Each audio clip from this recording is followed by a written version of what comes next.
They brought us to this country as a labor force. We built a foundation and they hate us for it. They hate us for it. We built a foundation and they ain't pay us for it. They ain't pay us for it, but they gon' pay for it. Already prayed for it. Non-believers didn't pray for us. Non-believers didn't pray for us. We're black and we built the foundation. Stone by stone, generation to generation. Vultures said we had no culture. Them vultures got a Jay-Z poster. Them vultures got a lazy culture. Vultures eat what they didn't kill. Vultures sleep what they didn't build. They brought us to this country as a labor force. We built a foundation and they hate us for it. We built a foundation and they ain't pay us for it. They ain't pay for it, but they gon' pay for it. Already paid for it. Nobody prayed for it. Nobody doesn't pray for us. Nobody doesn't pray for us. We're black and we built a foundation. Stone by stone, generation to generation. Vultures said we had no culture. And vultures got a Jay-Z poster. Them vultures got a lazy poster.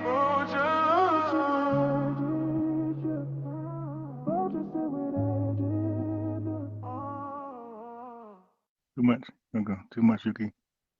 Gotta be an oval. That's not us. Okay. We gotta be oval, remember?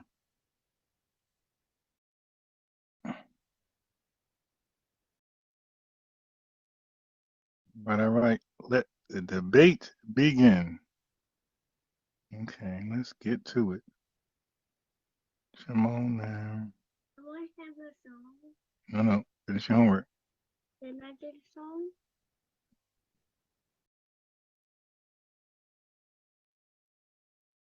Right. Hopefully this live don't mess up like the last one.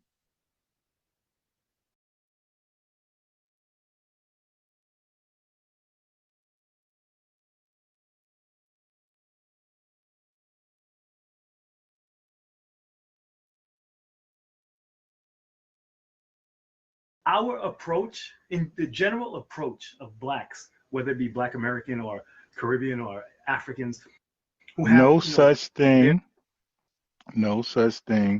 as a Black Caribbean, Black African.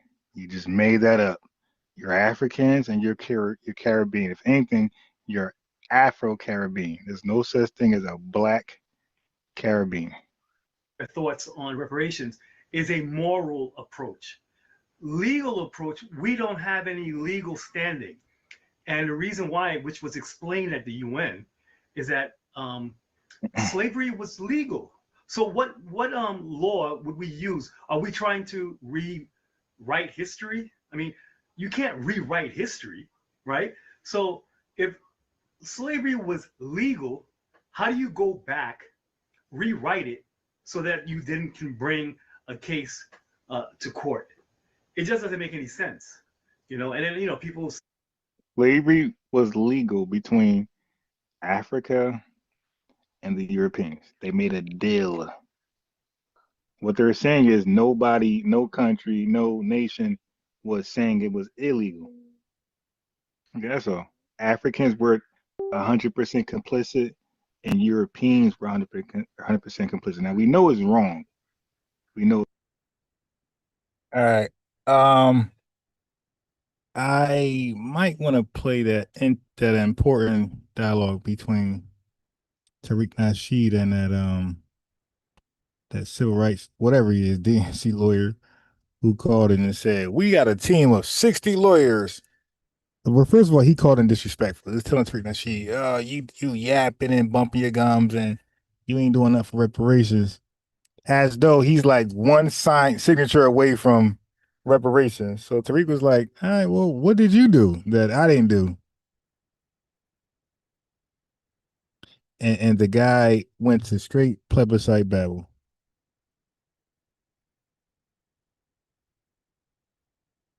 straight plebiscite battle. I think I'm gonna play that real fast, real quick. That was an important little dialogue. All right. Check this out. And why? Okay. If he got 60 lawyers and whatever, why is he automatically against Tariq Nasheed, who's also campaigning for reparations? Like, why not just say, I don't see why it got to be, why they feel like, because they're with the ops. Why do they feel like it got to be them versus us? No, it's us. When I say us, those who are advocating for reparations, it's us versus the government. So if these guys are truly on the side of reparations and their complaint is against the American government, then why would they call in spaces that are pro reparations and pretend they got like smoke? Pretend they got smoke. All right, give me a second. I'm gonna play that first, cause I thought that was an interesting dialogue. Like, why did this lawyer come so aggressive? All right, let me play that first, and I'm gonna get into the Tether who got caught faking his DNA results. He was trying to fake like he was FBA, then fake like he was out. He was all over the place. You're here for yourself. Let me share my screen and get that lawyer Tariq debate, really argument out the way. Hold on.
Goal was to kind of make a public example out of him to let other black proving to the not equal numbers can't do anything but reel him back in. It's on tour and sell out and influencing people in a negative way.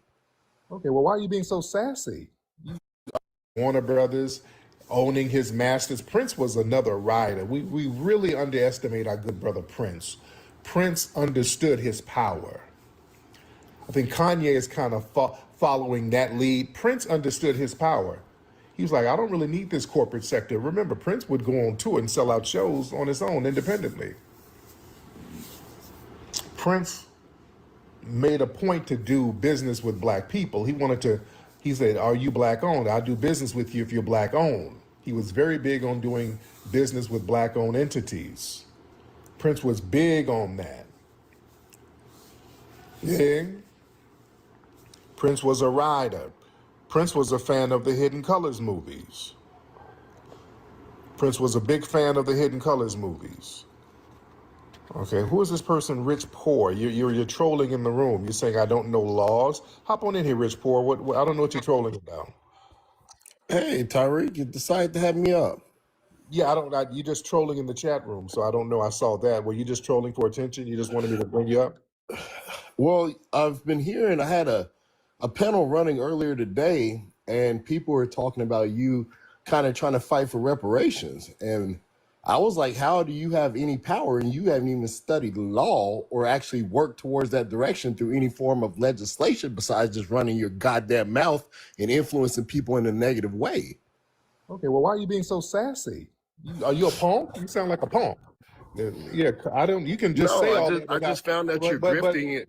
I found that you're oh, grifting and taking away the work from actually all the black attorneys who've been working towards reparations here in America for a very long time by sitting down at panels and dissecting all the literature and legislation for the past 200 years that we could actually fight for and win the case. But are you a instead, you're lawyer? over here influencing people as the single. Okay, you're not going to do that. You're not going to rant. You're not going to rant. You're not going to rant like a punk. Now, if you got something to say that, but you're not going to rant. Sir, are you a lawyer? Are you a lawyer?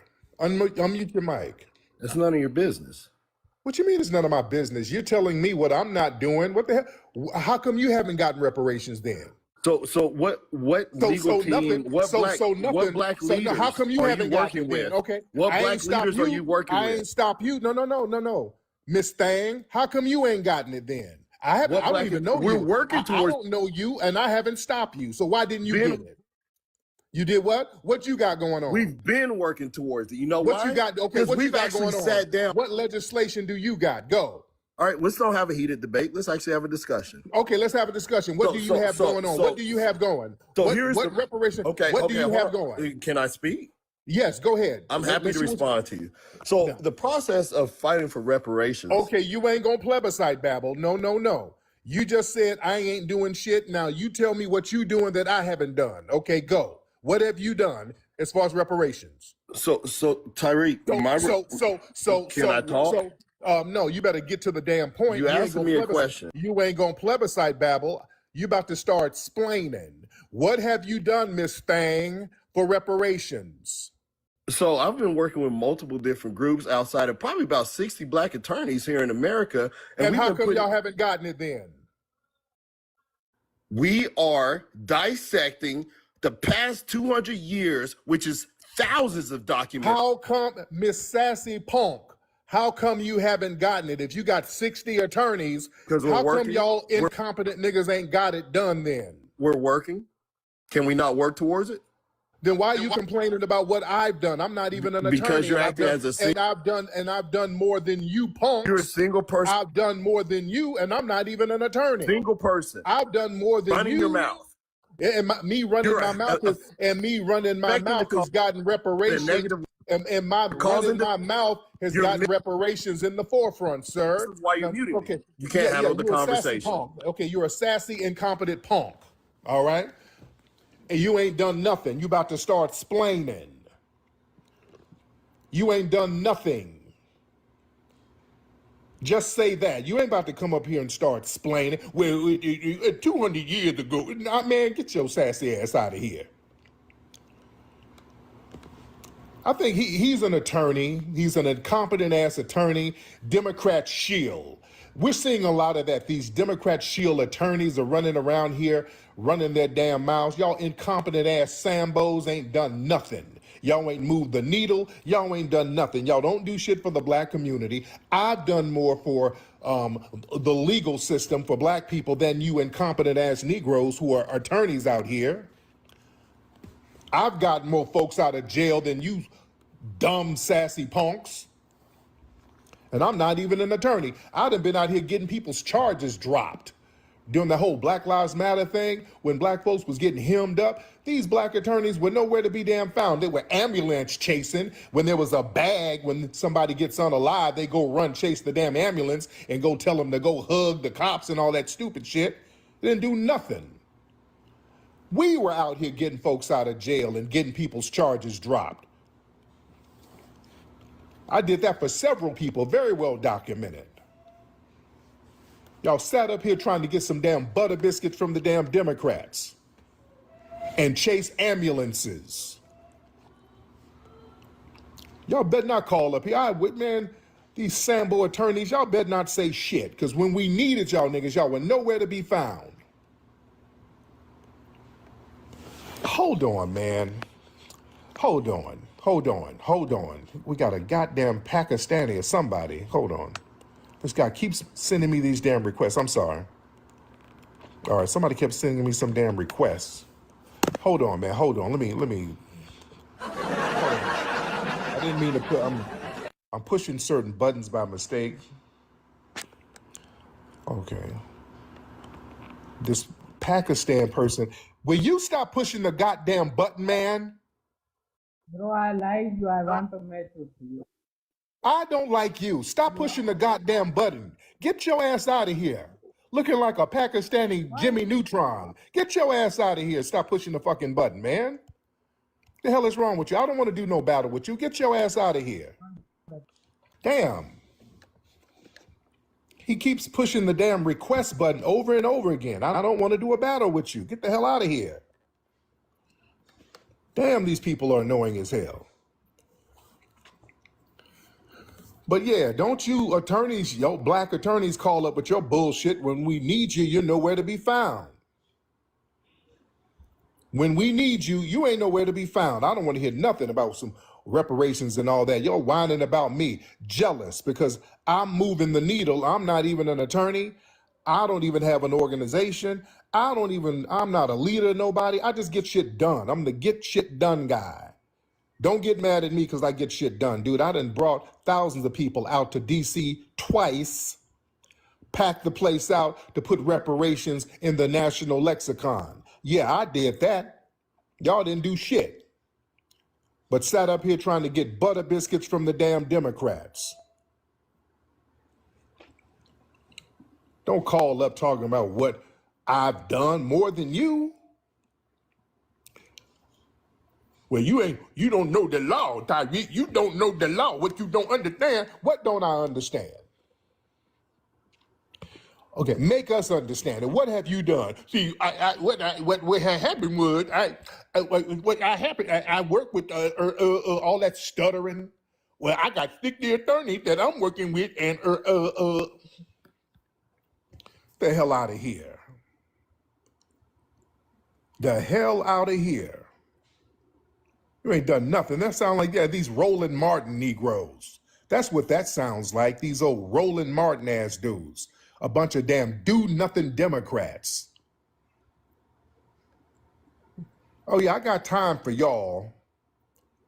Yeah. These Democrats, because yeah, that's some Democrat shit. They're sending all of these Democrat minions on social media to attack me and to attack the lineage, and I got time. I'm waiting for all of them to come out here, all of them to come out to their little rallies and meetings. Yeah, I got time for all of them.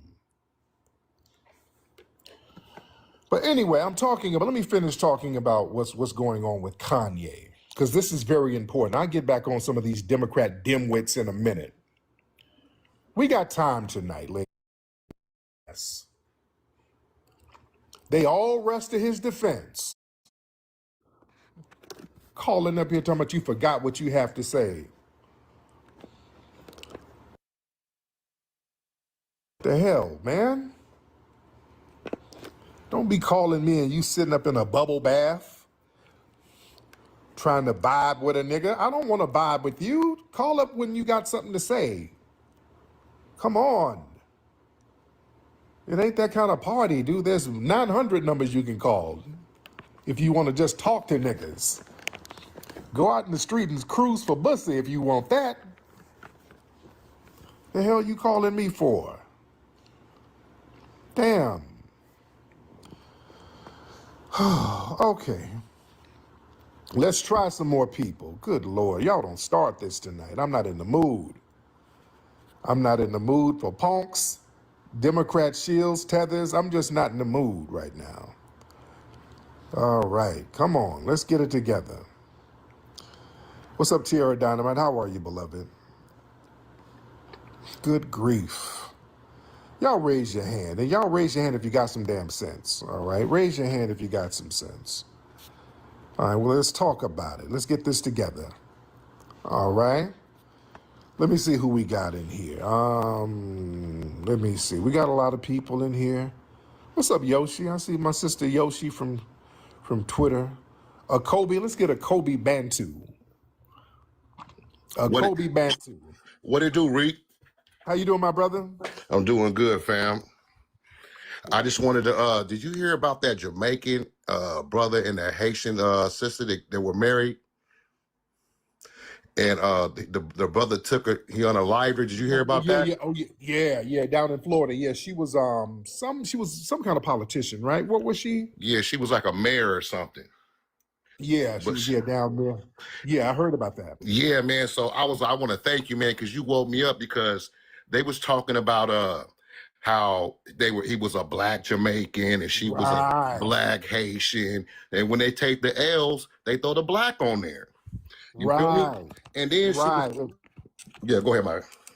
Right. And yeah, let me touch on that. Thank you so much. Yeah, for those who don't know, there unfortunately, and that's very tragic, because we're not trying to minimize that. It was a Haitian lady, her husband, who's Jamaican, he unalived her. I don't know what was going on in the relationship of the marriage, but he unalived her, which is very unfortunate. And condolences to the family, condolences to them.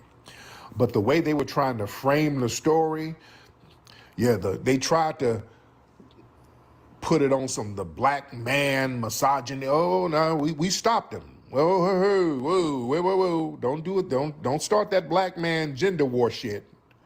All right, he's Jamaican and she's Haitian. We ain't got nothing to do with that. That's unfortunate. Hey, unfortunate as it is. My condolences to the families. We ain't got nothing to do with none of that. Don't put none of that on FBAs. Yeah, they try to throw the negativity on us by talking black. No. Y'all, that's a Caribbean situation. All right? Unfortunately, y'all got to hold that. Don't put that on us. Oh, don't put that on us. Yeah, they good for that. Like that one Haitian lady who was a politician down there. She got indicted, but they put a bunch of charges on her. Did she get convicted? I know she was going to court. She had a bunch of fraud charges on her. I forgot her name. She's another Haitian politician, and she had they done finessed a whole bunch of money down there, and they put a bunch of charges on her. I want to say she went to court and got convicted, if I'm not mistaken. I can't remember her name. Oh, she got convicted. She did get convicted. Yeah. Okay. And when they put the charges on her, boy, and remember, when she was running for office, I looked at videos of her when she was running for office. Boy, she was yelling Haiti left and right. When she was running for office and getting elected, when she got elected, oh, hey, I'm the first Haitian to do this. Haiti, stand up. I'm going to do all this for Haiti. All my fellow Haiti. But she was Haitian down. Boy, she was yelling Haitian, Haitian, Haitian, sac passe, maboule. She was Haitian to the bone. And when them charges came through, she started going out there, ooh, look how they doing the black woman. See how they trying to do the black woman? Oh, we said, no, ma'am. No, ma'am. Don't be the black woman now. No. You still Haitian. No. Let's keep it Haitian, beloved. No, don't try to pivot over here. Yeah, don't hide behind us. Don't put that stigma on us. That's why they hate when we delineate. We ain't let nobody put that stigma on us. And we're seeing a lot of the scams and the finesses and the frauds. It ain't coming from us. Oh yeah, that's the new energy we on. Yeah, you're gonna take all your wins and you're gonna take all your losses. All right? You taking all your wins and you're gonna take all your losses. All right, let me get some more people in here. Shout out to everybody in here. Who is this person here? Look like we got a... what's up, ma'am? Fine, hello, good morning. Oh, boy, that cake's so... Well, you're Nigeria? Yeah. There you go. What's your name, beloved? Doris. Doris. Okay, Doris. Well, Doris, we'll do a battle a little bit later. And the energy. Good Lord. Oh, boy, that cake so... Damn. Well, bless her heart. I mean, they doing the best they can do, but that cake soap is so bright, it's hurt my eyes. Damn. Can y'all lay off the cake soap in Nigeria? It looks weird. And her energy is off. Lord, she looks like the Pillsbury Doughboy with all that damn cake soap. Damn. Bless her heart. I'm not trying to be mean-spirited, but damn. Okay, bless her heart. She's doing the best she can do. I'm giving grace. I'm giving grace to some of the people. They're doing the best they can do. I just don't want the energy. The energy is already weird because we done had some weirdos call up. I don't want more weird energy. Where my FBA family? Y'all give me a thumbs up. Everybody, where's the FBA family? All right. Okay, y'all raise your hands. Let me get y'all on here. Let's talk about it. What's on you? What's up, Candy? How you doing, beloved? All right, let me see who we got in here. We got a lot of folks in here, ladies and gentlemen. Who is this? Let me see. Yeah.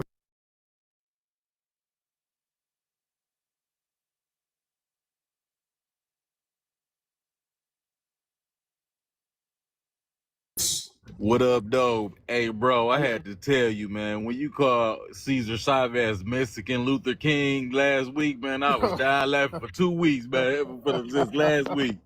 That shit was so fucking hilarious.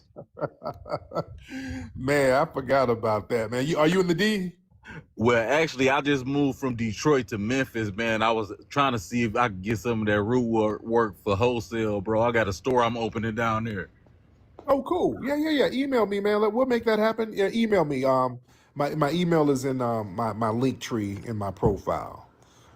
I got to get out to Memphis. Yeah, I got to get out to Memphis. All right. Let me see who we got. Y'all raise your hand. Who is this? Kimi? All right, Miss Kimi. What's up, Kimi?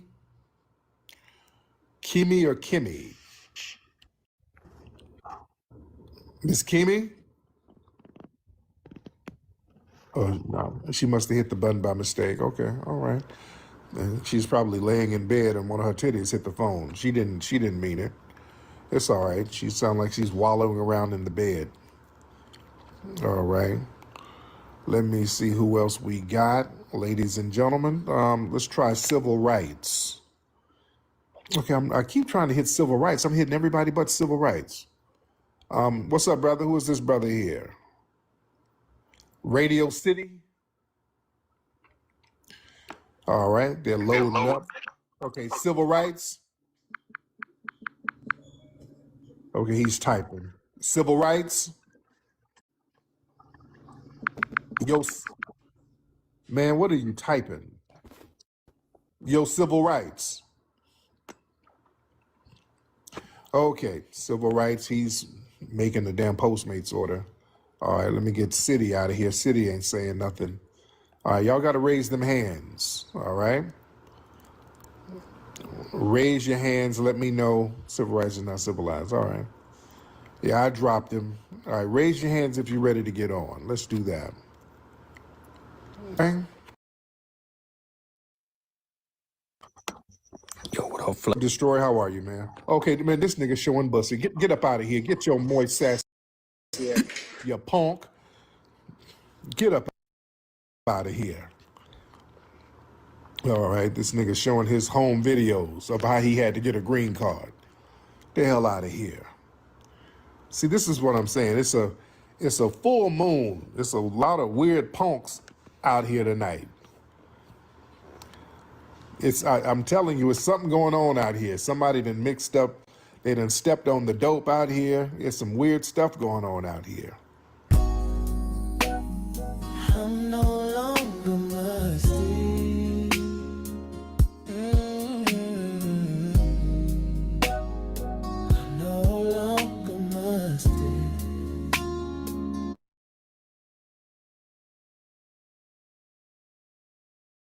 All right. Yeah, I was trying to buy some time, man.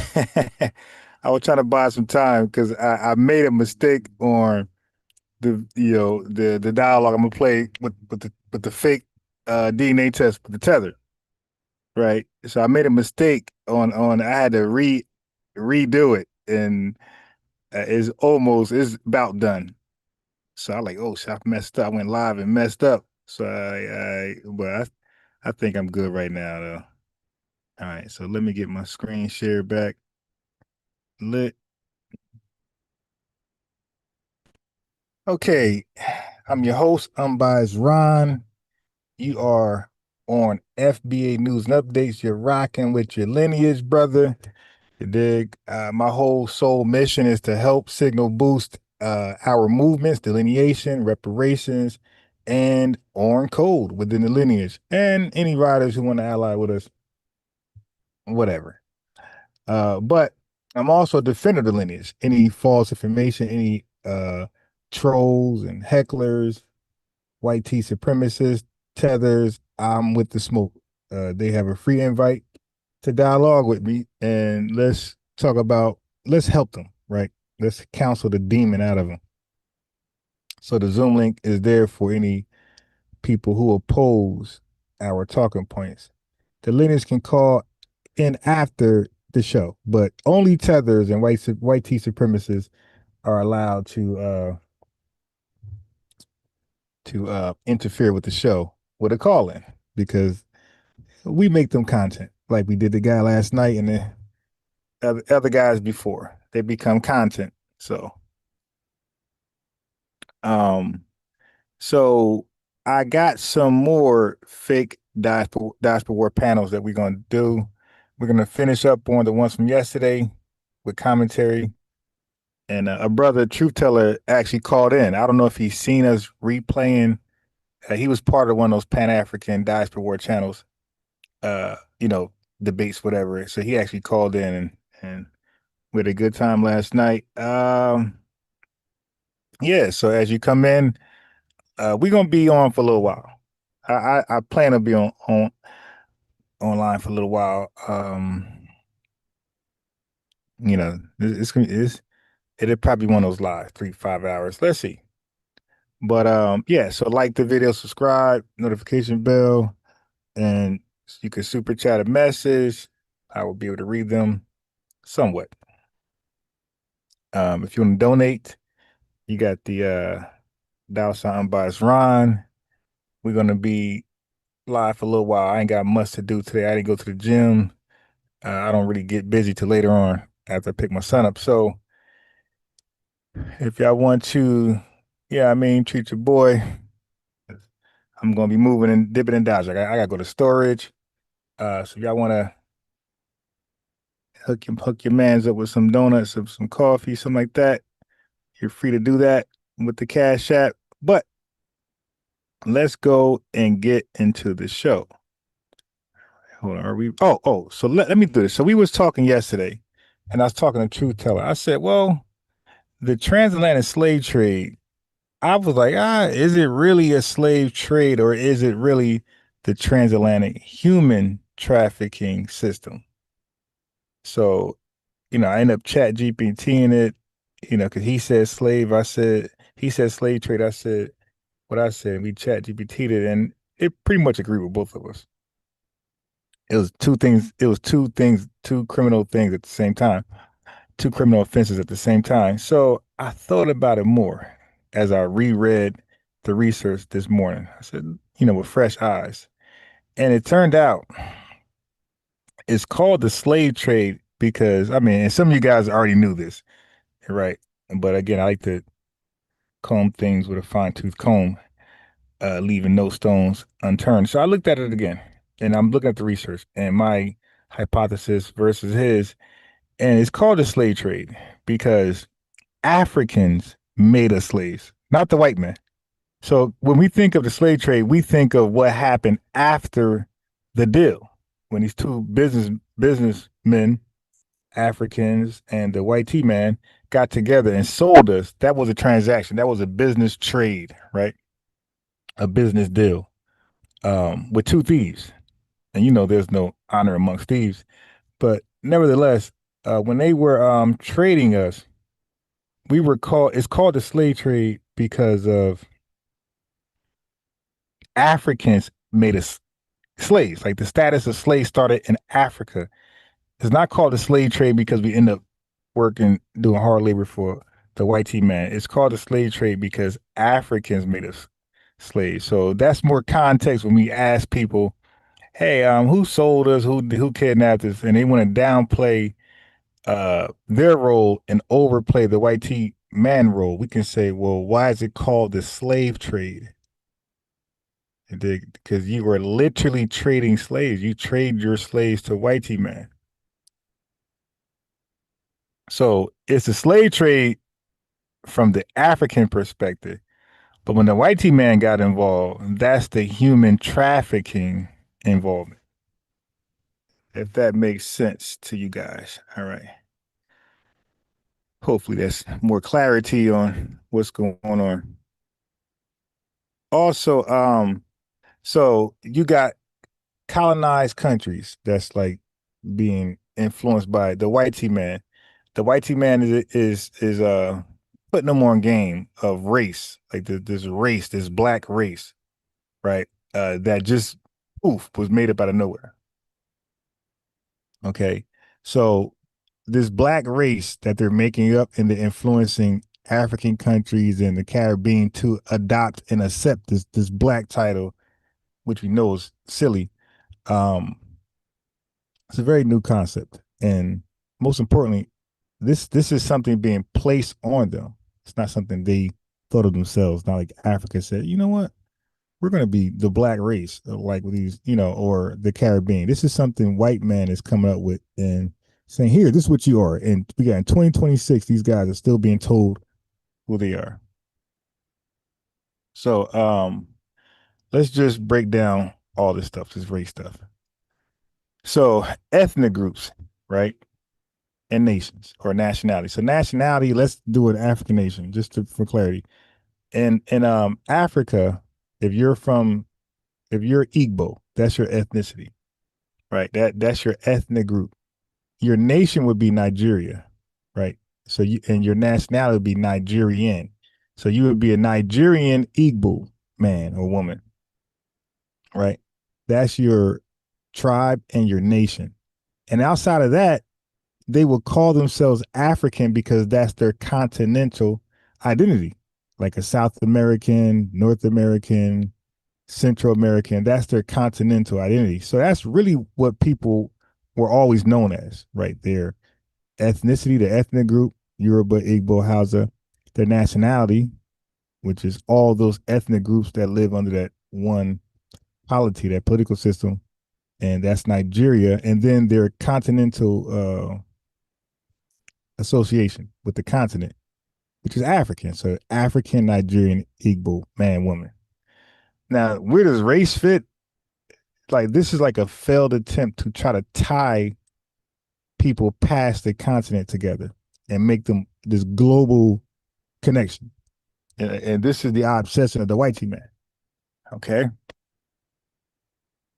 So Africa is actually a Greco-Roman term. It wasn't something concocted by Africans. This was a Greco-Roman term, right? It was from Africus, right? It was a Roman province. So it originally referred to just North Africa.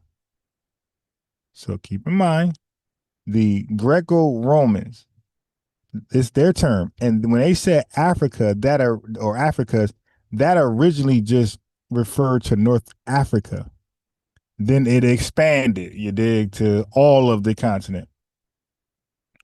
So African. So if the Greco-Romans coined the term Africa and named outside people Africans, then obviously that's an exonym. That's an outside name given by outsiders. And most importantly, outsiders who are actually your enemy. So your enemy is naming you.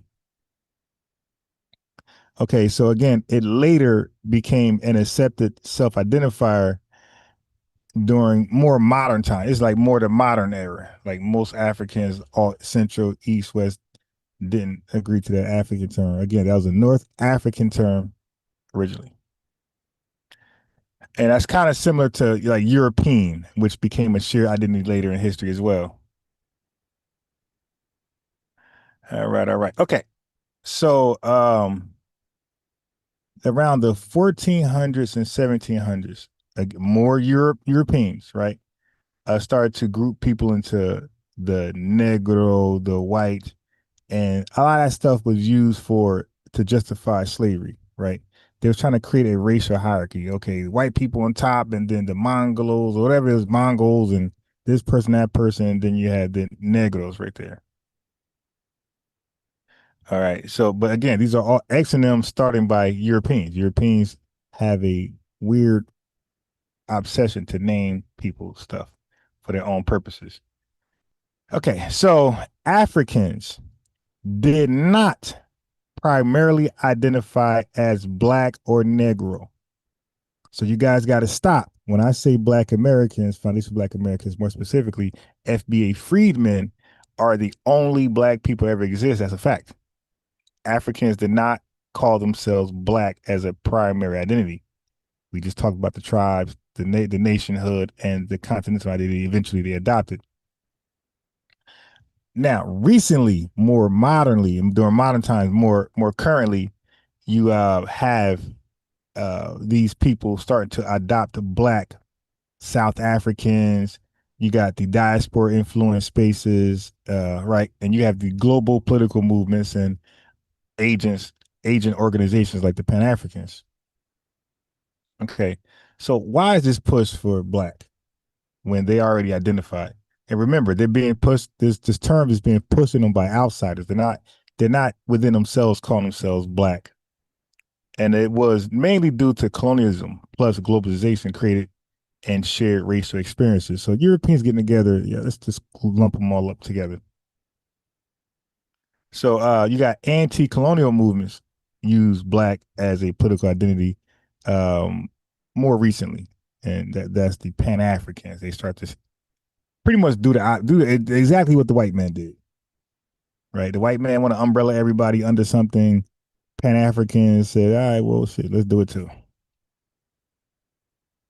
So the question is for Tethers and Pan-Africans, why do these African descent nations still allow white people to rename them?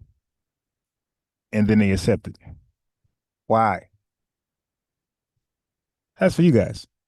Why do these nations still allow white people the power to rename them? These guys are Igbo, they're Nigerian, and they're African as a continental identity. And the white man comes and say, no, you're Black or you're African American as a racial term. And then they're like, okay. But me, I find that weird. So Black as a racial identity is a colonial era, racial category. All right. That's something Europeans came up with. So no, Africans did not originally identify themselves as Black or even collectively as African. So when we say, yo, they don't even call themselves that. And when we say, hey, man, they were saying they're not Black. Well, shit, for the most part, they were saying they're not African either. You dig? So they didn't collectively see themselves as one. This is a modern idea influenced by Europeans to see all of these Africans on the continent as one people. That's not how like the Burkina Faso don't see the South Africans as those are people. Right now in 2026, they don't see them as those are people. Okay, the Nigerians don't look at the Congolese people and say, oh, those are people, or the Sudanese people, those are people. We got to fight for them. Nah, they look at them as those are separate people over there. As long as they stay over there, we're good.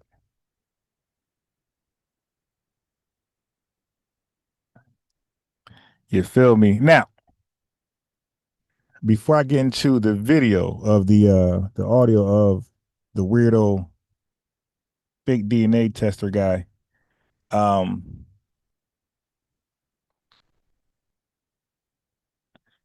we're gonna look at some DNA, right? What are the limitations of a DNA test, of the test, right? Why does it say for entertainment purposes, all that type of stuff? We're gonna examine that.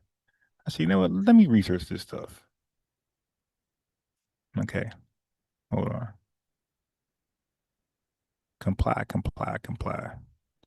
So, because we see a lot of Tethers and Pan-Africans who say we're not Black Americans, we are African or from a Cameroon or some type of tribe. while they ignore, which Truth Teller was hitting on and hinting on yesterday. Like, so you're just going to skip 400 years of identity over here to go back 500 years, which is really embarrassing. So you're going to go 500, you're going to go back 500 years to tell me who I am. So you're not going to go back 30 years, 50 years, 100 years, 200 years, 300 years, 400 years. You're not going to use those years, those centuries at all. You're going to go back 500 years to tell me who I am. Okay. Okay. So listen. So Truth Teller asked the guy who kept saying he's Cameroon, and he was like, and that his ancestor Cameroon ancestor came here in America at 1712. So he was like, how can DNA tell you that? How can DNA tell you an ancestor got here in 1712? Okay, so, and the dude was like, a lot of these guys really are being taken advantage of. Like, let's just be real. A lot of these Pan-Africans, a lot of them are dealing with mental issues. Like, they just followers. They just believers of a doctrine and religion, and they're being taken advantage of. Because when we spoke to old boy yesterday, you can tell he didn't have the mental faculties to follow simple logic. The dude had the education of like a first grader, and probably kindergarten or something like that, or pre-kindergarten, like probably my son. Seriously. So DNA companies do not have a time machine, my guy. That's what Truth Teller was trying to explain to you. They don't have a time machine. They can't compare your spit to a reference panel of people living in Africa today. Okay. So listen, if you test 10% Igbo, right, it means your DNA matches people in Nigeria who identify as Igbo now. Once again, if your DNA test at 10% Igbo, right, all that's telling you is that your DNA is not telling you you're Igbo, fool. It's telling you that your DNA matches 10%. Your DNA matches people who are the real Igbo or the real Nigerians in Africa today. Okay, so during the transatlantic slave trade, thousands of smaller ethnic groups were assimilated. So Tariq Nasheed wasn't lying when he said that. Once again, during the transatlantic slave trade, thousands of smaller ethnic groups were assimilated. Okay, they were wiped out by war, or they merged into larger ones. So if a specific tribe no longer exists as a distinct group in 2026, their DNA is ghosted in the system. Once again, if a specific tribe no longer exists as a distinct group in 2026, their DNA is ghosted in the system. The computer will simply assign that DNA to the closest neighboring group that is in the database. Do you see the flaw, the limitation? So it's going to give you the closest one. That's like in basketball. If the same team knock the ball in the wrong goal, they can't get credited for your team. So the closest opponent to that person gets credited with the point, the score. Okay? So when they can't find that tribe because it no longer exists, they say, okay, you're of this tribe right here. And that's not true. Okay. So now we're gonna do the genetic gumbo versus the monolith, right? Black Americans, we are a unique admixed population. Okay. So a person now watch this. Now, the guy read off, which we really can't verify because he was lying so much, but he claims to read off 24% Nigerian, I think 24% Mali, but these are very, very low percentages of people in Nigeria or Mali, because a person in Mali, none of them would be 24%. They would be at high 80, 90%. All these African regions, all of them, if they do a DNA test, they're going to test in the high 80s, high 90s as that thing. Black Americans test very low as that thing. So if we are 10, 15% Mali and a real Mali is 90%, how the hell are you him and you're 10% of them? It makes no sense. So a person in a village in Ghana might be 95 to 99% from one specific region, right? They have a deep ancestry profile. That's called a deep ancestry profile. Now, Foundation Black Americans, when we take the test, because of the domestic slave trade and the mixing of different African captives on plantations, a Black American might be 20% Nigerian, so you're not Nigerian. 18% Mali, you're not Mali because you're too small in the percentage. 15% Cameroon, Congo, you're not that because it's 15%. And 12% Senegal, you're not that because you're 12%. And 20% European, you're not that either. Okay, so that's what we be saying. We be like, yo, if I'm 20% Mali, and based on that small percentage, you're calling me a person from Mali, then explain the 20% from, let's say, Scandinavia. You dig? Let's say Italy. Let's say Germany. If I'm 20% German and I'm 20% Mali, and because I'm 20% Mali, you're saying I'm Mali, then aren't I also German? It's the same percentage. So how am I not German when I'm 20% German? By their logic, this is their logic. This is the babbling plebiscite tether babble. By their logic, if 20% of Mali makes me Mali, African, then why don't the 20% German make me German European? Okay, it's stupid logic. So having 10% of something, 20, these low percentages of something, it doesn't make you of that tribe, right? It possibly makes you a descendant of someone from that region. So you are genetically a new ethnic group created in America, and the Americas for the diaspora people. So when you find your DNA profile saying 15% this African thing, 10% that African thing, 18% that European thing, that's telling you you're not none of those things. That is the making. All of that, all those low percentages of different places is the evidence that you're a homogenous person. You have become genetically a new ethnic group created in the Americas, whether it's South America, the Caribbean, or United States of America. Okay. So companies like 2026 Era Ancestry or 23andMe, they use this disclaimer as a legal shield. What disclaimer? When it says for entertainment purposes only, right? Companies like 2026 Era Ancestry or 23andMe use that as a disclaimer as a legal shield. Okay, so why? Liability.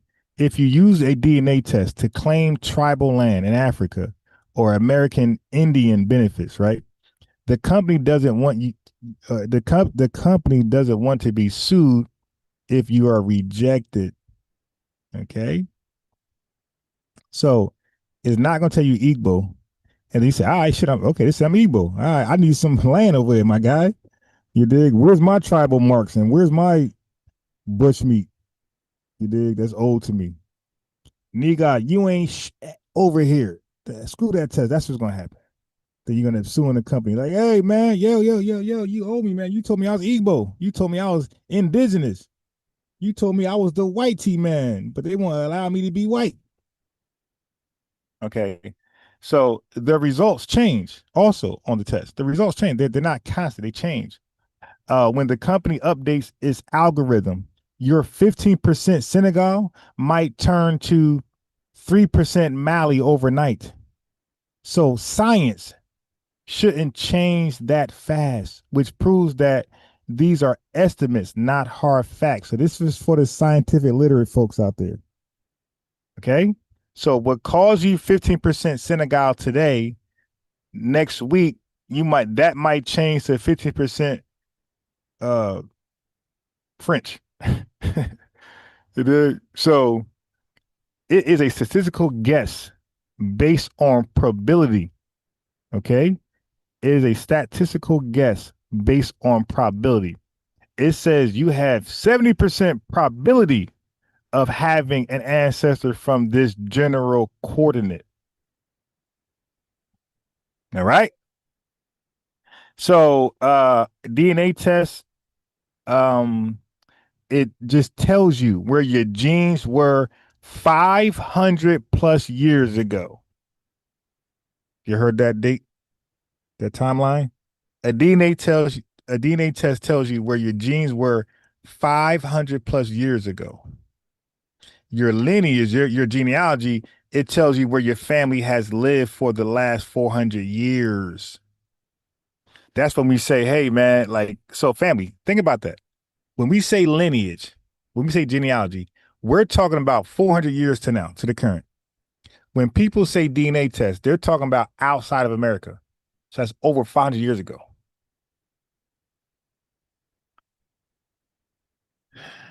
Ancestry DNA test, it identifies you have, hey, I have Igbo DNA. You're not Igbo. It does not tell you you're Igbo. It says you have Igbo DNA. You have German, you have British DNA. That's all. But your genealogy lineage tell you what you are. You're Jamaican, Haitian, Brazilian, Foundation Black American. You feel me? Now, the percentages in a DNA test, they are scattered. They're small bits of multiple tribes. Tiny. Okay. Well, your genealogy is 100% of your culture, music, and food is you. So your genealogy tell you exactly who you are. Your DNA test just tell you what genes you share with other people that's whole. You're whole, they're whole, and we might share this in common. That's it. So basically, I may have 10% of what you have 100% of. So now, DNA does not give you recognition. You can't join a tribe. These tests, you can't join a tribe. You can't join a indigenous tribe. None of that stuff. You're out of luck. But our genealogy, it validates who we are in America. It validates, our history, our line. DNA tests tell you where your genes come from. It does not tell you who you are. So I want to throw that out there before I play the video with the funny guy. All right. So any questions and comments about that? So I did some research. I said, let me just nip this in the bud so we stop having these stupid nowhere conversations with people saying, yo, your DNA does not make you African. So I made that very clear. That's the research. I just read it. All right. So we are what we say we are. We're foundational Black Americans. We're not African. Fool. Some of our genes may go to Africa, but it doesn't make you African.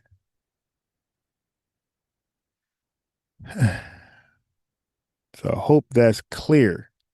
Now, unfortunately, there's going to be this casualty of war. He's going to talk about his DNA results, and you'll see a lot of Pan-Africans and Tethers bring up this DNA stuff. And now we got it very clear. I asked specific questions. I talk about, I really got to it. So I think I explained that in the most easiest way possible. I don't think there should be any confusion going forward about a DNA test. Now we know what it does and the limitations, what it does not do. It does not tell you of your tribal affairs in anywhere on the planet. It's not used for that. So basically people over validate the DNA test. They are misusing it. They're misapplying it. They're trying to use it to give you identity. That's not what it's used for.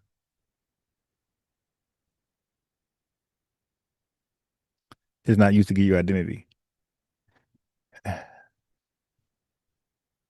Yeah, 227 is straight. But listen, I feel sorry for him because when you got the the revenues and 227s, they come off as they like missing some screws. So that's why I don't really want to cook them too badly. They come off as though they're missing some screws. So, and I really believe they are. And you have other people out there who also hop on the live and talk to us, and they miss some screws. So I try to acknowledge that right away before I call them names. That's why you see I didn't really want to get on 227 too much last night, because I'm like,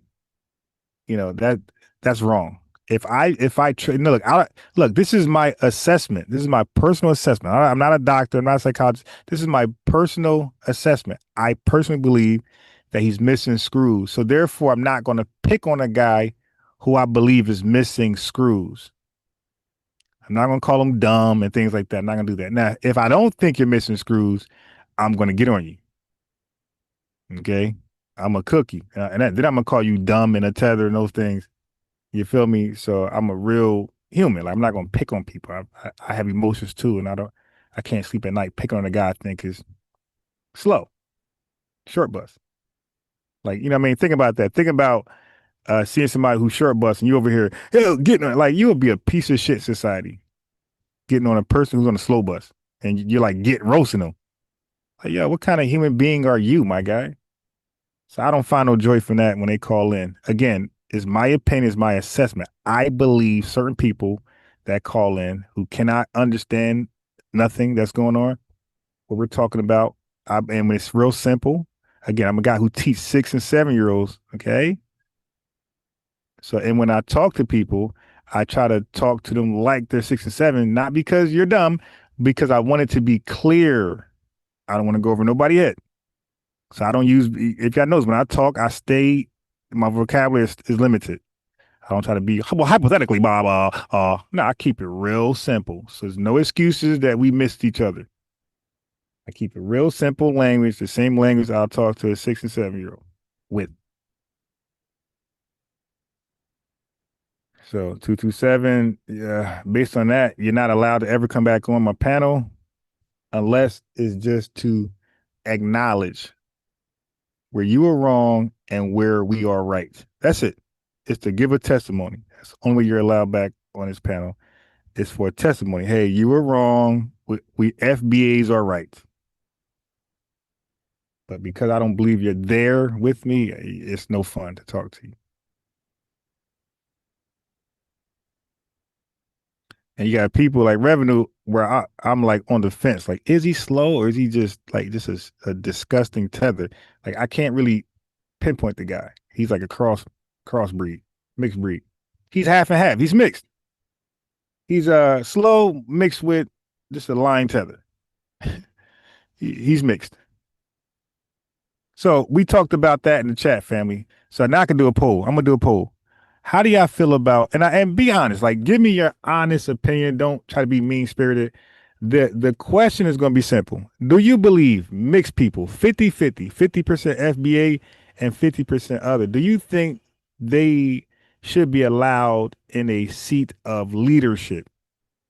Or do you believe that dual allegiance, you dig, might kick in and have them turn their back on us? So let me do that poll real fast. And so I'm gonna play the video now, and I'm gonna have that poll in there. So give me an answer, how y'all feel about that, and we'll go on from there. You dig? Well, you're gonna have to go to the tribes for that. Oh, okay. Well, guess what? Oh, also let me shout out some we got Carrie, $10 super Cash App. Thank you very much. I'm definitely give me a glazed donut with that. Thank you very much. So Carrie, CA Carrie with a $10 Cash App donation. Hey, yo, I'm not expecting to be a millionaire through Cash Apps or Super Chats, but don't be reluctant. If y'all enjoy your time and y'all feel like y'all can, because there's different ways to express your joy. You can make the chat lit like y'all normally do, and there's a monetarily expression. So $1, $2. So don't think you got to send $50 on some Umar shit. You send $10 carry, next time make it 100. Nah. I'm gracious whatever I get, and it will be used in the best way. You dig? I'm about to grab some glazed, because again, I plan on entertaining y'all for about 5 hours today. That's the plan. It could change, like a DNA test. It could change, but that's the intended plan. What? Until you get it together over there with your country mates and get us our check, don't put our names in your mouth for nothing. We ain't together. We ain't all black. I don't want to hear it. Yo, somebody want to talk to you. Hey, 227. Click the link, bro. Bro, they give you the link, my guy. I'm gonna have you talk to I want to talk to you. Hey, 227. Click the link. You could talk to Truth Teller. I will go on mute. All right. So, but why troll in the chat when you could just click the link and talk to Truth Teller, and I'll stay out of it. He gonna get embarrassed. Look, it's fair because he don't know you, you don't know him, so y'all be just getting to know each other. And I'm gonna stay. We ain't gonna jump you. I'm gonna stay completely out of it until he says I'm done. He's okay. Get your turkey, sir. Coming up. Also, Eric Fernandez. Same, but anybody who's getting timed out, just click the link, bro. Just click the link and come on up. You can talk. Yeah. I got no problems talking to y'all niggas because y'all history is gonna do the speaking for me. Yeah, like, and I'm gonna be, I might laugh, something like that, but I'm not gonna chime in. Here we go. Here we go. Okay, so here he is. All right. Okay, good. Go easy on him. I'm really interested in hearing what he got to say. All right. So we got 227 Kemet in the building. I'm gonna stay out of it. You can unmute Kemet. And the other guy who got timed out. Click the link. See 227. What's up, man? He's not scared. So, let me go. Hey, peace, man. Truth Teller wanted to have a little dialogue with you about what you. So tell him about your complaint and what you said in the what's chat. up, Truth Teller? What's going on, baby? What's up? Okay, I noticed that you do be on the Donna show, and I listen to the show, and I hear a lot of things that you say, and you make some good points at times. I will say that to you, brother. But I just heard Ron said something about. Tell me if I'm wrong now, Ron. Correct me if I'm wrong. Now, are you talking to me or Truth Teller? I'm talking to both of y'all brothers. Yeah, but I said talk to him. Okay, but I'm about to talk to you about something I heard you just say.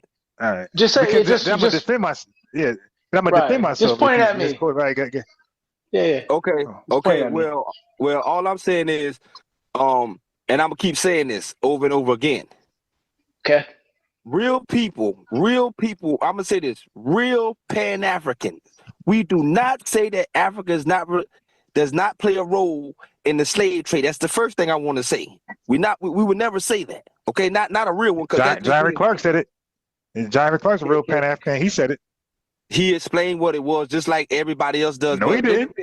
Well, hold on here. I have a question for you. We do not say that Africa is Africa responsible for the slave trade in the slave trade? That's the first thing I want to say. Over here we would never say that. Okay, yes, they have a great part in it. Yes. No, I didn't ask you if they have a great part. Are they responsible for it? No, they have a part in it. Give them their part. Everybody, just give people their parts. See, we don't want to give people their parts. That's a weird statement. So that means you're trying to flounder. Either they are responsible or they're not. Okay, well, hold up. Let's name the people who are responsible. You want to name? We don't have to. No. Hear me out before you go that route. We don't have to name all the parties we think are responsible. I ask you a specific question about African nations. Are they responsible for the transatlantic slave trade? Yes, they're responsible for their part in it. Yes. Okay, so they are responsible for the transatlantic slave trade. For their part in it, yes, they're responsible for their part. Why do you keep saying their part in it? Why do you They feel had a part in it? It's not like they right? came up with Correct, which means they're responsible. So why do you have to alleviate that for some strange reason? I'm gonna say he's accurate. He says their part because they didn't do the buying. Yeah, they played half of a role. They did the kidnapping and the selling. They didn't do the buying. So I which think means he's that right with saying what's happening?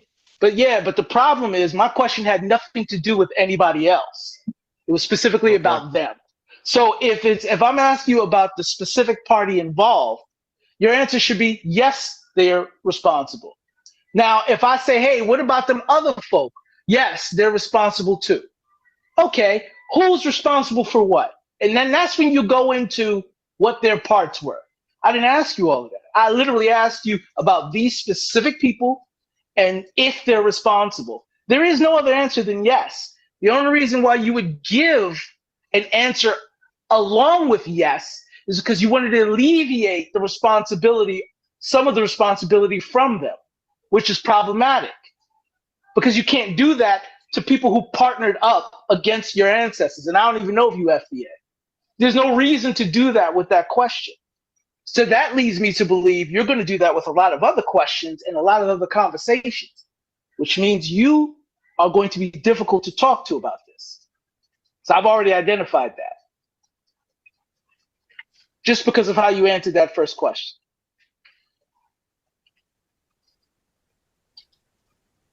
So does that make sense?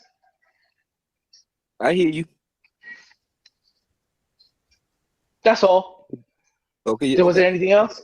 Okay. Yeah. Yes. Okay. So now, as I was saying, now let's go forward. Let's move forward to it. Mm-hmm. A lot of times, I hear FBAs. That's what I hear out of FBA's mouth. How much we got over here. They lights go out over there. This ain't right over there. This right over here. But this how I know we come from them people. Because the sad part is this right here, the same way, listen to me, the same way those, I call them coons, traders, whatever you want to call them, sold us out is the same thing that we do when we say, oh, we got better lives. It's like, this is the white man infrastructure. Yes. Did you help build it? Yes. But guess what? We take credit for things that I be like, I don't get how much pride you got in your chest for saying how much we got over here, but you ain't got no pride in your chest to say, well, don't hear me out. You can say you a foundation black. I don't knock that. I don't knock that. I don't knock that foundation black because I understand that how y'all see it and I get it. But I know we come from the same people, but I don't hear pride about us, and I don't hear that. Okay, you know what? My cousin made a mistake. Yeah, I might don't see my cousin like that no more, but that's still my cousin. I don't hear that. I hate that. I hate them people.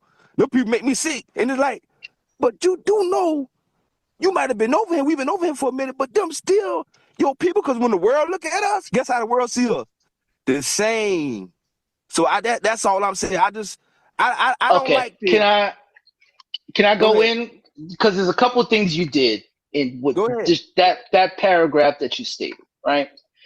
The most recent thing that you did is you validated white man's image of us to justify why we're the same, which is absurd. I don't know why you would do that, but okay, you did it. You got to question yourself on why you think the white man's perception of us means that we're something. So that's a big problem that you're gonna have to deal with for the foremost, because you'll be problematic to the rest of us if you can do that on something so simple, right? The second thing you did is you said we. There's a couple problems with you when you refer to us and them as we. One, they don't see us as we. They've never seen us as we. Not when they put us in them cellars and sold us to them white folk. Not when we got over here and they was cool with us being over here.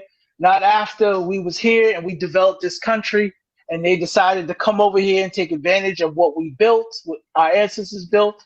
They've never been on our side. Even when we were putting through Pan-African efforts and going to their countries and our ancestors were helping them, they still didn't do anything for us and had no interest in doing so. So if you want to partner up with people like that, do your thing, player, but you're going to be disappointed with that relationship if you continue that on. The last thing, because you said a lot, but the last thing that I find very problematic is you sound like you have no pride in what your ancestors built here. This country is exceptional because of your people, if you FBA. Why wouldn't you be prideful of that? Not only that, if people come to disrespect you and disrespect your people, and all they got, maybe he's not. He said he mentioned it when he made the statement, so I'm gonna just go with it. I don't know if he is because he sounded real funny, but hey, I'll go with it. Why wouldn't you have pride in your people's accomplishments? You don't live like them because of your ancestors. I don't know if you realize that or not. Your ancestors built a first world superpower, and for some strange reason, you want to place yourself amongst people who can't even build third world nations. I don't know why, but you might want to look at that as well, because that sounds like a problem too. That's it. Well, you said it sounds problematic to you. And once again, no, I'm not FBA. I'm African American. I'm born in this country right here. My mama born in this country. And my family from South Carolina, to be exact. Okay? So is mine. I want to start. So what part of Africa is your ancestors from? Directly from my mitochondrial line, we come from Cameroon. I'm what century? African. What century? Huh? What century? Well, my bloodline been over here since the 1700s. We got so which great grandparent was from Africa? Which great grandparent was from Africa? I just told you, my mother's was from Cameroon. The line comes from Cameroon. So that was, sorry, how many greats is that? 5, I think you said? Yeah, go back to Cameroon. So 5. So we talking about 5 generations. That's like 120 years, right? Okay. So that means she immigrated here. How she immigrated here? She got brought over here on a slave ship. Because 120 years ago, slavery already ended, and we were a country. So she immigrated. So she immigrated here, player. That means you're not FBA. Maybe on your father's side. Maybe. Hear me out. Maybe on your father's side you are. Hear me out. I said it wrong. What I'm telling you is, from doing my DNA, I know my life. You gotta clean it up. I don't have to clean it up. This is truthful. He put the years on it. Damn the years. I'm telling you, I know where my ancestors come from. I just counted generations, player. That's all I did. You don't know where your ancestors come from, and you telling me and I gave you Jamaica. So I'm asking a question. No. Focus on cleaning it up. Focus on cleaning it up. I don't gotta clean it up. He don't want to put years on it. Like I said, my right, so make sense of it. Okay, I'm telling you, my mother's line, my MTA DNA is from Cameroon, the Bamaleke. This ain't what I think. This is what I know. Okay, so he put 100-something years on it. No, I tell my from the root, from the period. I tell my niece the same thing. That's what I'm talking about. So you can put time on all you want. What I'm telling you is, your ancestors, my ancestors, you just say your father's Jamaican. The root of the tree gonna come from Africa. Now you over here, we did our thing over here, and guess what? We should be proud of that. It's not like I don't have no pride in us being black. I didn't say you shouldn't. I didn't say you shouldn't be proud of your African ancestry. I'm just trying to figure out how you African. And you told me I'm African descent. You told me five. You told me 5 great grand. You told me 5 grandmothers back. No, you said 5. I asked you. You said yeah. You said yeah. I confirmed with you. No. That's why I told you stop putting a number on it, because you just wanted to put a number on it. No, you told me. Hold on, my man. Hold on. You told me you said my great grandma, grandma, and I asked you. Right, I asked you. I said, is that 5? 5 or 6? And you said, yeah, it's 5. So all I did was count the generations. 20 years. Well, this 5 times 20 is 100. That's only 100. And I gave you 20 more years. I said 120 years. 120 years ago. Cameroon. But sir, 100. That's all you got. That's all you I hear know what you're right there. saying. I hear what you're saying. What I tried. See, you didn't catch what I tried. What I had you do. I asked. No, you didn't, because I asked you. I was trying to figure out what generation you Cameroonian grandmother from, because you said you African. I thought you was gonna give me. I thought you was gonna give me 10 to 15 generations. You gave me 5. Well, 5 generations is 100, right? I asked you. You said yeah. I didn't ask you. You acting like I didn't. You still can't. Right, but I asked you. You said I asked you 5, and you said yeah. So I said okay. Generation is 20 years. So ask him. So give him a second try. Ask him the question all over again, because he said he's Cameroon, he's African. So now ask him about that all over again. Start over. Go ahead, bro. You got a second try. So which relative? How far back relative was Cameroonian? And I'm gonna tell you once again. From my mtDNA, my line goes back to Cameroon, the Bamileke people. Okay? Now, you can believe in DNA if you want to, you don't. It's okay. I ain't. He asked you a separate question though. No, but that's what I'm saying. That's the only thing I can tell him to, because that's what I was trying to get to say before you put the 5-year stuff in it. That's how I know I'm Cameroon. So you can't so brother, just say you don't know then. He asked you a question and you're talking about DNA. All right. He didn't even question that. He's asking you about your ancestors. That's what I was talking about, Ron. Right, but he asked you a question that which he wasn't talking about. He was trying to get more information out of you. Okay, I told him my bloodline been here since the 1700s. Okay, South Carolina. So he's asking you which one of your ancestors in America came from Cameroon. So he's asking you. He said, "Do you know about the ancestors?" Not directly. Okay, that's all he was asking, I believe. Yeah, so I was just trying to clarify which ancestor you thought was Cameroonian. That's all. And he don't know one. Okay. You don't know, so I get you. You going off of DNA? Cool. I have a second question about your DNA. You said it was 91% Cameroonian. No, 91% African. Gotcha. What is that? What's he? Yeah, I was just gonna say that. I was like, what does that mean? That means nothing, yo. Yeah, that means nothing. Hey, brother, look. How about this? Do you have your DNA thing in front of you? Your is it in front of you? No, I got it in front of me. Is there any way you can access it? Is there any way you can access it real quick? Because it's online. Can you just pull it real fast so you can read it off to us? I tell you, I got it. What's the name? Yeah, because the 91%, I don't believe that. So I want you to read it off to us, and we'll calculate the percentages. Yeah, I think you're lying. I'm 91%. I don't have to lie about that. Okay, I'm gonna be frank. I think you're lying. I was about to prove it. yeah, because with, the average foundation Black American, two. Listen, the average Black American has about 15 to 20% European. So to have 91% African, then you're just African. Pretty much. You're not even FBA, but that's why I said go ahead and I think you're misrepresenting your test results. So can you just pull up real fast and give us each nation and a percentage and let us add it up, and then give us and be honest about the European nations? Mm-hmm. Yeah, because I was going to ask you about that other 9%. I don't think you're honest, bro. I think you're lying, flat out.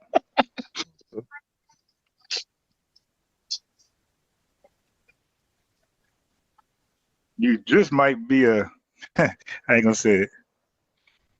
If I knew how to share it to, but I don't know how to share it to you. Because I'm on my phone, man. You ain't gotta share it. You ain't gotta share it. We trust you. Oh, you want me to read it off to you? Yeah, hold on. Yeah, I trust you. I don't think you got a reason to lie about your DNA. Okay, you ready? Hold on. Wait, no. I'm ready to sit down. Because I want to add it up. The math is mathing. Okay, go ahead. Benin and Togo, 24%. Nigeria, 20%. Wait. So, God damn, slow down, my guy. I'm writing. I'm not typing, I'm writing. So, okay, Benin. Okay, Nigerian is what? You ready? Yeah, Nigeria is what? 24%.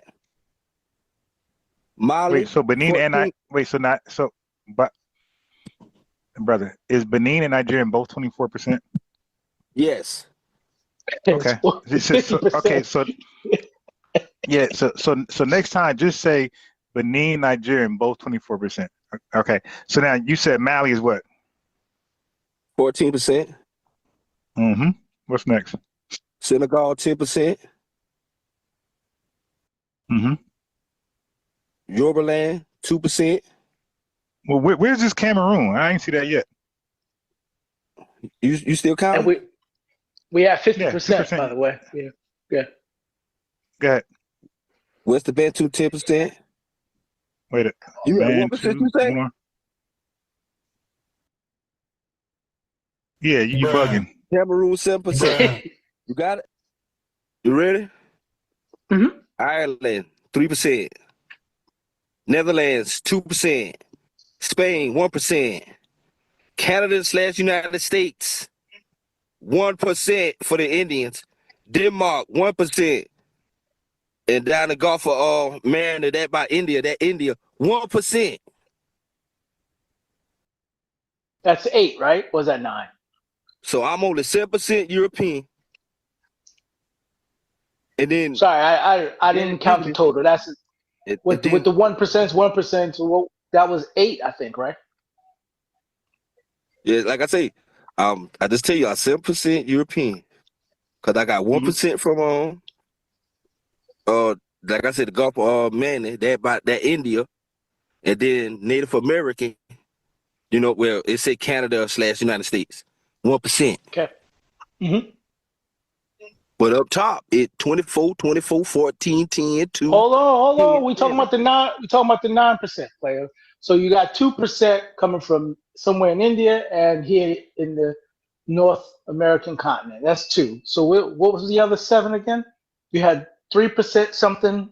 I think Ireland, and 2% 3% something else. Ireland. Here you go, 3% Ireland. 2% Netherlands, 1% Spain, 1% Denmark. That's it. That's part of European. Okay. Cool. Hey, So quick question. Hey, wait, let me ask this. Hey, bro, are you very dark skinned? No. Okay, you're a fucking liar. He's a liar. You named all the African regions that don't have any light-skinnedness in it? What? I don't know if you realize that or not. The African regions you named that you're 91% of don't have light-skinnedness in it. So Nigeria don't have no light-skinned people? No. Unmixed? Mali don't have... No. Unmixed? No. What? I didn't hear any Arab anything in your DNA thing.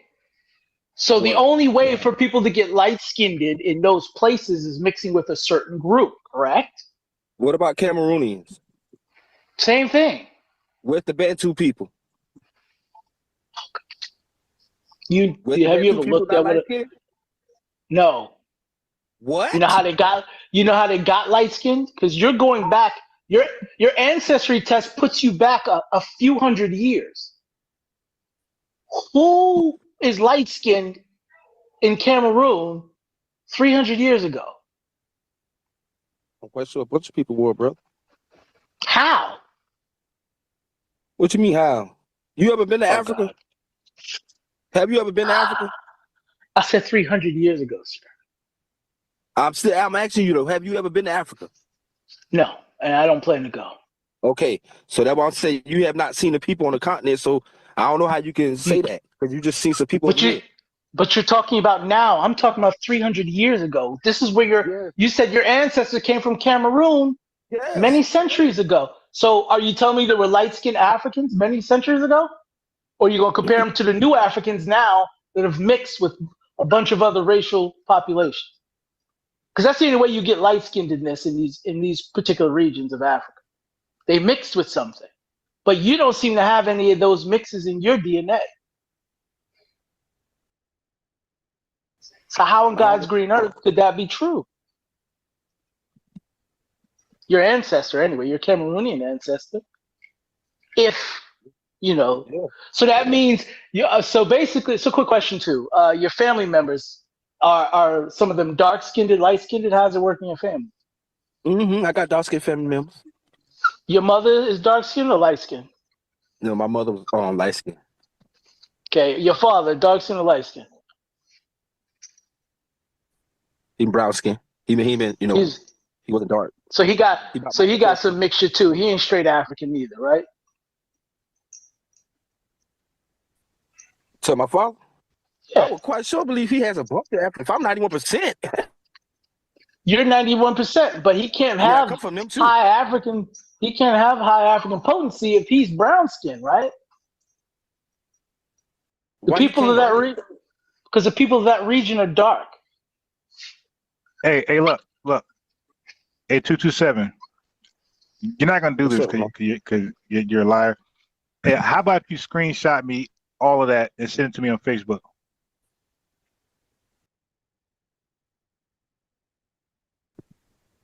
I tell you what, when I charge my phone up, I damn Oh should do that shit. for you too, bro.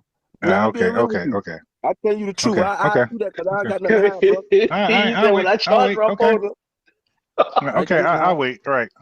I ain't got He's nothing on to the hide. phone, but it needs to be charged. Okay. Yeah, exactly. That's why I tell you now. I remember car, I ain't got to charge on my car in the front. But yeah, though, I ain't got nothing to hide, though. Nothing to hide. In South Carolina right now, sitting in my car. Hey, My bro, family's from South I Carolina believe. too, player. Watch this. Yeah. Watch this. Watch I this. believe what you did earlier with the 5 generations. I believe that now. Basically, yeah. His DNA You see me, test bro? confirmed that. It's a recent immigrant. I'm just saying. No. I think it's more recent than 5 generations. To tell you the truth, but Yeah, but how you light skin with I ain't gonna lie, man. 91% African lineage, player, Bro, and all the African countries you name don't got no You light just skinned told me, people right? in them. Hey, yeah, he's more African. Hey, yo, listen. Hey, Tutu, dude, Hmm? listen. Africans that are 90% African, they are jet black. So all the our Africans we ever seen. Listen to me. All the Africans we ever seen before, bro, they like got 90 or higher percent of Africa in them. They got little to no mixture.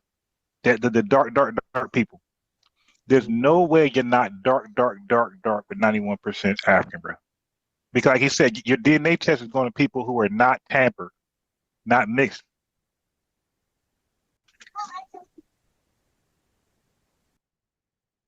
When I send it to you, you gonna see. Really? I don't doubt that you believe it. I'm just saying, I don't even know what you're trying to prove at this point. No, it's nothing that I'm trying to prove.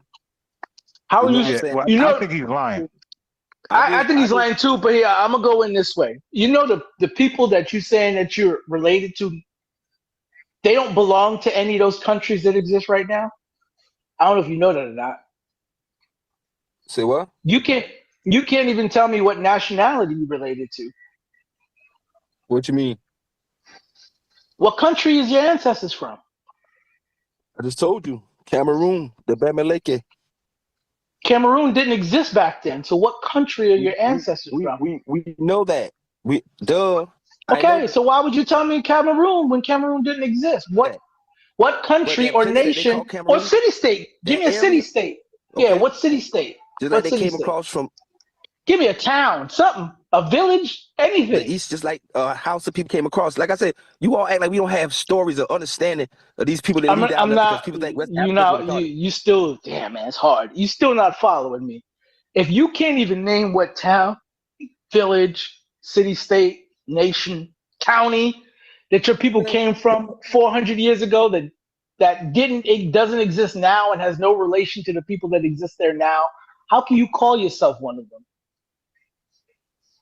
I'm an African American, but my life. You're saying that Cameroon. I believe you. I think you really are from Africa. You feel me? So I respect that part of it. Yeah, I believe you. I believe you. You know.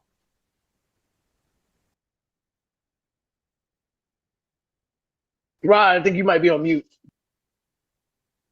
Yeah, I am. Like I believe him. Yeah, you're not Black American. You are definitely African American, 100%. Yeah, I'm African American. Yeah, yeah, I believe you.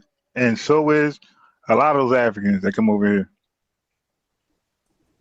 But I was born over here though. You see what I'm saying? So a lot of the immigrants' kids were I got a born birth, here. So what? I got a birth certificate. So You feel me? I okay, got people great, on here though. great for you. You saved. Were your parents legal before you were born? Because if they weren't, Trump is in court trying to make sure your citizenship gets revoked. If they Can't make me wasn't go legal down there. citizens here at the time, you might have a problem, player. Why? Well, I'm gonna have a problem. Because if they weren't legal citizens here at the time of your birth, that means you're not a citizen here. If the I court, just told you if my the whole court, family line come from South Carolina. We come from that South Carolina. can't We was be. born here. Yes. That can't be. What do you mean? You told me 5 generations back. That's 100 years. No, but bro, that's why I said what I was saying, and you came into with that. I'm gonna correct it again. Once again, I'm going off of my DNA. I hear you, but I'm talking about your family line. I asked you. My line say it's a woman that was from Cameroon, from the place we call Cameroon today, but really the Bamaleke people who came across from the east. Okay. So how many generations ago? How long ago? That's in How me. long ago? How long ago? What you mean? How long ago? Well, the ancestry test gives you a time frame. I don't know if you know that or not. Yeah. What time frame does it say this ancestor existed? It can go all the way back 2,000 years, brother, buddy. Wait. Are you telling me that ancestry test is from 2,000? An ancestor from 2,000 years ago? Is that what you're saying? No. I'm saying ancestry test can trace lines back 2,000 years. That's what I'm saying. I understand, but I'm asking you this one. It gives you a time frame on when this ancestor, approximate time frame. Anyone say that. Right. You said it's from a woman from the Cameroonian area. Yeah. So what time frame is that? 300 years ago? No, it ain't. 400 years ago? How long ago? I mean, that's just the line of the woman that came from Africa. So whenever that woman came from Africa, when she came here in the 1700s, got here in the 1700s, and her line kept going because I'm here today, that's how long I've been around here in what we call America. Okay, so you're starting to admit that you're an immigrant's Right. child. Okay, I hear you. Hey, look, let me ask this question. Hey, are you Gullah? I'm Geechee, Gullah. No, I ain't from that down part down South Carolina. I'm from the mid. Okay. Have you met them before? Huh? Hey, bro, have you met them before? Yes, man. I do got people down there, but I'm not from down there. Okay. This part of the family ain't from down there. Okay. On average, are they very dark or light? Well, they gonna be. You can find a lot of dark ones. You can find some brown skin. You find some light skin ones. But I see what you're saying. Listen, so hey, bro, what that mean? Listen to the question. On average, are they dark or light? They could be dark. They dark. Brother, listen. They dark. I lived in Okay, listen to me, my guy. I lived in South Carolina just last year. I worked at a property management company, and I worked in Charleston. I know they're all in Charleston, my guy. I know that. Yeah. Where in Charleston? I never. Okay. Right by the library. Right by the library. I forgot the road, the major road, but it's right by a major library, in a Family Dollar. Right there. Okay. Yeah, it's a liquor store. Matter of fact, there's a Jamaican restaurant next to the Family Dollar, and there's a liquor store across from the and there's a chicken store right there. Charleston? You been in North Charleston? Yes, yeah. No, I'm talking about North Charleston. Yes, North Charleston. Okay, yeah. So I know exactly. I'm describing the area, and there's a bus station right there. A lot of homeless people be over there chilling. All right, and the other way is the highways, the major highways. the other direction, and you going back to Walmart the other direction, McDonald's the other direction. Okay, but where I'm talking about, it's very poor and it's all Gullah Geechee. Okay. Very dark. Very dark. Okay. Yeah. And guess what? I Googled the average European ancestry in them. It said about 9%, and they're very dark. That's why I say, bro, for you to say you got 9% European, you're not very dark. Listen. Is it impossible? No, but is it likely? Also, no. Like, it's not adding up. But is it impossible? Could you be a rare species, an albino type dude? Well, Yes. actually, But- Ron, it's impossible for him. You know why? He said his mother was light skinned too. Oh, 2 generations of light skinned people, but he's 91% African yeah, bro, ancestry. stop. Because if they're light, then they got a high mix, bro. They got more than 9% European in them, bro. You got it. The lie is just crazy, man. Yo, they want to be African that bad, bro. They'll lie about their DNA test. I know y'all be thinking nobody listening to what y'all say, but I'm taking it all Hey, in. Ron. Hey, Ron. I'm hit me taking up it on all in. Facebook. Yeah. Huh? You got my. Hey, hit me up on Facebook. Send me a Facebook request. All right, hold on. You go. Hold on. I don't got to lie, bro. Yeah, yes, you do. No, I don't, man. All right, hold on. I ain't got to lie to you, man. All right, what's your name on Facebook? You look your ass up. What's your name on Facebook? Huh? Your name? Tuesday Kimmy. You see? Who? I ain't no me so. Wait. Okay. Okay, look. Hey, bro, who the hell got a fake ass name on Facebook? Huh? You don't have your real name on Facebook? My name is Ron Harrison on Facebook. That's my real name. Who don't have their real name on Facebook? Kevin Freeman. Go to Kevin Freeman. Try Kevin Freeman. God damn. You said Cameron? Kevin. I'm about to say, man, yeah, bro, if you was going to tell me a fake ass name, I was going to call you an agent. 100%. 100%. Yo, who don't have their real name on Facebook? Like, yo, but this is how we verify who is who. My name is Ron Harrison, and I got another account, Rondell Harrison. Ron is my short nickname. 2 accounts on Facebook. Both are me. Both, you're going to see 1,000 friends and more, and relatives and all type of shit. All right, so Kevin Freeman? Yeah. Yeah, bro. Look, I'm that guy, bro. Nothing going to get past me, man. Okay. I'm not going to give me a fake-ass name and think, I ain't got no picture up there now. You just say Kevin Freeman. I ain't got no picture. Oh, shit. Oh, my God. Wait. What this one do? Is this the one where you had a family picture? Yeah, this gotta be you. This is like South Carolina. It says family IT had a ball yesterday. Is that you? Oh, no, I don't think that's me. I ain't got no picture up there, bro. Let me see. This says Kevin Freeman. Hey, my God, he ain't no fucking picture, man. Oh, but what am I looking up then? There's nothing to look up then. Nah, I'm good. Yeah, that's some agent shit. This guy gave me a fake name and his real name don't have a picture. Yeah, I ain't got no I picture. don't even know what you. I don't even know what you're trying to prove anymore. You say you have African ancestry. You can't vet. You can't tell us how old the ancestry is. You can't tell us who the ancestor is. But you're saying you 91%. So that means your people been here in the United States for a couple decades for you to be 91%, okay? Or you Gullah Geechee and you just said you not. So I don't know what you want us to think now, right? Because most black people have at least 15 to 20% of European DNA. We ain't even talking about the Native American DNA that we can't even substantiate because they don't do tests. So what was your point? To prove that you're not African? Because basically everything you're telling us is that you're not African.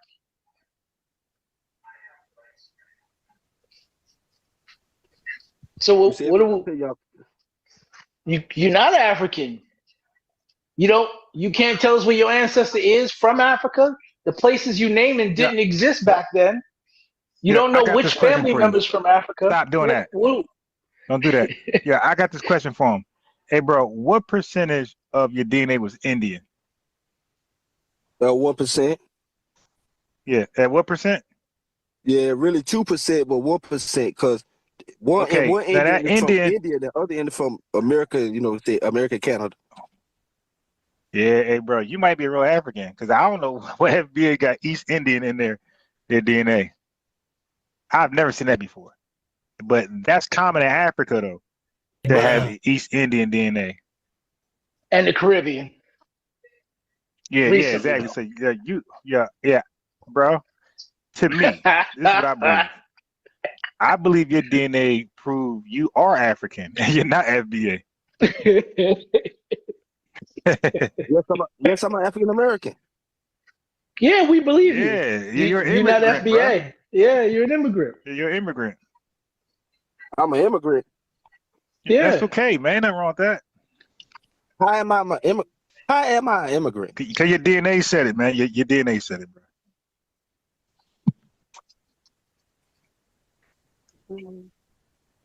I know you mentioned earlier it was related to slavery in some way. I'm just trying to, and the odd part is, right, why this is odd, because you would have to have this much African ancestry in both of your parents, one of whom is light-skinned. How is that even possible? For you to have 90% African DNA, sir, both of your parents would have to have either that or slightly more for you to equate to that. It's not like your mother could be 40%, your father 60%, and you suddenly 91. That's not how DNA works. So what you're telling us is you are an African American. You literally are a descendant of an African who moved here to America. You get it? Have pride in your culture, man, and your nation and all that. Yeah. Your nationality. Well, that means most of South Carolina then, because I'm quite sure there's a bunch of people in South Carolina, 97% African. No, Gullah Geechee's the closest thing. Yeah, and those are far and few. They're not 97. Yeah, they're isolated. Like they're about 90%. But bro, they're very dark. Listen, you're saying yeah, and you're saying yeah before I even finish. They're very dark skinned, so that makes sense that they're 90%, 88%. They're very dark skinned. But listen, look what's unfortunate for you. I talked to them in real life.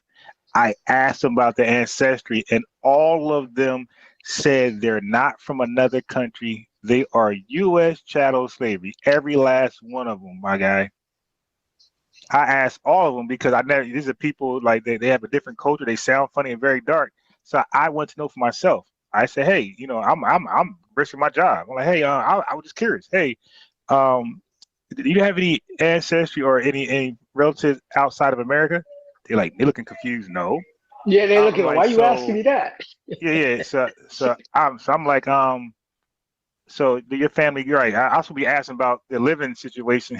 I'm asking about their DNA, so your genealogy. So I'm like, yeah. So as far as you go back, it remains in America. It don't go outside the country. Like, no, I'm talking about damn near everyone I asked.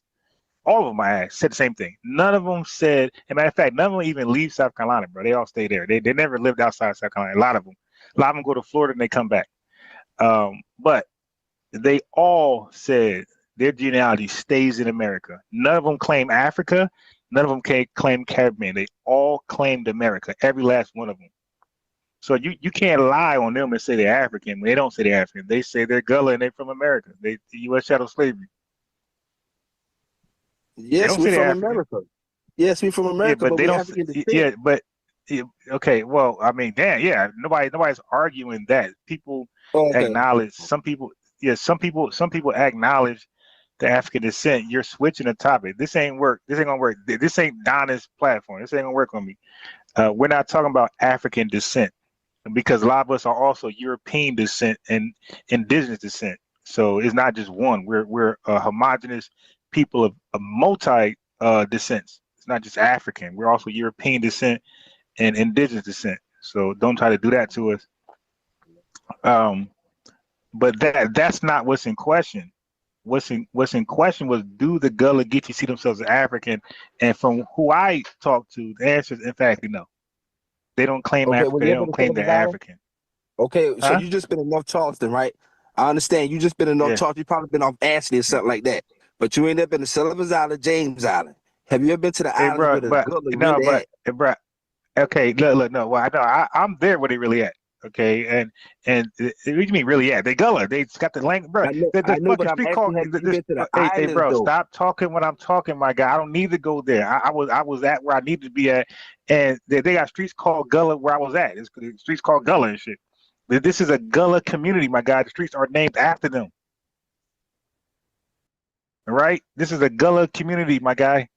And that's why I know for a fact they really deep in North Charleston. They super goddamn deep out there, and they're real Gullahs. They don't fake Gullah. They real Gullahs, dark as shit, and they sound like a damn Jamaican. I know what I'm talking about. I got first primary experience, my guy. I'm different. I can't lie to me. I was living out there, my guy. Can't lie to me. You can lie to somebody else. I live in I don't know Mississippi, what. North Carolina, Dallas, Texas, Georgia, and South Carolina, my guy. Y'all can't lie. Right, you know I how live I all know. throughout the South. Y'all can't lie to me. You know how I know he's being deceptive? Because when I asked him about this ancestor from Africa, what time frame was it? It literally says it on your DNA test. It literally says it. It's not going to say 300. It's not going to say 300 years. 1700s. I told you the Yeah, he a piece of shit. 1700s, but you didn't want to hear that. Yeah, though. you switch it. We talking about the DNA test, player, not what you said. Yes, the DNA test will tell you that. How long have you been in America? Since the 1700s. This how long that line been here. My lines. I'm gonna say that because I can see both of them. I understand, but what does the DNA test say? That's what I'm telling you. This line here been in here since the 1700s. Read it. Can you read to us what it says, please? Huh? I'm telling you read to us what it says. I'm giving you the timeline, man. You're giving it to me. I need you to read. I need you to read what's there. That's what's there. It show you dots. Okay, the first drop off you will see Virginia. Yeah, he's being stupid. Yeah, I know he is. I'm being honest. Move into South Carolina. They'll show you Bishopville. I'm not, but that's not what's on your DNA test, player. I'm just asking you what the time frame the DNA test gave you. That's what it gave me, the 1700. Read it. So why don't you just read it if it's the truth?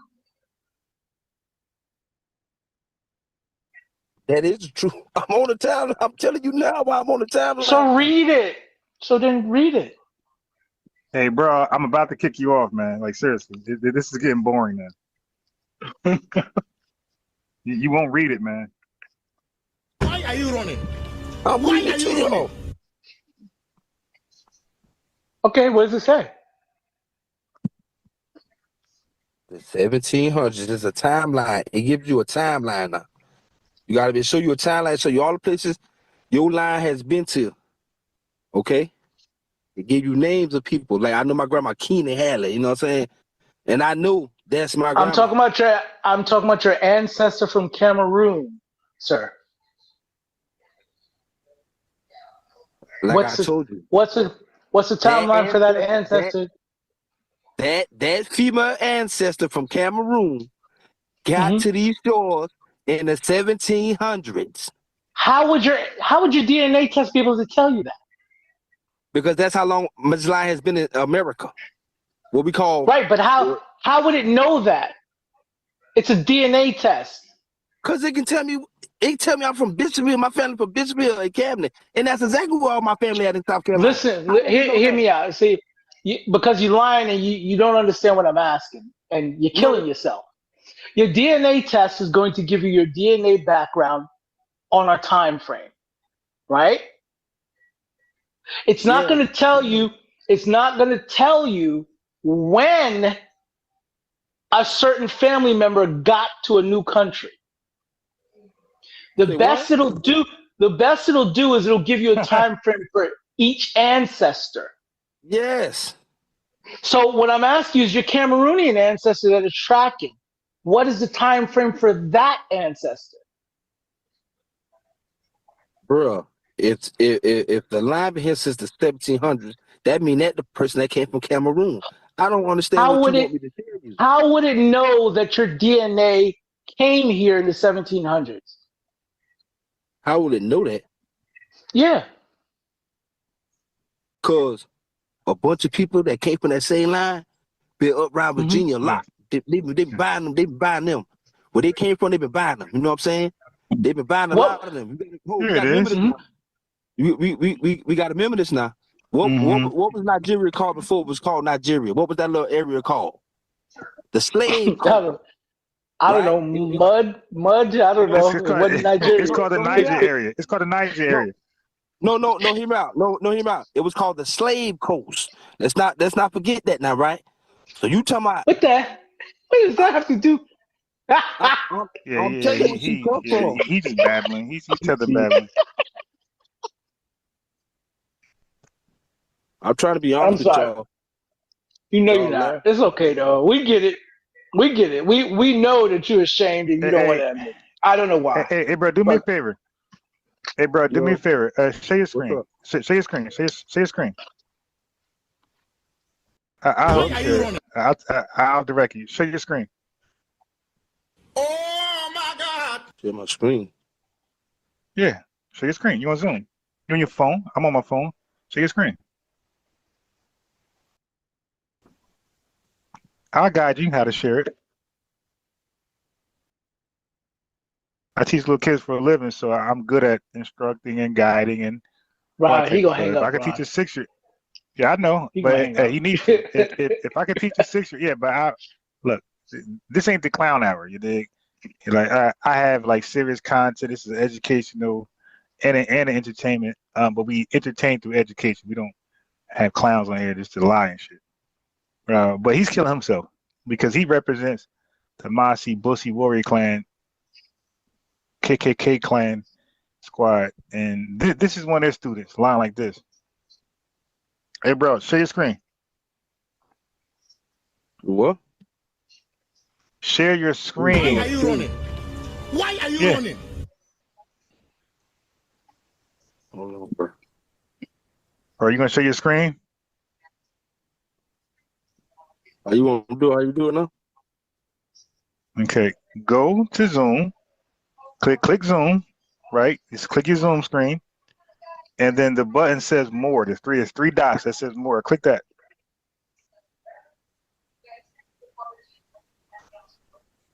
And what came up?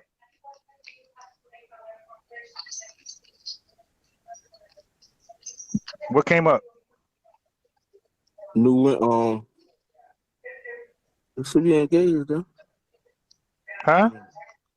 The screen about to pop up. Okay. Oh.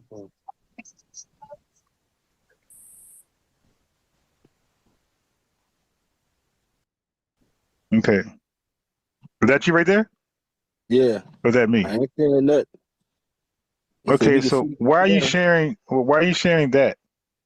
What? A whiteboard. I gotta see how to do. Hold on. Hey, are you Truth Teller? Are you looking at a whiteboard? Yeah. Yeah, I see a whiteboard and he drawing on it. I don't know why he's sharing a whiteboard. Okay. I'm trying to. Hey, bro, why are you sharing your whiteboard? I'm not trying to share that. Go back out. No. Listen, man. Go back out and don't click the whiteboard. Click the application that has your DNA test. Click that option because a bunch of windows. Click that option. Yeah, we don't want to see the whiteboard.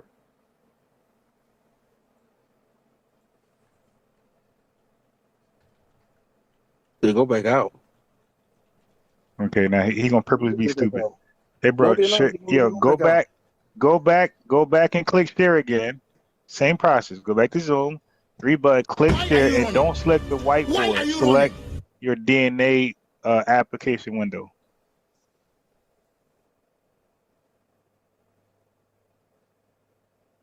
Okay, because it gives you options which one you want to share. You click that one. and just don't click that one, bro. I'm a Zoom teacher, my guy.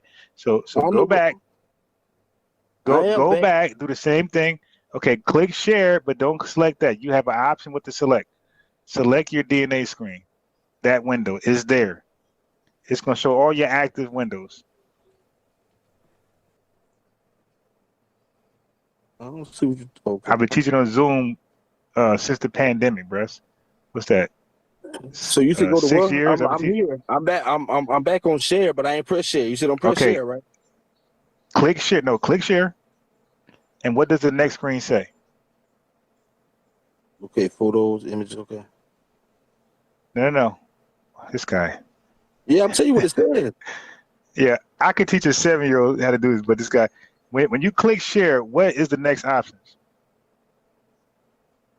Zoom whiteboard, photos, images from Okay, no. file. Click the green letters that say screen.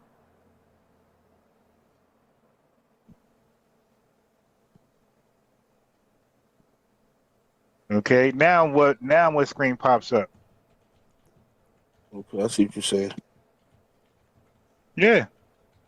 I've been teaching on Zoom for 6 years, bro. I'm like a Zoom expert.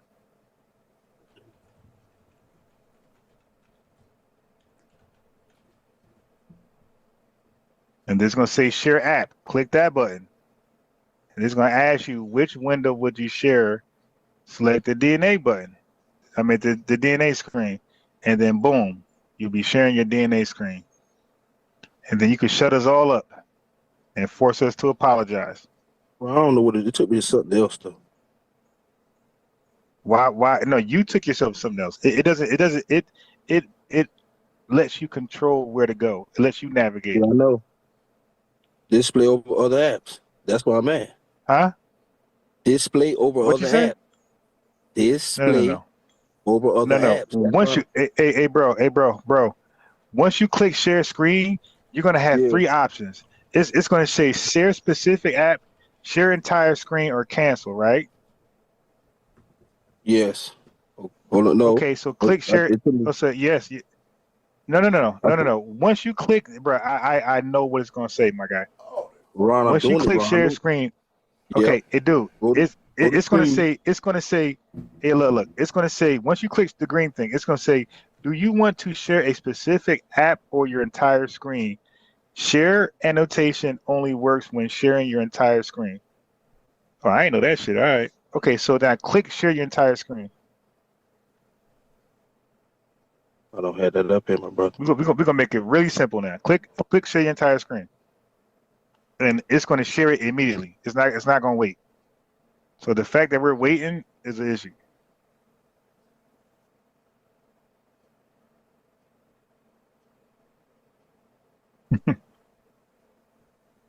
Still at it.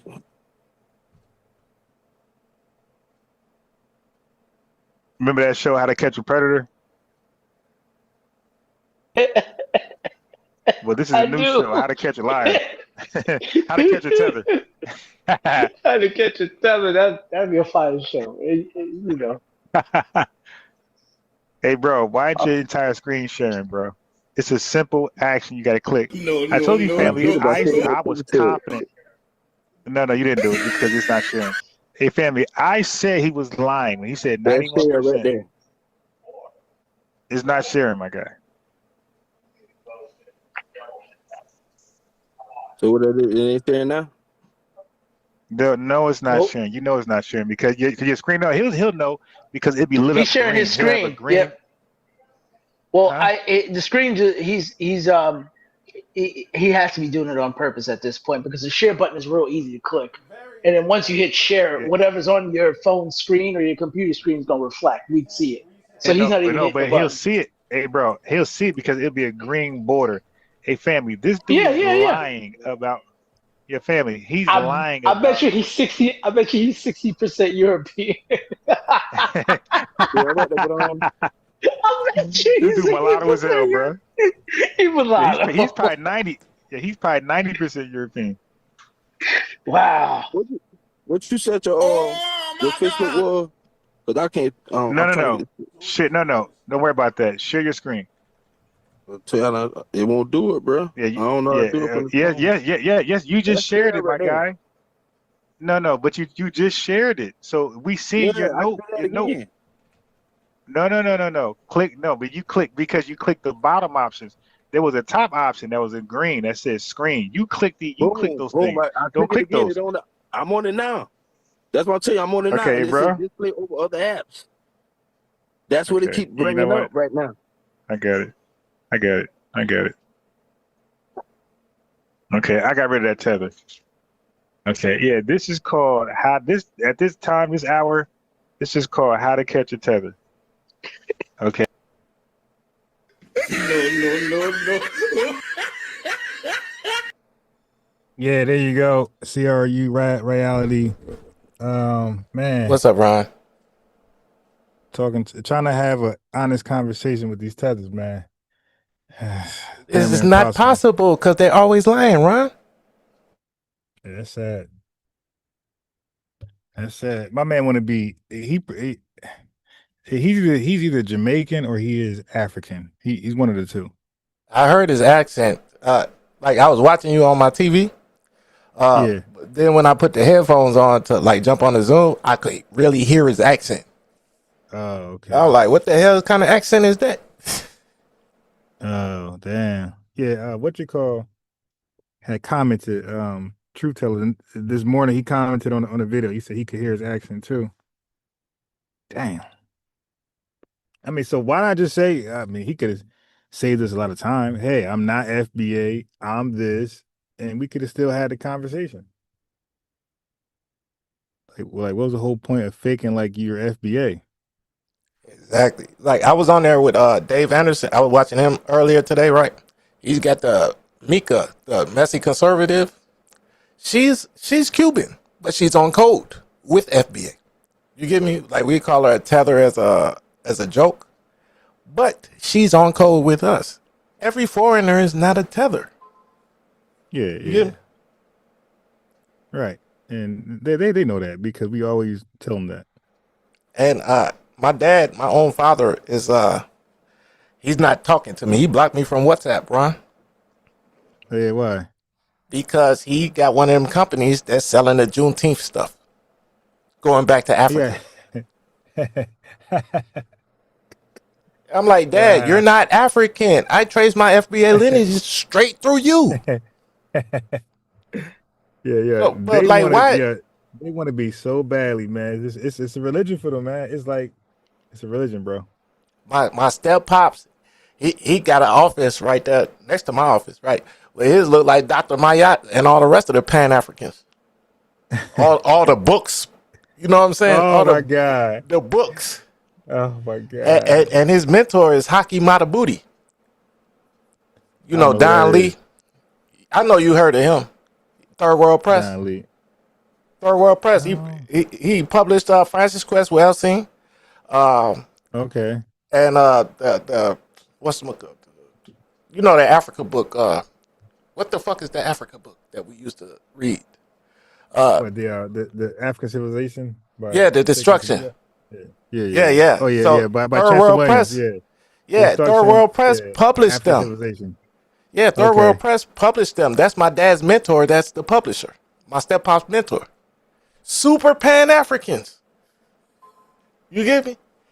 And now here I am, FBA, in the midst of all of this. I was raised by Boule Pan-Africans, but I'm FBA. Right. They're all FBA too, but you know what I'm saying? Right. But spiritually, Pan-African. Yeah, spiritually, they got the brain locked back to Africa. That's wild. I be thinking my step-pop's finna make me move my office out his crib. Cause you talk the FBA stuff. He gonna evict your ass. Evict your office. Right. I'm gonna have to start streaming back from my crib in Indiana. Yeah, I'm telling you, bro. Yeah, damn, yo, that is some irony right there. You're streaming FBA content in a Pan-African building. Oh my God. From Olympia Fields, Illinois. Yeah, that's some. I have a friend who's Pan-African. He's a fake Pan-African, And he'd be like, "Yo, you can do your shit. Come stop by. You do content over here." Like, stop the cat, dude.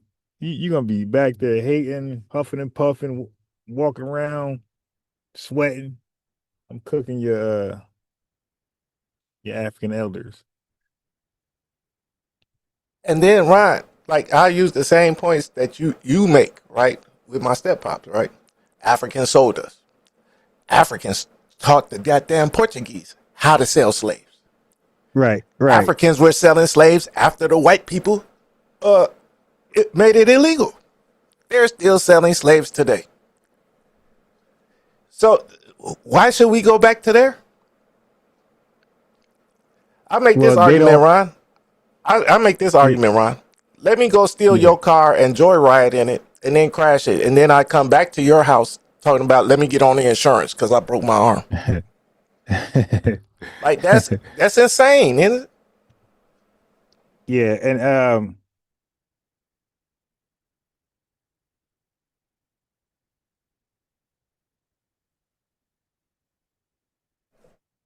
where you go, Ron? You was finna say something, I think. Yeah, my dumb self went on mute by mistakenly went on mute.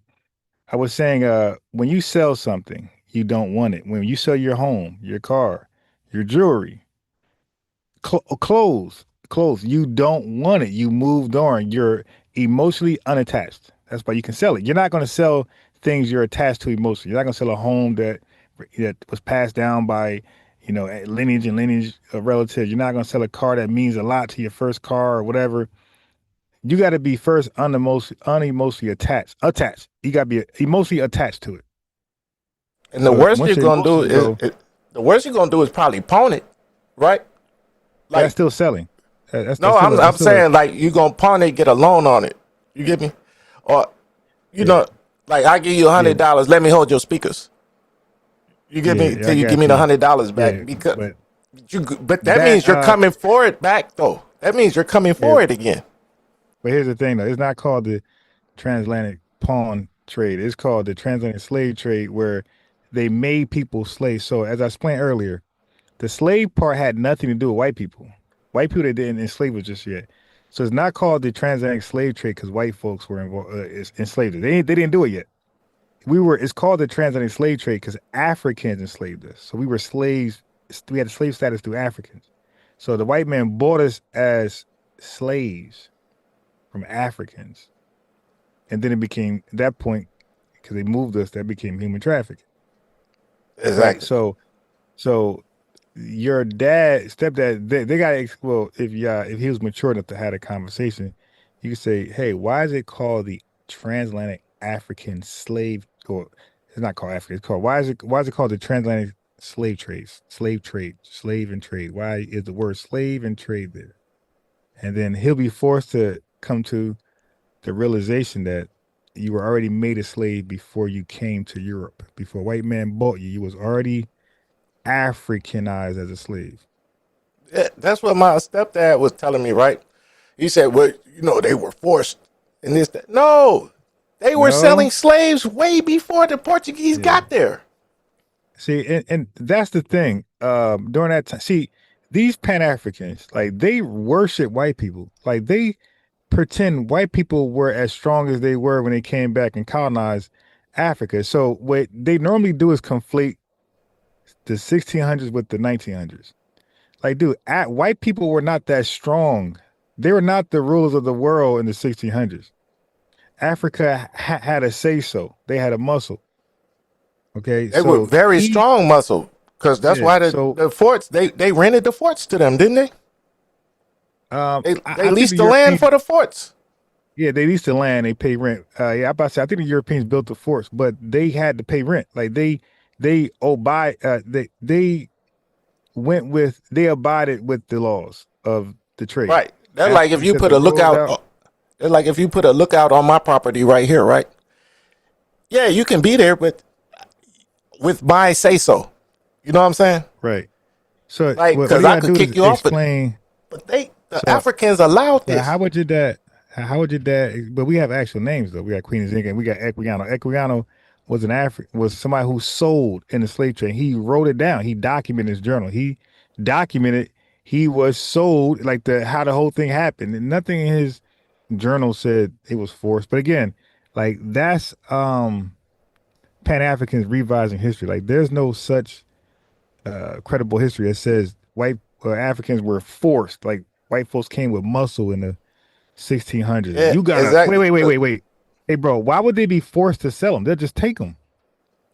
Exactly, right? If they had that Look much at this, muscle, Ron. because I got a child. You got a child, right? wait. There is no way somebody But could hold force on. me to sell you my child. But hold on. Let's be more historically correct. In the 1400s, they tried to take people. They tried. They tried to own slave race. They were horribly unsuccessful. That's like you said, African tried. The try is to fail. Yeah, but look what happened though. This is what people need to know. Africans kicked their ass. This is why they failed miserably. So he got to explain that. So where was the force? So what happened? So there's no force. They tried to force their way over there, and they got their ass kicked. Then they came back 100-something years later with a checkbook. Like, all right, well, let's do it this way. How much? Ain't that how it was in America too, with the colonies? Yeah, it's a little different. They failed. They failed until FBA. Oh yeah. You talking about building, trying to. Well, that was before the colonies. That was before the colonies. 1600s. They all failed over here in America. Yeah, but you're talking about an earlier time period. You're talking about the 1400s when Europe. No, French, I'm just saying it's English, the same thing. The Europeans did. Listen, it's my job to be more historically correct because we have a chat that's listening and noting and documenting things. So what you're talking about is the 1400s when the French, the Spanish, and the English came over here and tried to do it themselves, and they ended up eating themselves, cannibalizing themselves, starving to death, and they killed each other off. Like the white folks killed each other off trying to colonize or do something with America. So they failed miserably. Then they bowed out, and that's when the British got involved, and they said, "Okay, we'll take it from here." And they got involved with the slave trade, and they brought people over to America that we know is now America, and then that's how they got it popping. But they tried themselves a different French, Spanish. It was one, I think it was English, but I know it was Spanish and French for sure. But it was one more European nation, and they just they kill each other. You want to talk about drilling? Yeah, as soon as they seen each other, it was on site. You're right. And I'm gonna cook your leg for dinner. Right. Jesus Christ. But kill you and eat you, dude. Yeah, that's what they were doing at that time. Yeah. So, but how do you see another human as food?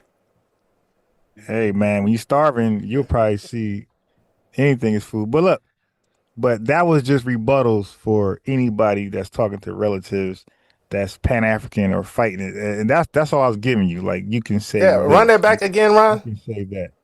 Okay, so first of all, white people came to Africa in the 1400s trying to take people.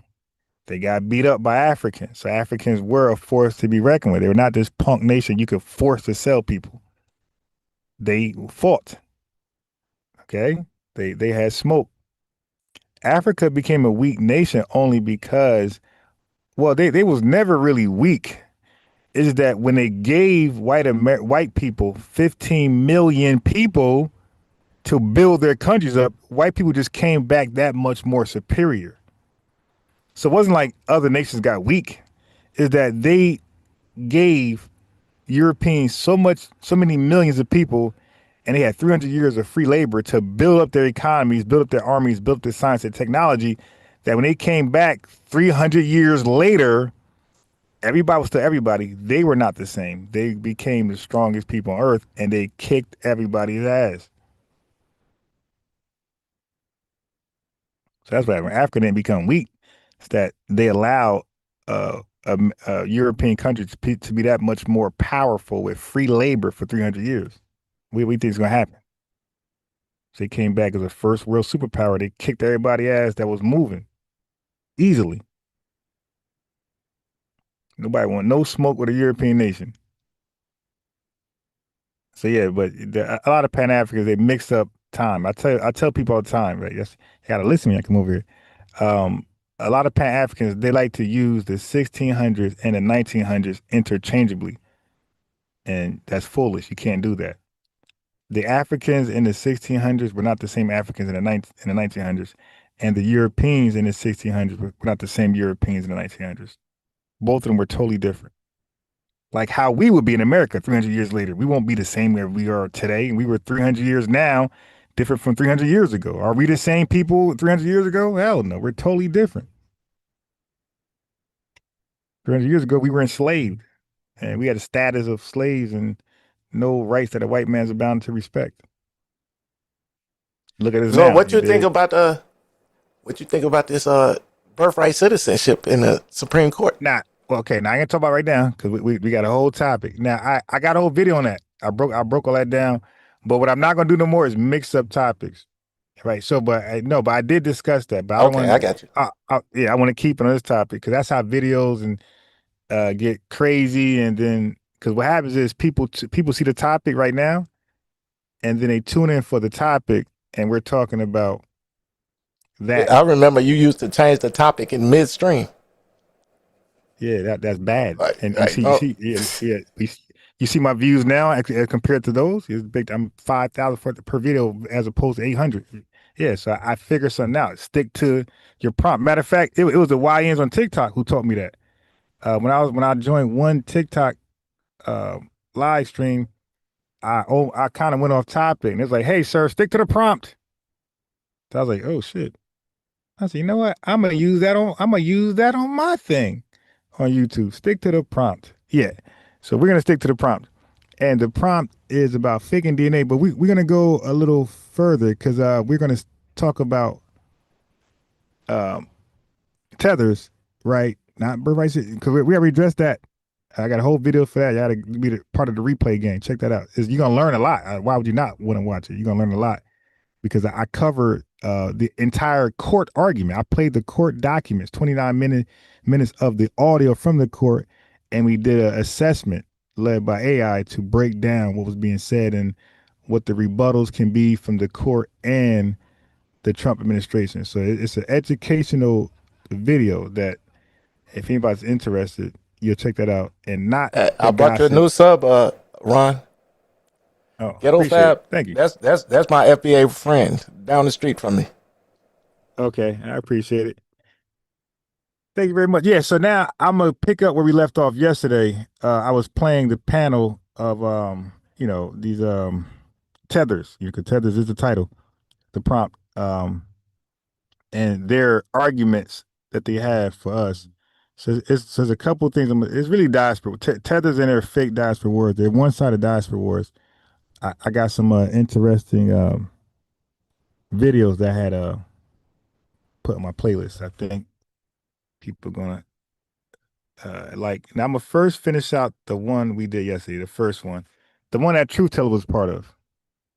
So I'm gonna finish that one, and then we'll go to the sister. And I got I think a Caribbean tether. No, I think an African tether, who was like trying to downplay our stance and position, like they always do.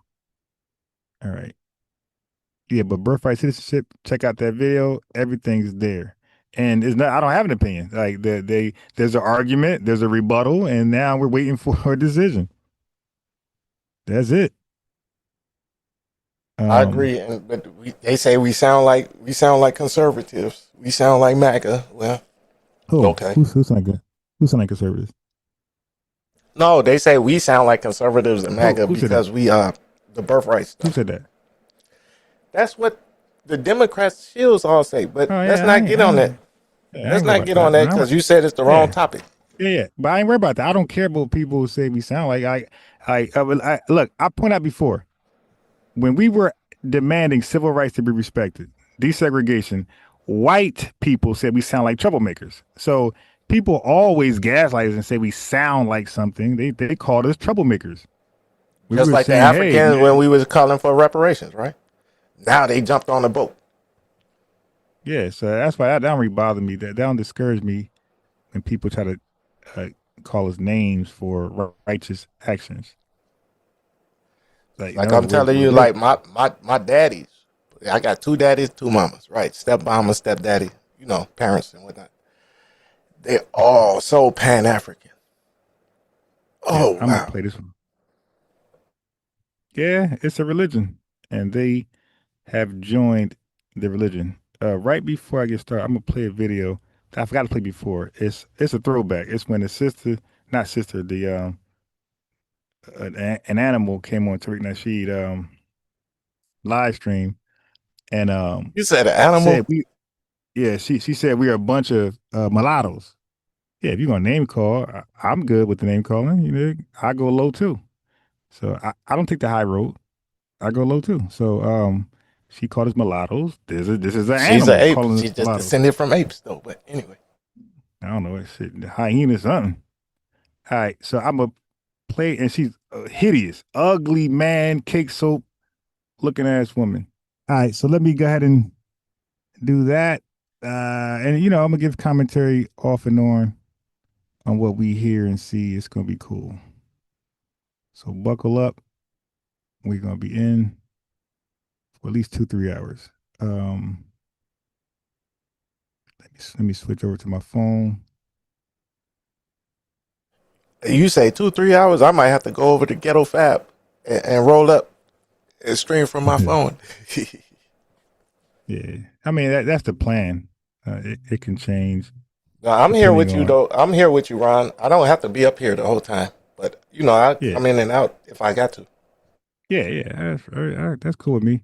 Yeah, so that's the plan is to be on for at least 3 hours. Like I said, if something happens, like an emergency or phone call, then that's going to, if everything goes smooth, nothing changes, we're going to be on for a while. Because I got hella content to play, hella diaspora panels that we're going to laugh at and cook and address. Indeed. All right.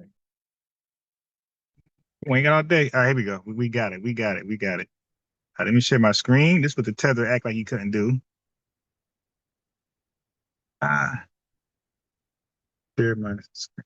Yeah, right. It's literally right there at the bottom of the screen. Participants chat, reset, share, and more. Yeah, he was trying to pretend that he couldn't find it. All right. And you see, I got my OBS. I can share everything. Yeah, I got to figure out. Yeah, I'm gonna link with you later and figure out how to do all that because I keep seeing it as an option on different things. Yeah, Man, so I'm gonna I'll link. show you how to do it, but you be moving around too much, like from your phone to your PC and whatnot. Oh yeah. Okay, then But it won't work. Yeah, because there's I probably a definitely. way to do it though. But like if you're settled at your crib, you get me, or got a laptop or something, I'll show you how to do that. You just carry your laptop with you. I'm a streamer, bro. Like a gaming streamer and everything. I know how to do all this. All right. Yeah, like I said, we thank you, and I'm gonna reach out to you. Like you said, I gotta be more settled in an area which I hate.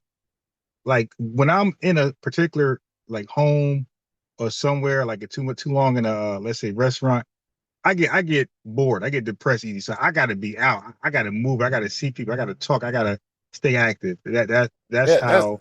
that's like what you Yeah, said. You said you gonna stream for 3 hours. I'm talking to Ghetto Fab. I got to go roll up and smoke with him too. You get me? I But got you. I can't sit. I'm at my desk right now in my office. But like this way I record. I don't really stream from here too much unless I'm gaming. Okay.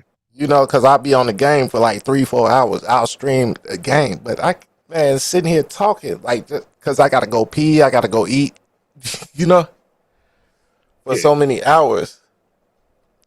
No, that's fine though. I used to do this all the time, but you know. All right. All right. Let me get this video started. 'Cause I got some hours to play.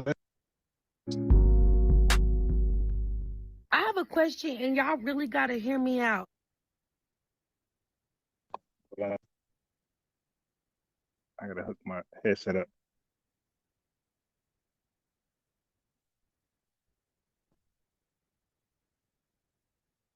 Up. Also, be careful what Get you're up. sharing on the screen, because no, because I see you going through things. But just make sure what you're sharing. Yeah. Don't hit the wrong button. You know. Right. They go viral for the wrong reason. Like, yeah, what was that? Now go back to that. Go back to that screen. What was that? All Hey, Ron cut off his camera, went to the bathroom, but the camera cut back on. Like, God damn it. Yeah, you know what I mean? You biting your toenails. That camera cut on you over there biting your toenails off. Like, yo. Right. Look Digging at your this nose fool. or something like, yeah. Yeah. The And camera was on. And look, because sometimes I do cut my camera on, but I'm used to not having it on. And sometimes I would do something, not like that, but maybe something stupid that I wouldn't have done with the camera if I was cognitive of the camera being on me. So that's why I'm like, you know what? I'm not used to the camera being on. So let me kind of get used to it a little bit, then I'll keep it on. But I'm not used to it. So I would do dumb shit in the background that the camera don't need to catch. All right. Like, I mean, how you be digging in your mouth, you eat something, you all in your damn mouth looking all crazy on camera. Like, yo, Right, picking your mouth, teeth man. or something on camera. Yeah. Like, yuck. all in your ear. You try to smell your finger. Shit like that. All right, hold on. Let me play the video. Yeah. Stuff like that. Smelling your is finger. what I'm worried Oh, God. about. Yeah, because I'm not used to being on camera, and I be doing weird stuff like that. Like, all right, not like that exactly, but weird stuff like that. All right. Shit you don't do in public. Black Right. people get so mad. Like, I'm talking about not African people. I'm talking about Black Americans. Why do y'all get so offended when Africans say that y'all are descendants of slavery and descendants of the white man Yeah, penetrating look y'all? how ugly this beast look. That's why I call it an animal. Look how fake eyebrows, just hideous. You know she's half of the septum ring. Oh my One more hole there. She's there. God. All right, so she's talking about why are we afraid or why we get upset when people say we're descended from slavery. Yeah, I guess she just made that shit up. Like we call ourselves ADOS. We call ourselves descendants of slaves in America. We proudly say that. We're not ashamed of what we went through 400 years in America. We proudly wear that. So like this disgusting, ugly, hideous cake soap. That's cake soap. And yo, look at her face right now. Look how angry this dog. Yeah, this pit bull is angry, yo. God damn. Hey Ron, Yo, I think her eyelashes. I think she got a mono lash. She just cut the thing in the middle. Oh yeah. I I can think see she that. really has a mono lash. But I think that whole thing is drawn on. All right. But look how ugly this beast is. And she in the bed, half naked, and I don't. gat. She's not ugly, but her Man, persona is ugly. Look, beauty is not a beholder. This chick is to me hideous, ugly. Yeah, I'm not into all that. Where everybody else is into like this cake soap face, all that. This is nose don't go with the mouth don't go with the eyes. Little as hell, nose broad, eyebrows painted on. She got a bonnet on, and she half naked in a bed with African earrings. This is a beast. Offended when Africans She probably say that y'all are stinks. descendants of slavery and descendants of the white man penetrating y'all's family. Like, why does that bother y'all What's so up bad? with her bottom Like, that's teeth? what happened. That's the truth. Yeah, And when I wasn't gonna say that, but since you brought it up, that's why I said like Them bottom vampire teeth. You look at that right there. And it's a gap. It's a gap damn. between your front four teeth. She got a gap between her vampire teeth. The bottom one, right? Yeah, bottom. And then, this woman is hideous. Look at his face right here. It's like Eddie Murphy on Vampire in Brooklyn, yeah. This chick ugly as hell, man. Shit. Hey, them hyena teeth on the bottom look like that. You know how like you got rams and boars and whatnot. Like them hyena teeth will stick out over your head type shit. Come out your mouth. Yeah. She look like a hyena. That is this is a hyena right here. Oh my god.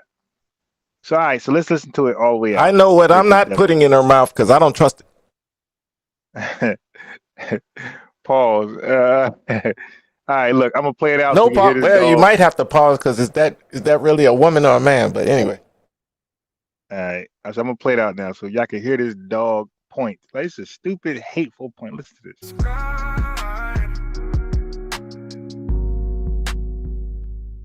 have a question, and y'all really gotta hear me out. Why the do black people get so mad? Like, I'm talking about not African people. I'm talking about black Americans. Why do y'all get so offended when Africans say that y'all are descendants of slavery and descendants of the white man penetrating y'all's family? Like, why does that bother y'all so bad? Like, that's what happened. That's the truth. And when you come with a bitch like me, that my descendants wasn't slaves and didn't come from slavery, nigga, at all, and I'm not penetrated by I'm like a full-bred Nigerian girl. Like, y'all got all these different, like, how, you know how they be breeding dogs and shit? Y'all are mutts. Y'all are mutts. Like, why does that piss y'all off? Y'all got everything in y'all. Y'all a little bit Ireland. Y'all a little bit Cameroon. Might have some Nigerian in you, because you know we was the ones selling the people. Why does that piss y'all off so, like, why does history piss y'all off so bad? That's the truth, bitch. I saw a video. All right, now. Oh my God, is that her? Oh my God, shit. Hey, but I see Brian, that. if you're bred to be Yeah. something, right? I think that makes us the best of everything. Because you know how you breed dogs? You got the African I'm gonna say lion it quiet. hunters and all of that. Yeah. We're bred. They made us a robot. They made us AI. You get me? Like Right. Yeah, I got you.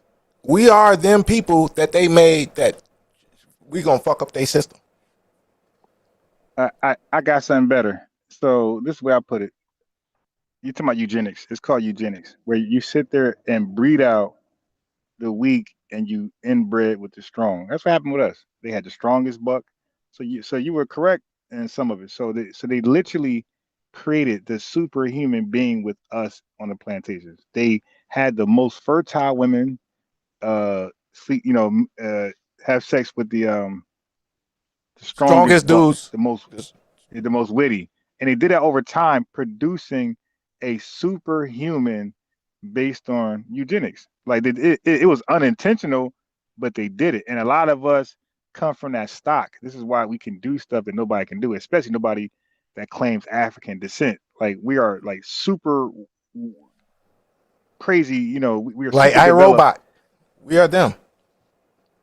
Yeah, we're more like, yeah, we're you say robot, I'll say like a No, you know, superhuman. iRobot, the Will Smith movie. I know, but I'm saying I want to compare it to a superhuman. Like Superman. I get what you're saying. Yeah, like we became like the Avengers based on what she just said. Like, so she thought that was a diss. I was like, nah. Like And they she told on bred us. herself.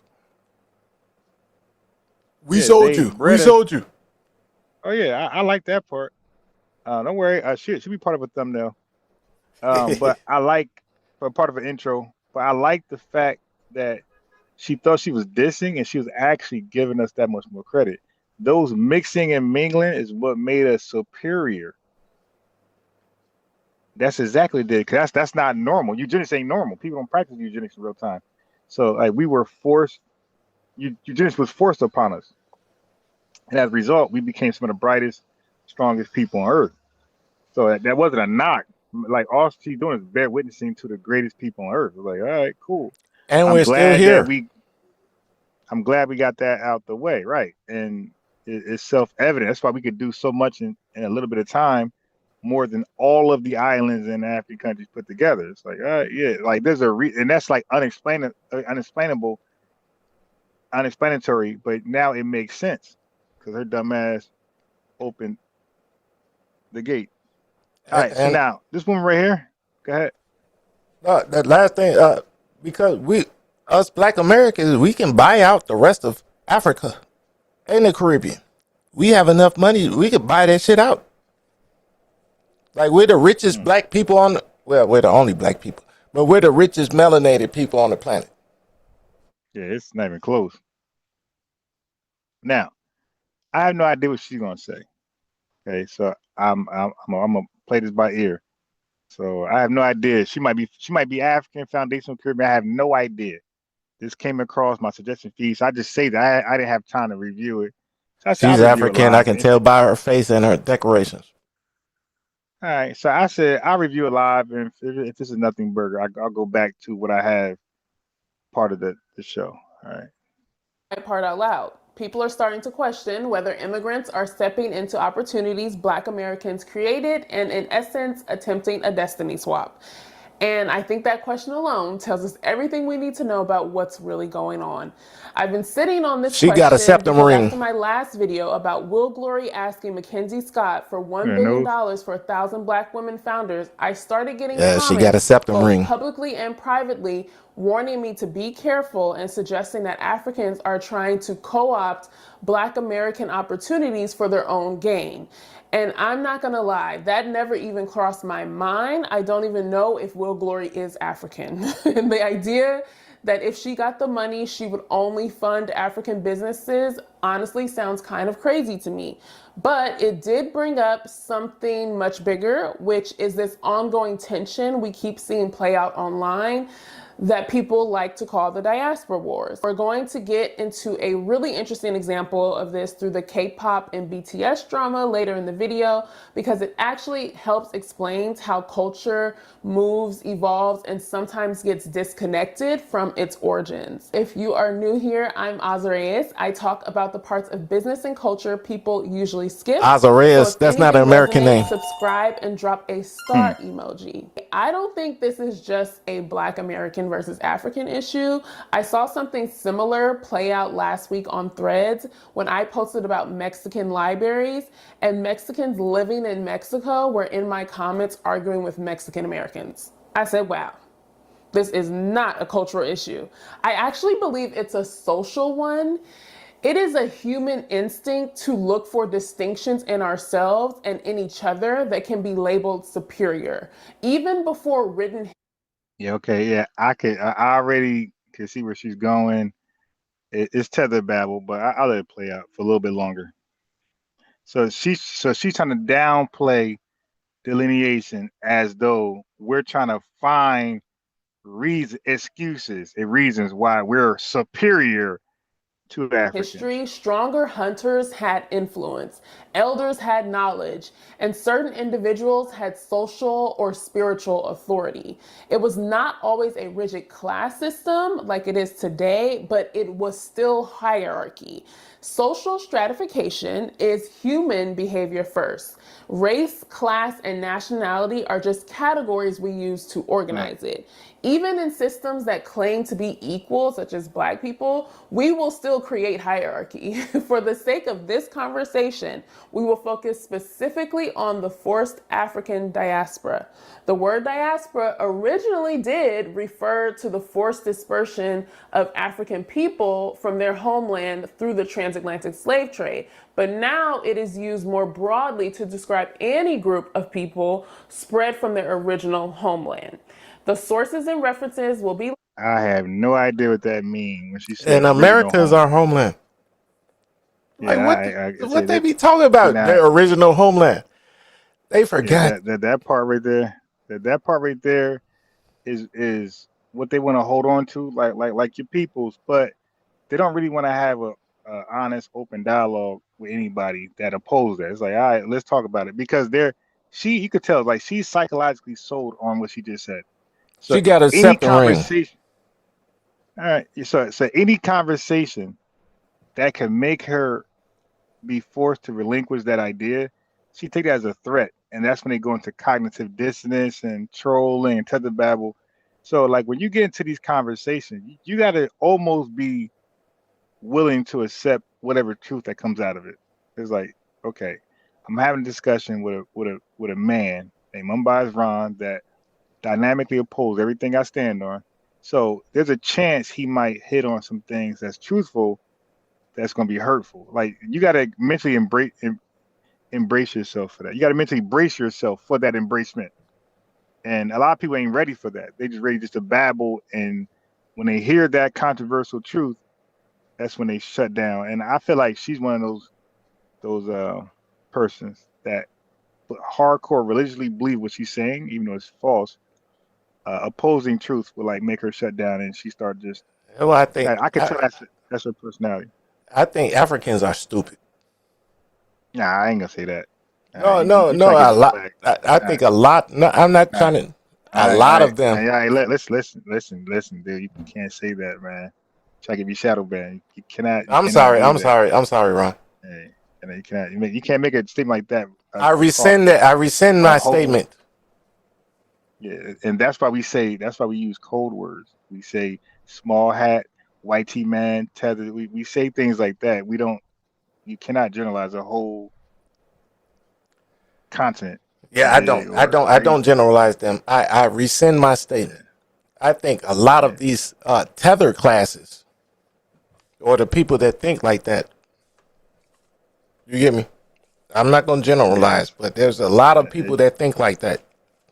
So look, just use codified language here and now.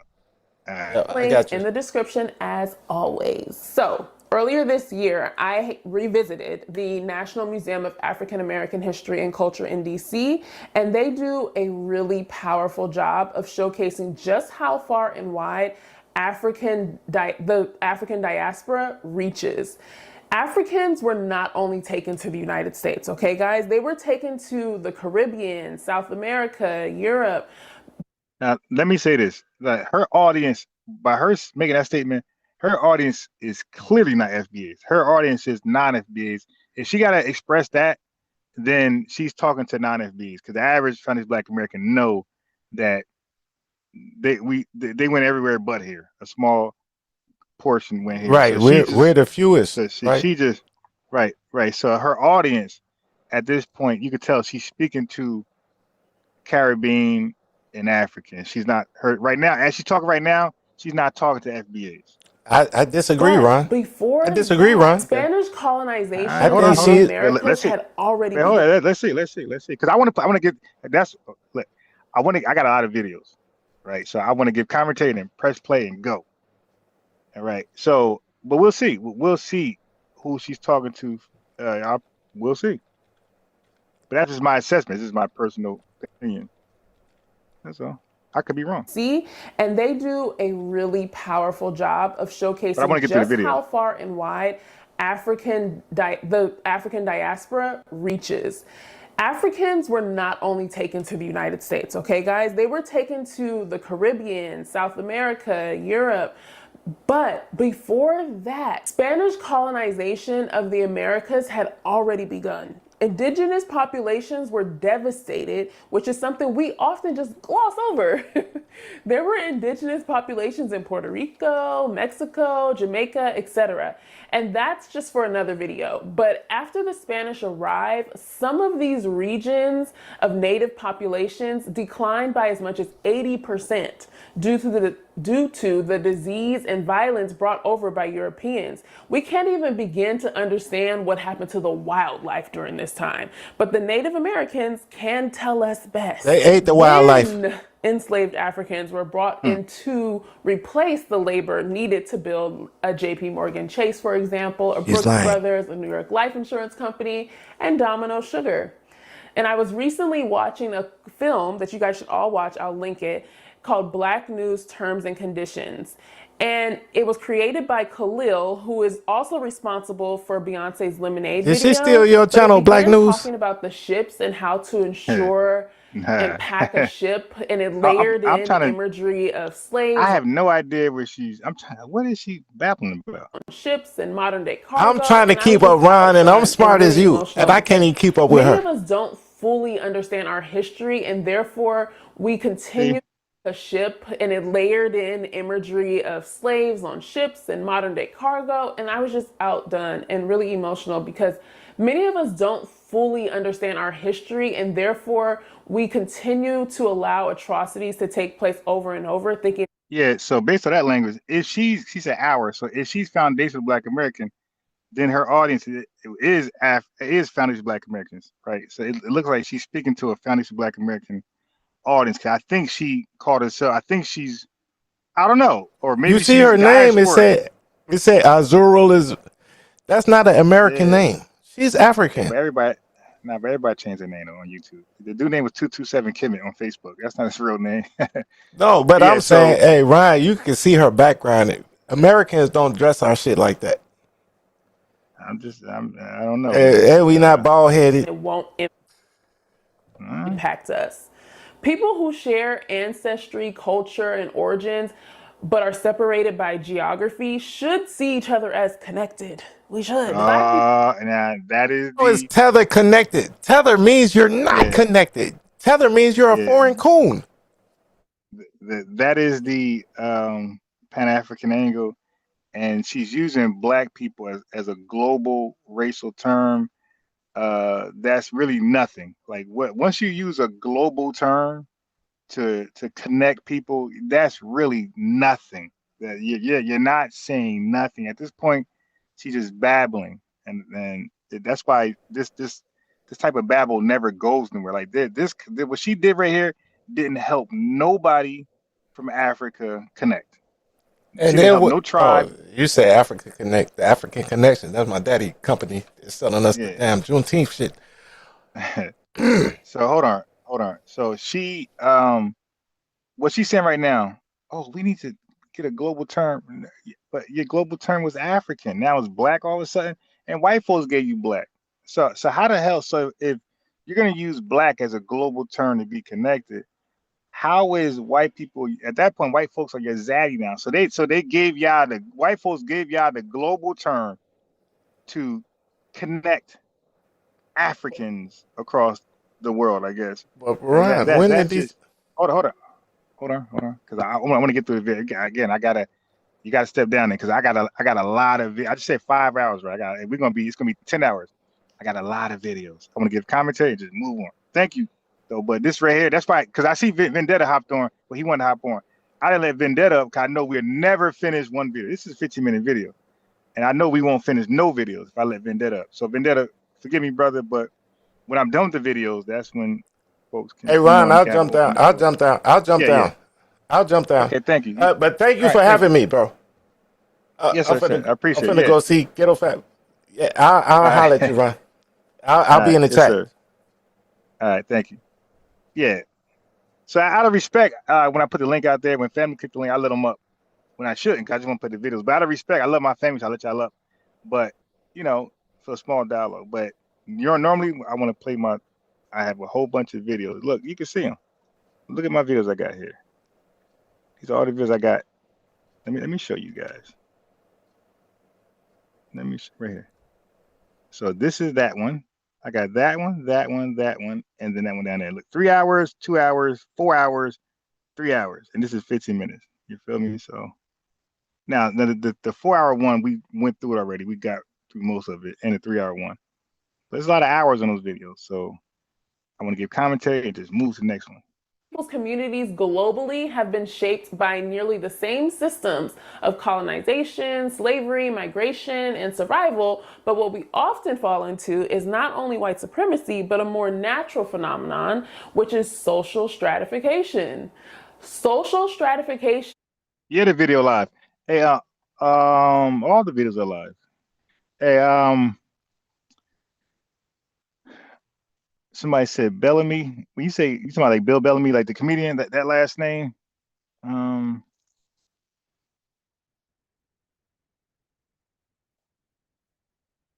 Okay. Yeah. Yes, sir. Yes, sir. Yes, sir. Yeah. Like I said, when I put the link out there, out of respect, I let you on. You feel me?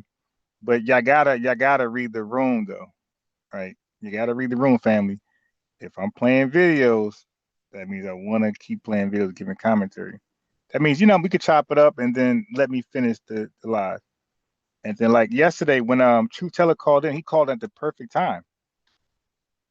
You dig? I was no longer playing the videos. I was tethered out. I was diaspora ward out. I'm sure you guys were too. And we had a dialogue. Yeah. So kind of read the room. But I want to play the videos. I want to get these out. And say that 3 times twice, is how societies organize people into hierarchies based on wealth, status, education, and power. And it made something click for me. It's very human for people to say, I'm not like them, or I'm the exception, or I'm better. But historically, that instinct has been exploited and weaponized to enslave, kill, and divide the human race. Okay. Now, okay. All right. So I want y'all to just bear witness to shit like this.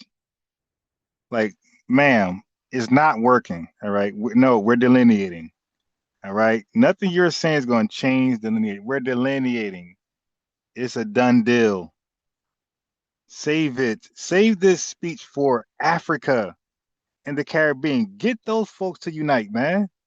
You don't need us. We're uniting amongst ourselves. Y'all go do it yourself. That could be the new challenge, right? The new challenge would be let's unite with our own. You can trace it back to slavery with House versus Field and light skin versus dark skin, and even beyond that to the modern tensions between, let's say, Dominicans and Haitians, or different diaspora groups competing for proximity to whiteness, basically. In terms and conditions, they follow Dr. W.E.B. Du Bois and reenact his Philadelphia Negro study, which centered around 800 hours or residents, I can't remember which one, interviews to prove that the social position of Negroes was due to systemic racism and not a character flaw. And how people will say Black women don't understand how to pitch, right? This is just a modern version of very old tactics. Now, let me be clear about where I stand. I am a Black American. Some people say foundational Black American. I don't get. I told you. Said, look at her name. I said, anybody can make up a name. That don't mean shit. That's part of our culture too. We're naming ourselves everybody name. But I mean, but I told you, I said, I could tell by her language she was speaking to a foundational Black American audience, and that she is, and she just said she was. Don't understand how to pitch, right? This is just a modern version of very old tactics. Now, let me be clear about where I stand. I am a Black American. Some people say foundational Black American. I don't get too caught up in the labels, but I know my lineage. There you go. I told you, Black American. Both of my parents were born in Oakland, Foundational Black American. California. Their parents were born in the South. That is as far back as we can trace because, like many Black Americans, our family's lineage was disrupted through slavery. I believe my aunt did find one of our relatives in an old slave record book at the Legacy Museum in Alabama. So when I speak, I am speaking from that position. I grew up what some might call woke. So this is not new information to me. I was never the kind of kid calling African kids names because I always understood we were connected. And when I learned about like Ifa spiritual practices, Stop the cat. Or I think I'm saying his name right, Okuwi Inwezor, the art curator, the Nigerian art curator, I get a sense of pride because to me, you are me in my eyes. And in adulthood, most of my experiences. Your eyes don't have pupils. You can't see. You believe that bullshit. With African people, whether they be naturalized immigrants or second generation, have been very positive outside of dating African men, which is a whole different conversation, okay? That said, family, every time they talk like that, what do we say? We say they're either a tether themselves or they're dating a tether. There we go. Every time. Dr. Ruxpin, all of them. And a lot of people think Dr. Syrup Bottle Lady.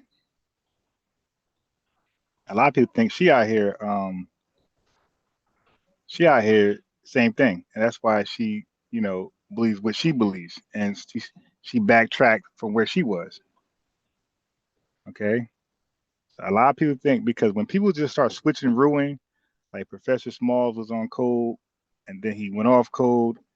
And then, people be like, people be having these relationships as non-foundational Black American.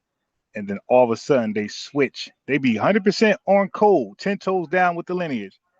And then once they date non-FBA, they become a complete op agent. So it's quite possible that the Dr. Syrup Bottle Lady is messing around in Africa as well. And that's why she did a 180. Now all of a sudden, African American is a good term. When she gave a great argument why we should throw it away. Now all of a sudden we should keep it. So People looking at her like, hey, who are you dating? I have noticed patterns. What I can most accurately describe as in-group preferences between across different groups of the African diaspora or Black communities. That includes Africans, Caribbeans, Latin, African Americans. And my question to the people who perpetuate these in-group preferences is, what are y'all bonding over that the others cannot be included in? Like, what's the underlying difference in the mindset?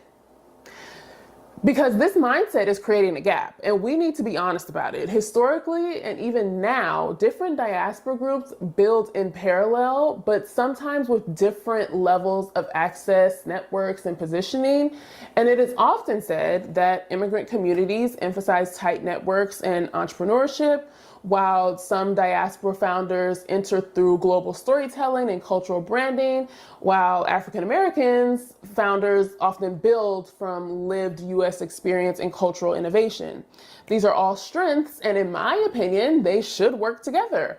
But a lot of the frustration I'm seeing online and hearing in person comes down to one word, which is essentially erasure. Black Americans feel like their history, culture, contributions are being Okay, family. She. By the way, she's reading. She's reading. That means like she have no genuine interest in what our issue really is. She's reading. Like you don't read our issues. You feel me? You experience them. You talk to us. Maybe I can get her over here. I doubt it. Like I said, 'cause a lot of these folks want to believe what they believe. So I doubt we can get her over here. But I'm at least try. I'm gonna send her a comment like, "Hey, can we talk about the real issues?" But a lot of these folks, they like to step into. Thanks. They like to step into the discussion midway in. They none of them know the origins. Like, hey, ma'am, our issue didn't start with tethers, ma'am. Our issue started with our American government. Tethers involved themselves in our business. We're fighting our American government, and tethers stepped in the way to save Master, to save the whitey man, to save Zaddy. So I hate when they started when they want to where they want to start it from. That's not the starting point. The starting point wasn't what you're talking about. This erasure that was all discovered. Uh, that was all discovered as we were fighting with our government. We discovered like, oh shit, there's a whole play. Okay, we got somebody calling in. We got DeAndre Young calling in. Let's see what he. I gotta run the storage, man. I gotta run the storage. I hate going to storage, man. Hey, DeAndre Young, if that's your name, you could unmute.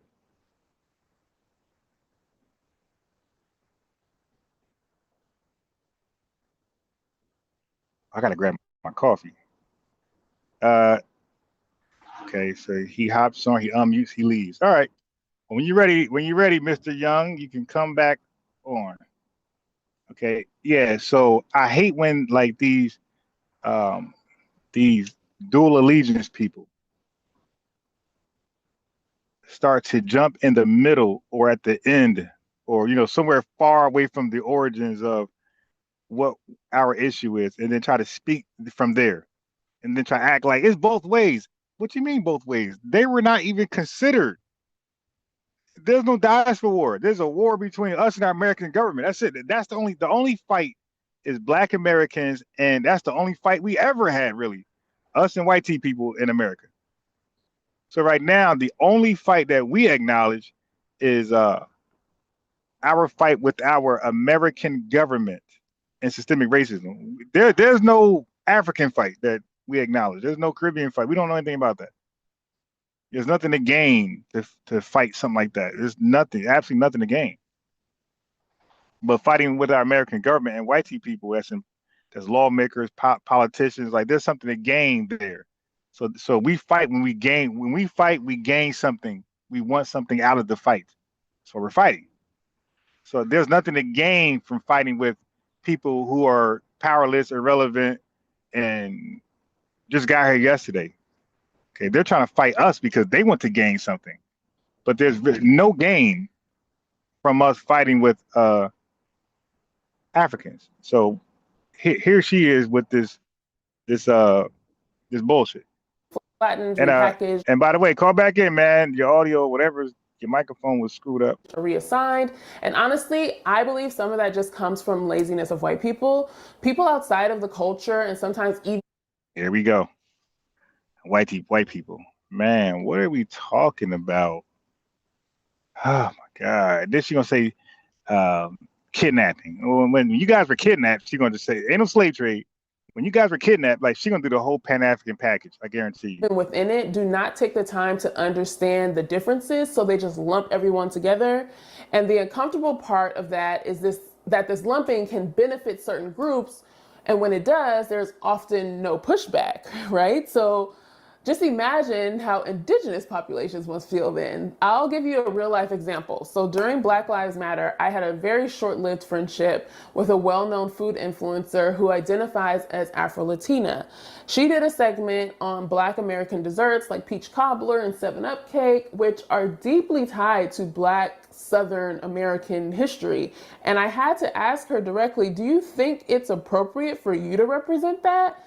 Because yes, you may have experienced the food, you may love it, you may cook it, but representation does matter in these instances. There are histories tied to that food. There are ancestors tied to that food. And when those lines get blurred, it becomes more about the content than it becomes about who gets to tell the story. And if you don't know the full story, you can end up reshaping it.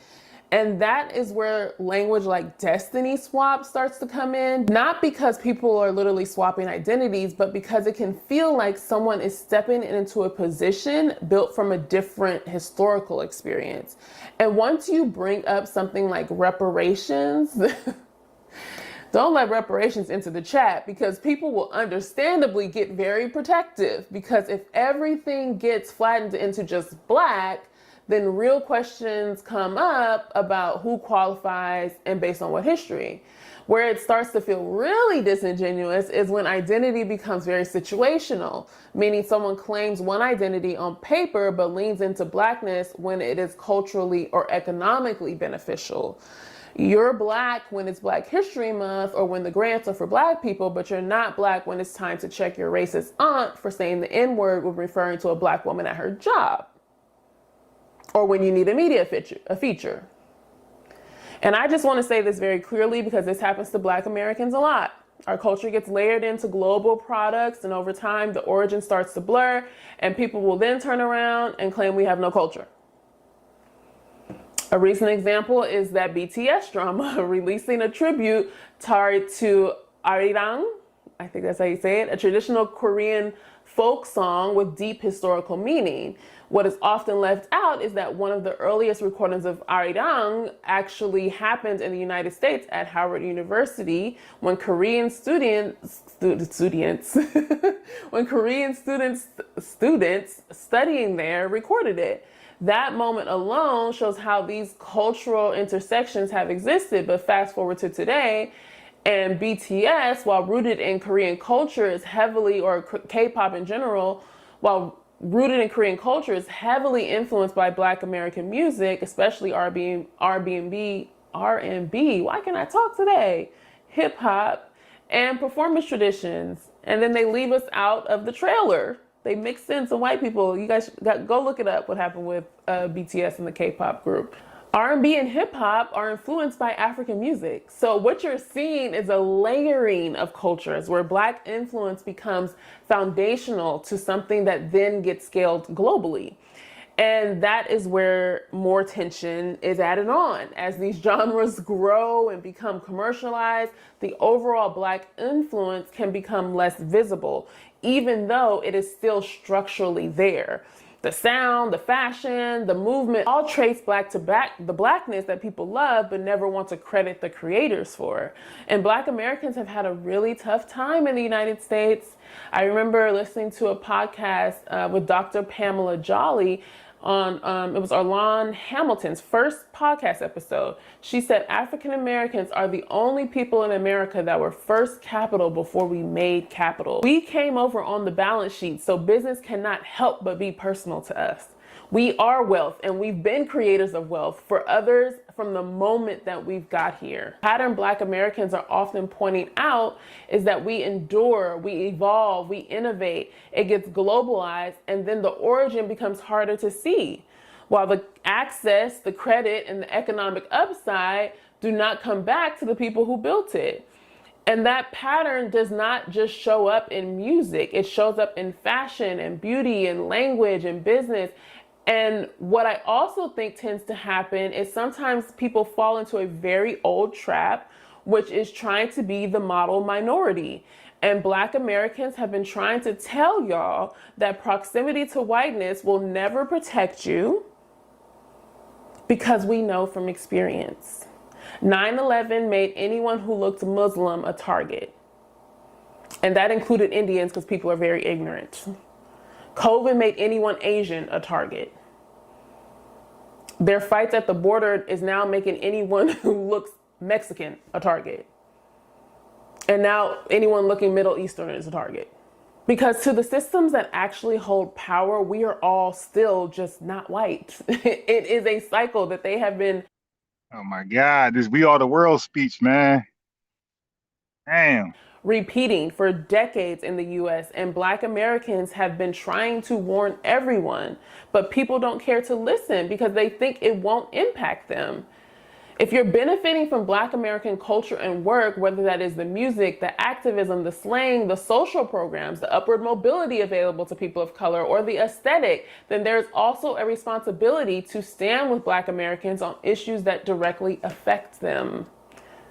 You cannot pick and choose, and that includes conversations around reparations, because if we're talking about access, opportunity, and capital, we cannot ignore the history that shapes who has what today.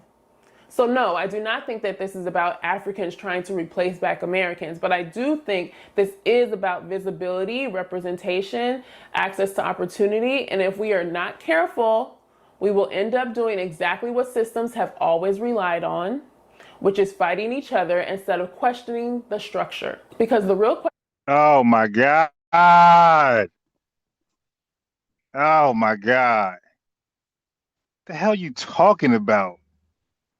We are the structure. What are you? You ain't just see that video? Oh, you guys are mutts. Oh, Black Americans are dirty. Like, what?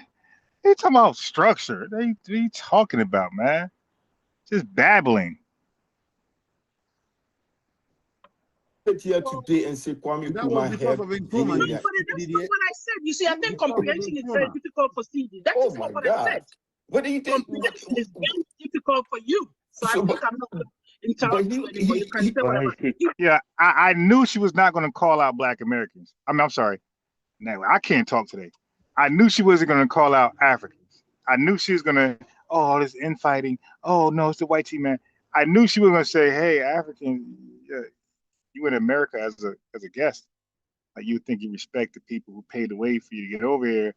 And the fact that you have any rights that's respected at all by the white team, man, that's all Black Americans. You dig? So you might want to put some respect on their name. They present some flowers when you come to America. Not look down or try to get close to whiteness. Like, that's what she should have said. But again, she be screwing a lot of Africans, so you dig? She ain't trying to mess that up.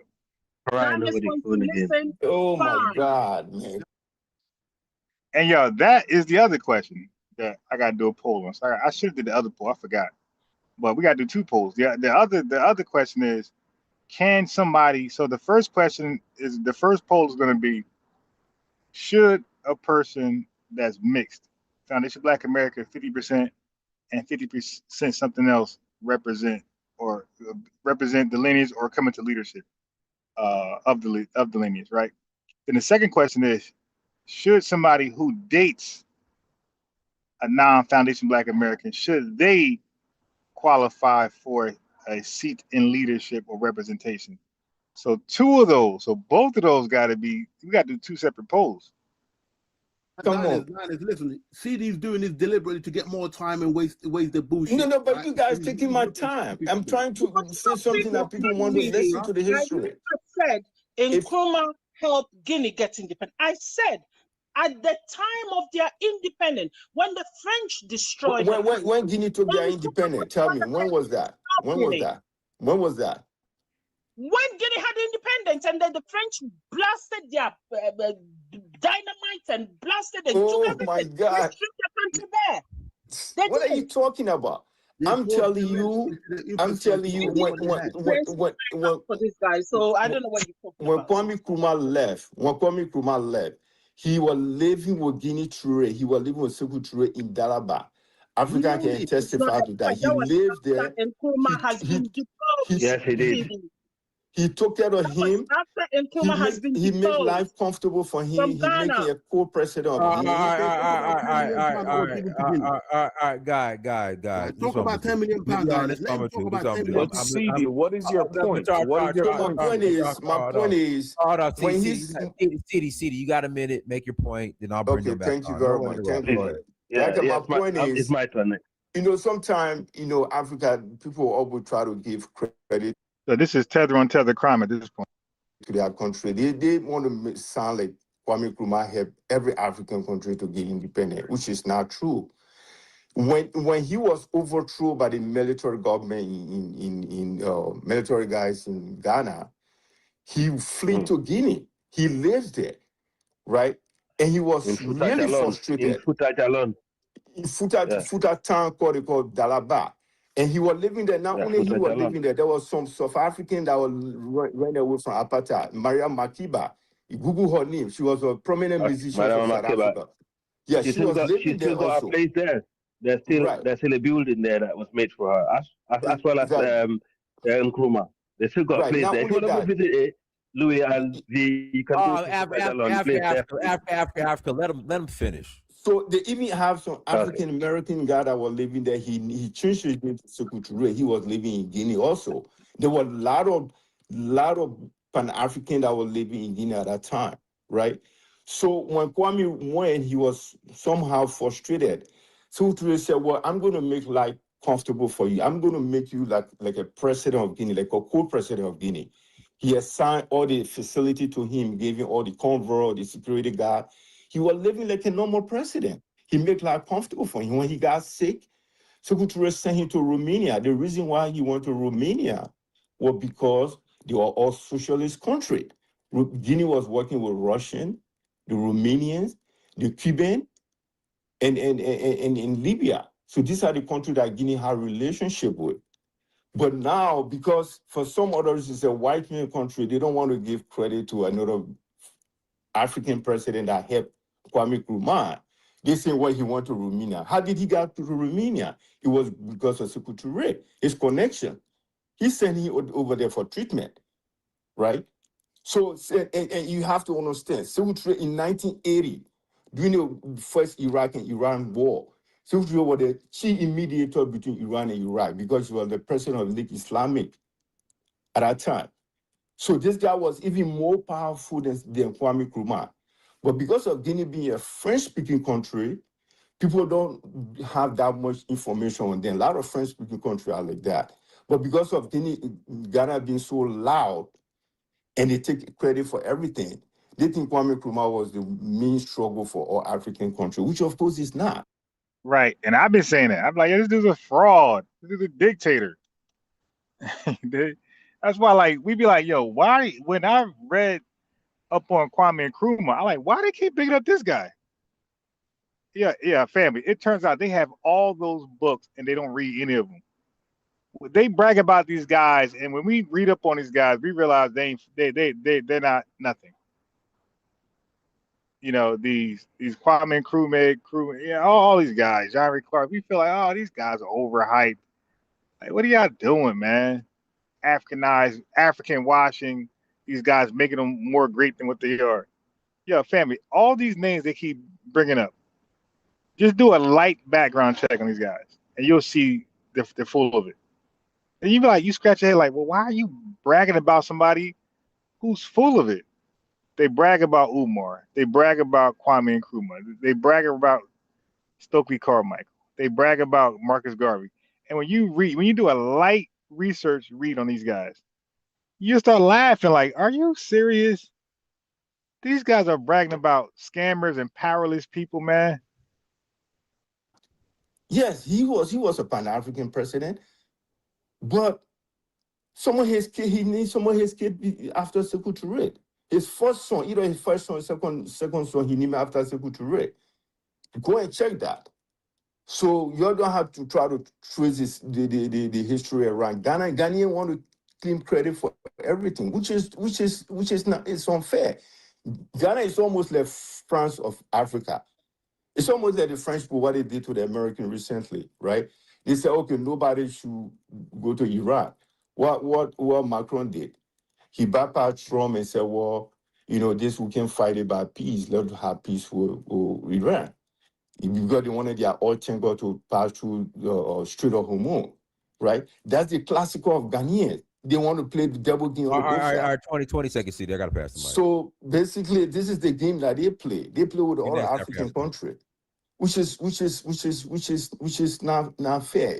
Ghana is not a Pan-African country now. Yes, if for Kwame Nkrumah, yes, of course, I agree with that.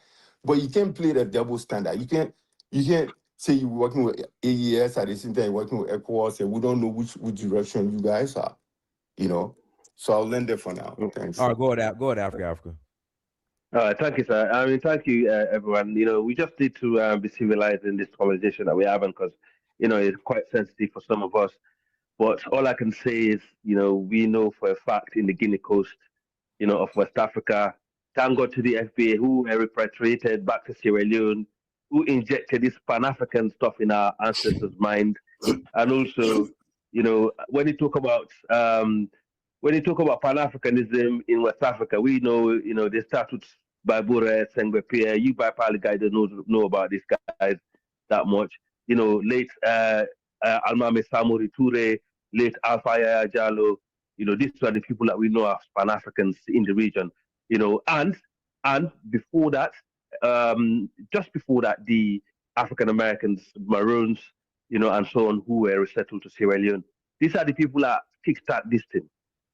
They're the founders in Africa about Pan-Africanism. Before that, there was no such thing. It was all kingdoms, all tribalism, all this bullshit that was going on in the continent. Let's make that clear. Right. They got to stop lying. All the people that sitting there insulting, you know, other groups of people who trying to liberate themselves. Good luck to you guys because you know you don't know your history that well. But anyway, goes back to this reparation thing. Of course, I think we should be going hard on Mahama.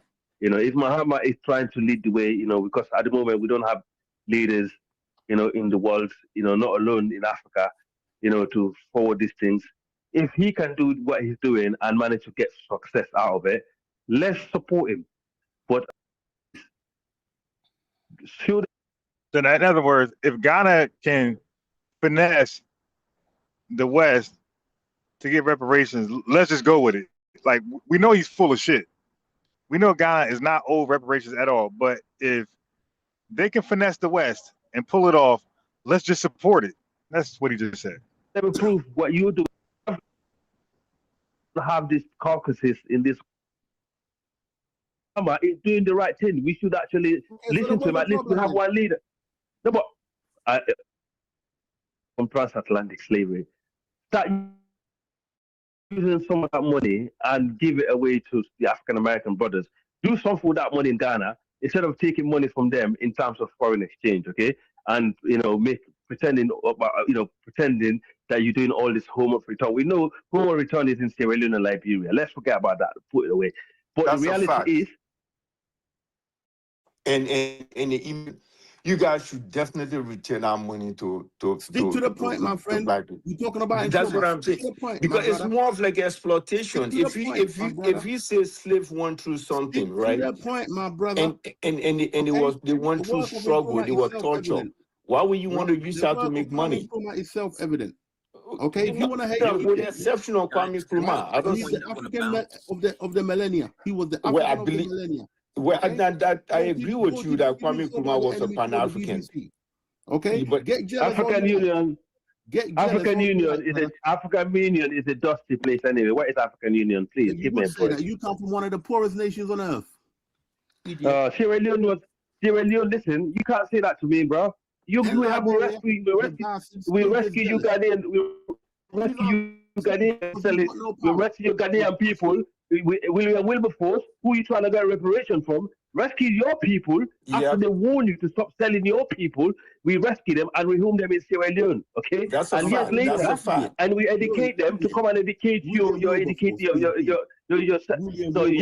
and all the others, Yorubas and all the other Afghan, all the West This is the African little tether on groups. tether crime right here.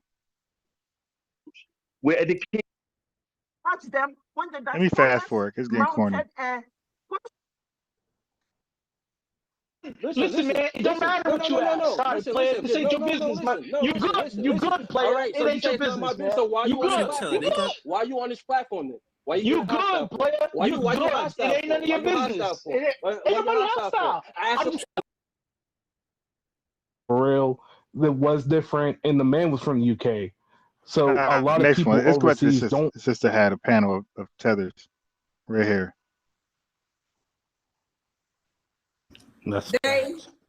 Day, wait, it's not your turn. Flying this revenues rebuttal. Day, you grew up with your black fad. Day. They black side talking tonight, boy. Yeah, I did actually. So I don't know how you That's what's up. Yeah. No, that's what's up. I love it. Okay, go ahead, revenue. Yeah, so imagine this dude. He's half black, yet half his family enslaved the other half. But he talking about he at FBA, he want reparations. How you want reparations, bro? Half your family enslaved your other half. And let me just address, FBA is not a lineage. A lineage requires a progenitor. Just like Jacob is the progenitor of the Israelites' bloodline, or Romulus is the progenitor As you see, of the revenue Roman is stupid, yo. bloodline. FBA don't have no stupid progenitor. tether. It's not a lineage. It's a cult made by a charismatic de facto leader that That dude created is it. hurt. Nobody was talking about there was an FBA That 400 dude years said ago. nobody was African American either. Malcolm X doesn't know nothing about what an Or FBA African is. American. This was created to now psyop what African Americans built. And now you got a dude who's half Let me white fast forward this think guy. he's gonna lambast Pan-Africanism. Like that. You That see, don't even. when he gets cooked, he try to go to platforms that know a little less to try to survive. He said Malcolm. He referenced Malcolm X of all people. He said Malcolm X has no idea what a foundation Black American is. Then this dumbass said African Americans. Are you? And that's why over here we'd be like, revenue. Are you dumb? Did Malcolm X know what an African American was? But he knew what black was, though. Did he know what black was? Okay. Stupid. Yeah. Let me fast for this hating troll. It make no sense in American history, and half your ancestors. Don't antagonize her, boo. Go ahead, Day. Go ahead, Day. You final say on what revenue said. I'm just gonna. This is gonna be my last thing. You know, he's saying like, how could somebody that's half white have? You know why? You know, how can somebody like me respond? Because for one, it's not about me being half whatever. It's about my lineage and stuff, right? It doesn't matter if I'm half whatever. I'm half FBA whatever, right? And also, you're not a Black American, so you have no right to speak on this. It's not a y'all keep focusing on race. It's not about race. It's about ethnicity and stuff. You're not part of the Black American ethnicity, but y'all want to merge everything together. That's called cultural erasure and stuff. I'm blacker than you in America because guess what? This is my culture stuff. This is not your culture. You don't have a right to speak on this culture stuff. You think that just y'all have the worldview of that. Oh well, if the police stop me, they're gonna look at me the same. It doesn't matter. That's it's about the culture. It's not. I wouldn't speak on Jamaican culture because it's not my culture. Okay, so you don't have a right to speak on this culture. It's not your culture and stuff. Just like a mixed person from Jamaica is more blacker than a full This makes no Black sense. American one over there because guess what? It's not their culture. Okay, so but you're looking at it from the perspective of I'm blacker than you. I don't give a fuck if you're blacker than me. And that made no sense. Okay, Dave. You ready for your question? Who, me? Yeah. I ain't It's only a question. It's a question. Everybody get a question because you was the first one to read the prompt. So you already had your rebuttals, and now the next step is your question. You ready for it? He doesn't have a I ain't question, really got a man. question. I God, just No, I just I'm say a about to statement ask real you a quick. question. Okay, Everybody yeah, get go a ahead. question. You ready? he's not into that. Yeah, for Okay, sure. real quick. Who is that? Come on, boo. Okay. What exactly defines FBA? Bloodline, culture, or politics? Stupid question. I would say bloodline and culture. It's all the two are combined and stuff. But when it comes to the politics and stuff, I mean, we have to be on code with each other, which is why most of us are on code politically and stuff. They like to talk about, what do they like to bring up, well, majority of the BLK people, they voted Democrat, they voted this and that. But that's just not true. Most black people in the last election, they sat out the election because they didn't have a black agenda and stuff. So we are becoming more on code. It's just the ones that did voted on, they were still thinking like John Lewis. They were still tap dancing and stuff, which is cool. I'm not gonna here to argue with people, tell people how to think and anything, but it's just a lineage. It's just a bloodline and stuff. Just like a Jamaican from Jamaica, that's their lineage and stuff. I could be born in Jamaica 3 generations. I'll never be an ethnic Jamaican. And when they come, yeah, exactly. And when they come to America, I don't think they understand that. I think they just think of things through the perspective of race, and they see things and they like, oh, I was born here and I'm the same as you. No, you're not the same as me. You're not part of the lineage, and you're not part of my culture and stuff. I don't care if you lived around 200 black Americans your whole life. You're a guest. You're a permanent guest. I don't care if your family came here in 1898. It's full of guests, an unwelcome guest. You can live here, but you can live here all you want and stuff, but they don't see the difference and stuff. They think that, and they keep saying, oh, well, I ain't never seen nobody call themselves FBA in real life. No, we do that. We still call ourselves FBA in real life, but the thing is that this name is fairly new. We called ourselves African American before so long, but they're all synonymous. And now it's becoming more of a widely accepted thing, which is why it's becoming in categories and stuff. So no. Appreciate you so much. Revenue. Yeah. How you doing? I believe Revenue was here before Boo, right, Miss? Yeah, I was here. No, I think Boo was, I think it was I know Mom was here. Yeah. And I know Honey was here. Right. Yeah. They already know. I'm y'all. Okay. So just remember, Damn, at this point, Reverend's a goddamn agent. This dude is in all FBA spaces promoting tetherism.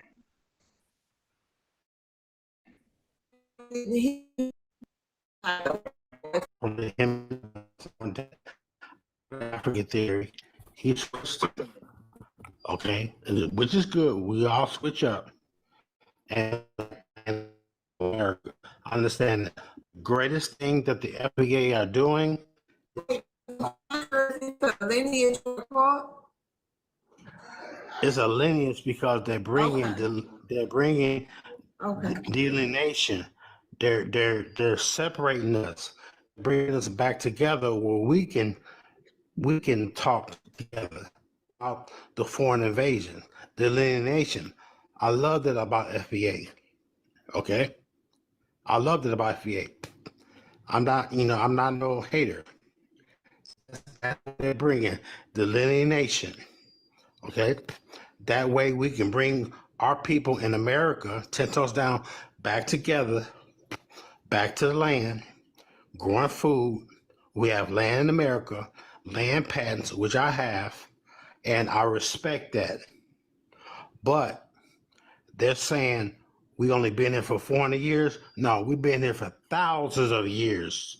in America. That's my only issue with the FBA. And how do I prove that? Pyramids in America prove that we were here thousands of years. You can Google a book before they came, the Olmec presence, 500 BC. We were here before anybody came. That's my only issue with FBA.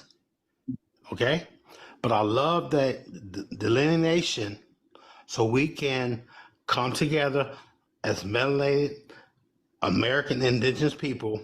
We can come together, and this is what we're doing right now. Okay? That's my only issue. We are here. We are back. The world is listening to us. The world, I've been doing this for 20 years. Okay? I buy shea butter from Africa. It's okay. They're our cousins. Africa and America and Australia used to be connected, called Pangea. We was connected one time, thousands of years ago. Just do it all over the place. And that's what I live on. Okay. But I stand as an American Cherokee Indian chief here in America. I love what y'all doing. Land your planes. You gonna have some rebuttals. Just okay, my finish your thought. Yeah. My plane lanes with let's respect our American indigenous women, because they are the ones that teach our children. They are the ones that we need to talk to. Our melanated women. Okay? I land plane right there. Talk to our American, especially the children. Teach our children what we know. And we're going to be okay. All right. My plane landed. Okay. Does anybody have, I'm sorry, y'all, I was talking to my son. Does anybody have any rebuttals for flying my eagle? Yeah, I definitely do. I do. Okay, Revenue and King. Go ahead, King. You came off mic first. Go ahead. All right, bro. You know why I respect you? Because you're the first person to jump on this panel and literally disclose what I've been saying about the FBA movement from the beginning, right? You got a rebuttal with him though, King? Or you agree? Yeah, I'm gonna get to that. Watch this, right? So he's the first person to jump on here and literally saying the problem with the FBA movement as well is that at the core of it, right, is that they're saying you are here from the formation and foundation of America, meaning basically what you're saying is you were here from when whiteys created America, but your ass is still from Africa, right? So he the first person to really address it, and I'm like, no, that's not. They're playing semantics, right? So you do have some people within the FBA movement who subscribe to being indigenous. Indigenous meaning here on these lands from the beginning, because America, y'all can read a book called America, the True Old World, right? Black Americans been here from the beginning of when the Most High God created this, right? And then pertaining to Day, right? I was in a panel with him yesterday. He an agent, right? I don't know if y'all heard the last thing he said or remember what he said. He said, yeah, some people say FBA, Sulan, African American. Who you talking about, King? Day, the guy who was in here, Day. Right, so but his last statement was African American, Sulan, whatever, we're all the same. It's all synonymous. No, it's not all synonymous, because when you say things like that, when you say Sulan, right, when you say FBA, when you say African American, you're still trying to say we're from Africa, right? So I'm good with these guys. Okay. By the way, they're invited to click the link as well. Okay, that way we can do business with everybody. Come back home, 10 toes down in America. Okay, they indoctrinated us with the slave trade transatlantic, which was called Ethiopian Ocean. They indoctrinated us. Okay, and we know that was a lie. We were indoctrinated. Well, first of all, these illiterates are terrible. He indoctrinated. What the hell is indoctrinated? There's a T there, my guy. Indoctrinated. This man said we've been indoctrinated. But we're gonna trust his studies. We're gonna trust your studies, and you're saying we've been indoctrinated. My God, y'all gotta be humble, man. I gotta be humble, man. You guys gotta stop, man. Go sit down, bro. Nobody trying to learn from y'all. Because it all Oh comes down shit. to the dollar. Who y'all Plebiscite, spending y'all money plebiscite, with? plebiscite. Me? If we look at Cherokee, this and none of that. Was black people enslaved? None of that. Hold on, King. It's your final. Let's move on. Having That cards on panel stage. was boring as hell. And you know your panel said. And he died in prison in 1803 the following year. Before his death, overthrowing me, you have cut down only the trunk of the tree. I thought. Fuck.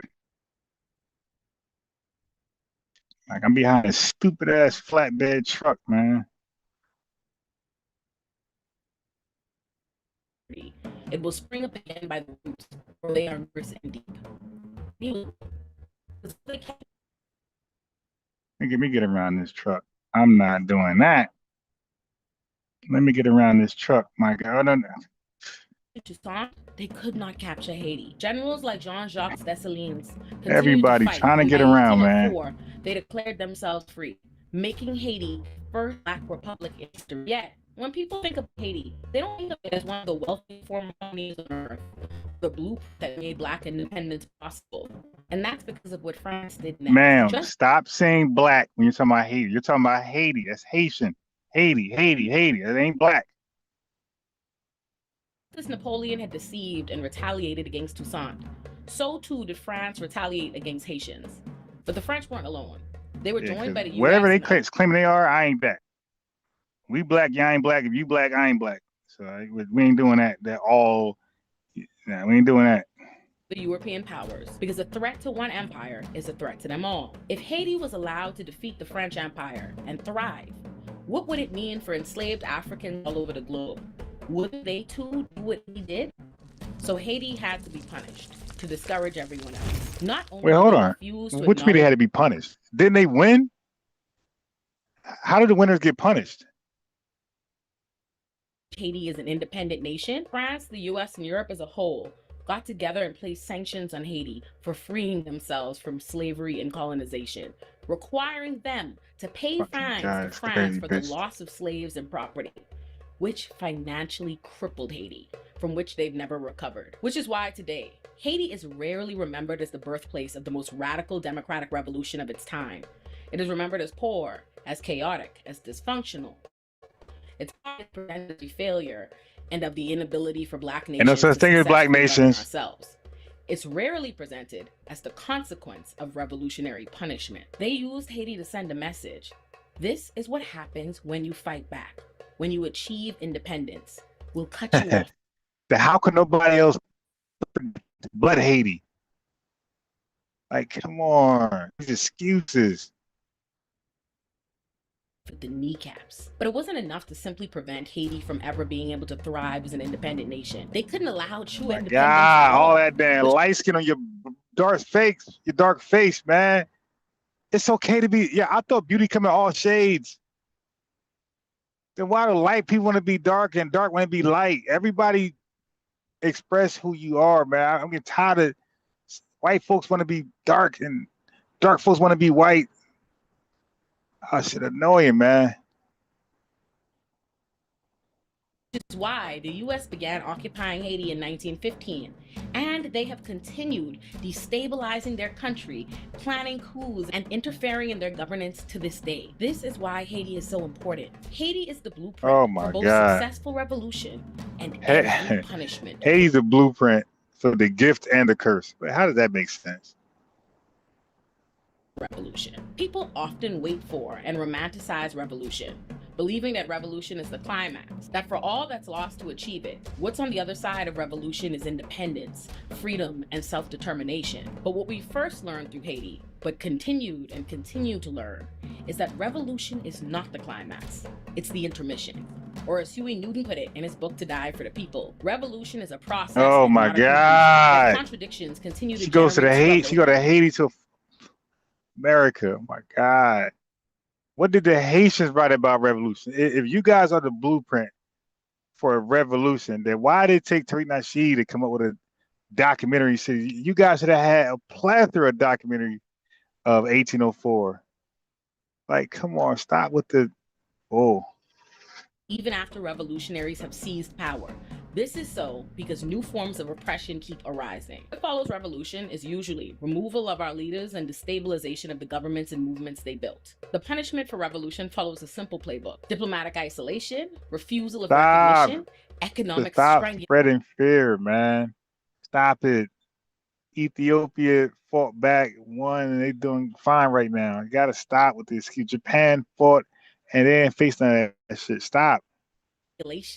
Military threat, and indemnity debt. Haitian scholar Michael Rolfe-Trouillot argued that the Haitian Revolution was unthinkable even as it happened because it contradicted the idea that Africans were inferior, that enslaved people didn't have the ability. I really can't watch her face, man. That shit like brown and white.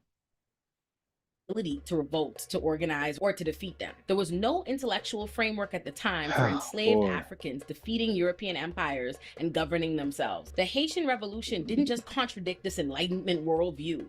It contradicted their immoral and dishonest justification for subjugating and enslaving African people, which threatened to upend their empire. So while the revolution was undeniable on the battlefield, it was inconvenient for the history books. In Silencing the Past, Trouillot reminds us that history is not new. Yeah, she got to stop because at Sentinel Island, those people are like a primitive living people, right?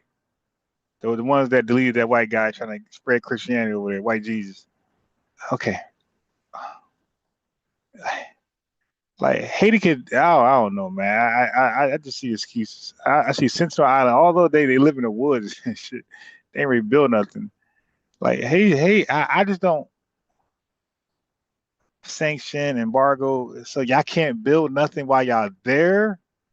Like, you can't build a hut. You can't build. Hey, what are we talking about?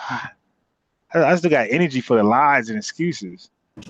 It is produced, and power determines which events are centered, which are minimized, and which are framed as anomalies rather than foundations. Haiti became the anomaly, but it was the blueprint. And what happened in Haiti would not stay in Haiti. Oh, it would. Nobody followed that blueprint. Now look, here we go lying. Here we go lying. No, the first revolution was in America. Black people. We were the first people to do a revolt in the 1700s, way long before Haiti. So no, Haiti's not the blueprint. We did it first. Haiti got the idea from us.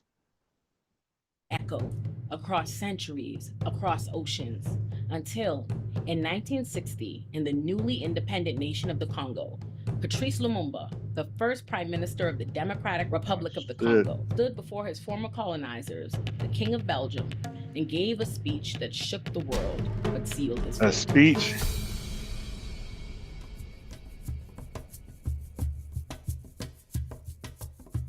In 1885, the Congo, which is the fourth largest country in Africa, with a population of more than 112 million people, was violently colonized by Belgium, led by their King Leopold. Belgium hadn't just claimed a free nation and its people established their rule, forced them into labor, and deprived them of their customs and traditions.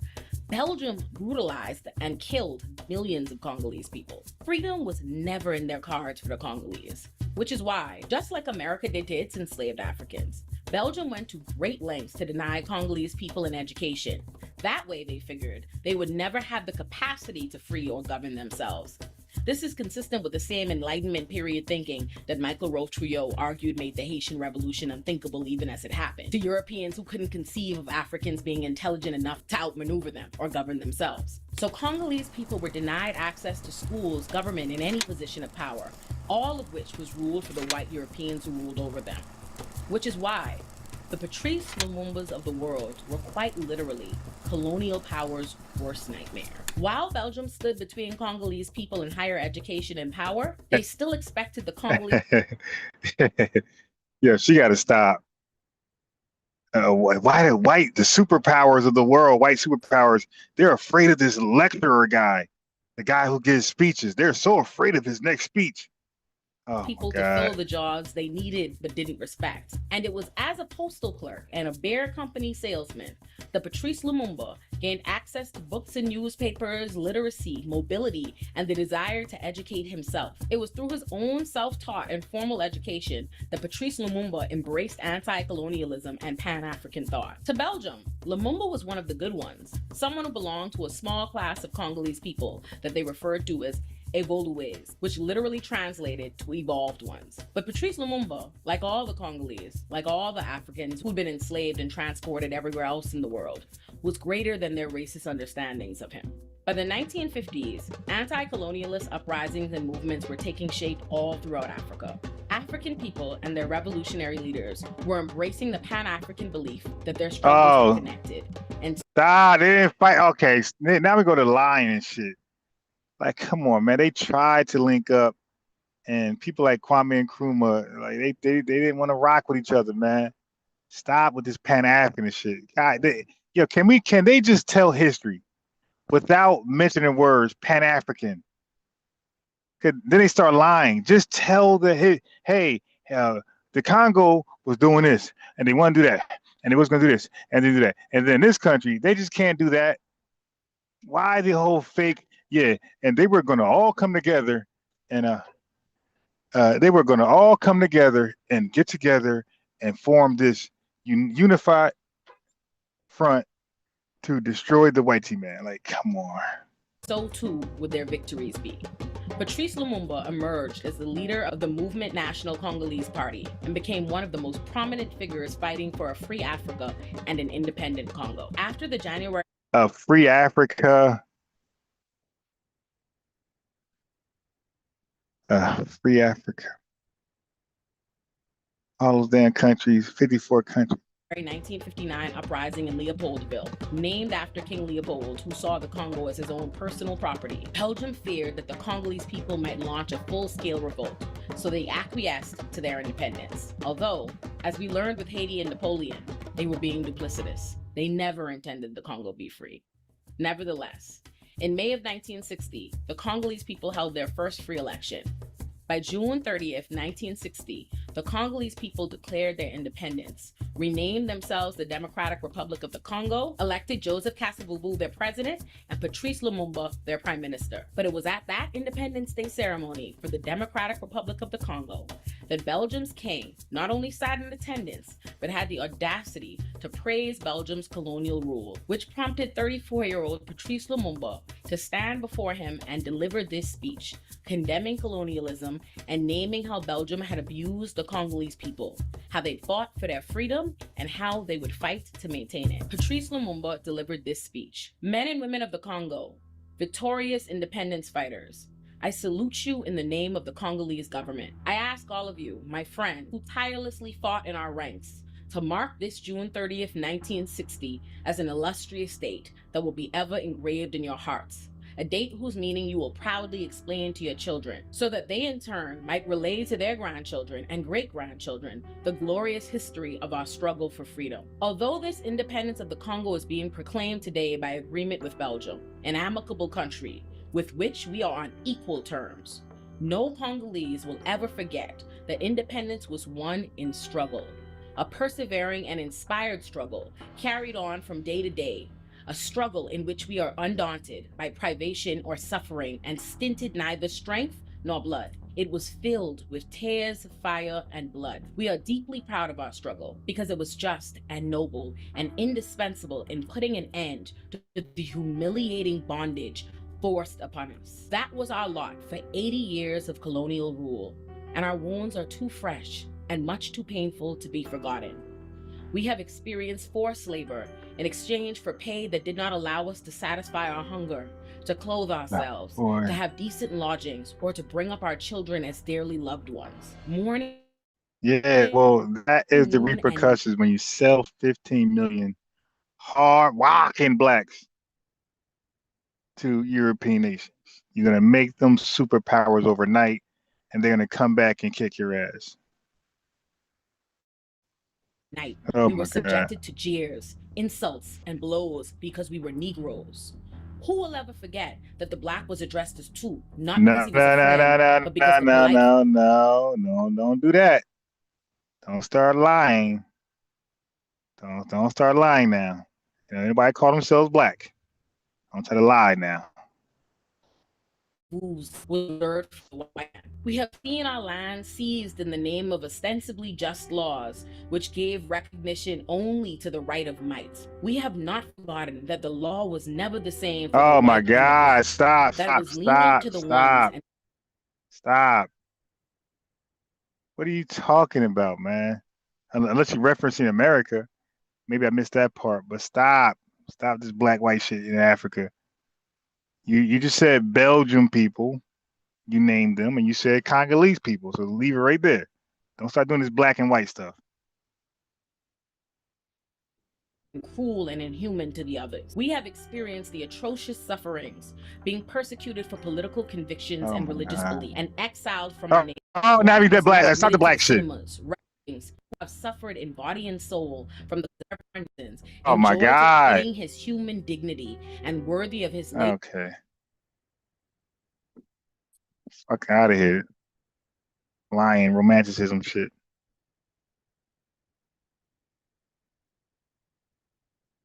Unconditionally, to respect the life and Oh, property you still of other reading? citizens and foreigners. African unit for the white Europeans.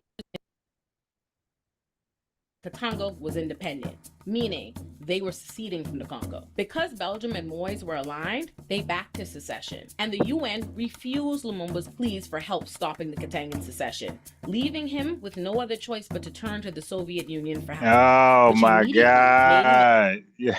Left him no choice. Stop. You always got choices, man. Yo, Europeans be playing good cop, bad cop with these damn Africans. The West are the bad cops. The Soviet, Eastern Soviet Union, these guys, good cops. Like, stop, man. They playing ping pong with you. an enemy of the Western empires, like the United States, who were in the middle of the Cold War and a quest to stamp out Okay, yeah. And she couldn't wait to do that. The United States, United States don't have nothing to do with Haiti directly, none of these places, but they want to, because the largest economy, this is their scamming instincts. Soviet Union got no money like that. Belgium, man, we got to tie our failures to the United States. We just got to. We need them to pay us. So what happened next was a Belgian, Britain, and U.S. CIA-backed coup led by Joseph Desire Mobutu. And in December of 1960, they captured Patrice Lumumba. Who is they? By January 1961, he was dead. Patrice Lumumba was executed by Katangan officials in the presence of Belgian soldiers. At Mobutu's Right, so it was Africans, man. God damn. they Just say tortured that. Patrice Lumumba. They made him eat the paper his Independence Day speech was written on, and they executed him by Sheesh. firing squad. Then, when they were done, Wait, they ain't do that. What'd you say? They made him eat his speech. backed coup, led by Joseph Desire Mobutu. And in December of 1960, they captured Patrice Lumumba. By January 1961, he was dead. Patrice Lumumba was executed by Katangan officials in the presence of Belgian soldiers. At Mobutu's direction, they tortured Patrice Lumumba. They made him eat the paper his Independence Day speech was written on, and they Damn. executed him by firing squad. Then, Now, if I'm gonna die anyway, you think I'm gonna eat my speech? If I'm gonna die anyway, I'm gonna eat my speech. It's like, I ain't doing that. when they were done massacring his body with bullets, they dissolved his body in sulfuric acid. The only thing that remained of the first democratically elected prime minister of the Democratic Republic of the Congo was a single tooth. That was Damn. not returned to his family until 2022. Patrice Lumumba was assassinated by imperialist nations who saw him as a threat to imperial rule. Patrice Lumumba wanted a free Africa, financial Oh my independence for the God. Congo, to be free of European influence, interference, and theft. And he wanted to nationalize their industries so that all Congolese people could benefit instead of only a few. So he was a threat they had removed, and the Congo has never recovered from that interference and destabilization. because that Damn, was the never? intention. In 1965, with the help of the US, Mobutu seized control of the Congo and began a Western-backed dictatorship that renamed the country Zaire and lasted for more than 3 decades until Mobutu's fall in 1997. But the Congo remains fragile, unstable, war-stricken by armed militias who fight for the country's wealth of resources, and drained by the Western nations who continue to Oh use the my Congo's God. resources for their own industries. Millions of Congolese people have died and been killed, and millions of Congolese people live in crisis, suffering. All right, goddamn. Okay, what else? What else you got going on? Damn, man. Whole documentary. Whole goddamn documentary. I thought she gonna like talk. What the hell is this? God damn, how long is the intro? Good YouTuber, like my nigga, you gotta lose your whole career just being mad because Drewski did white chicks. We could just say white chicks. He didn't even make, and the thing about it, he didn't make fun of the whole race. What is this? Country. The Chinese, at least when they do China, they put that shit in their original language. I just thought he had some. And then when you knew, this girl was. Okay. I see what they doing. All right.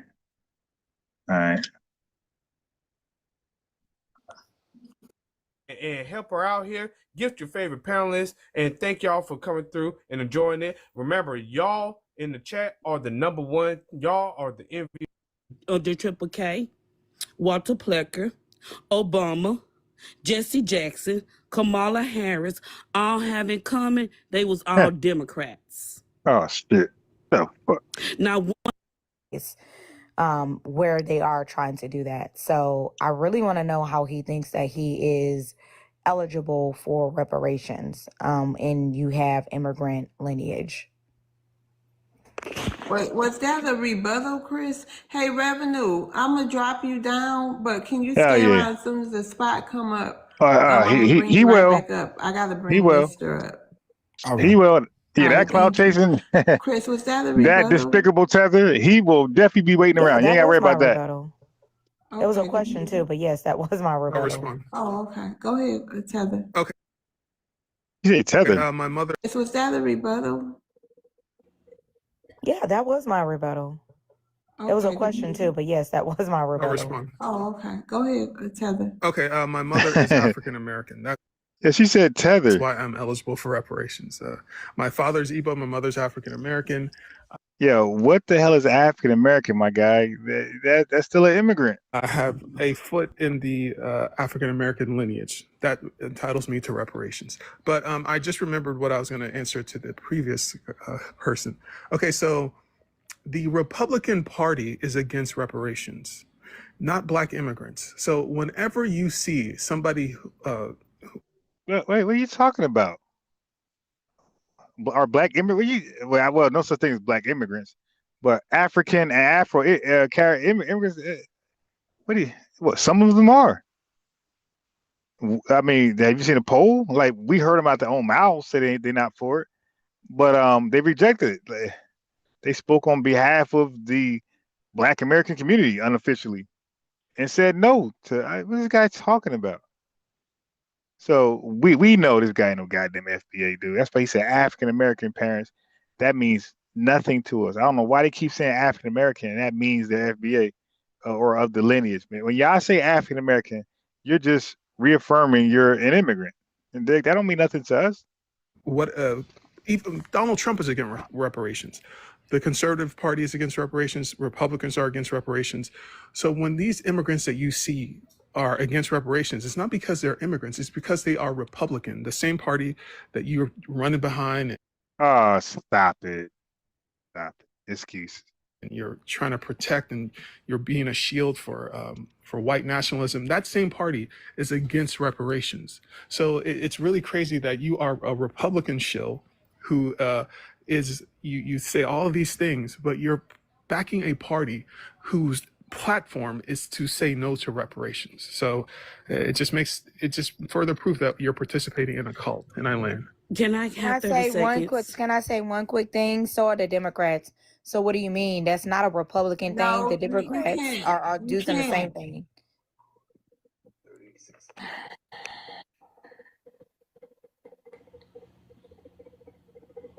Anybody else?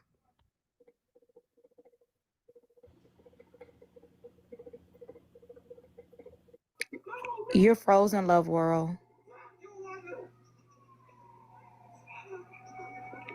Go ahead, Sweet Wolfie. I want to say, I have 30 seconds, I'll go fast. The Democrat Party is the party of the Triple K. It's the party of the people. The Democrat is the people who removed the 40 acres and a mule away. The Democrat is the party that unaligned Black Americans, only voting 60% for civil rights. The Democrats is a part of the erasure of Black Americans, and Democrats don't want to play reparation either. The Caribbean islands haven't got their reparation, but you, Igbo and Wu ass, is on here and trying to act like they're not fighting for their reparation either. You're a strange little thing, foreigner.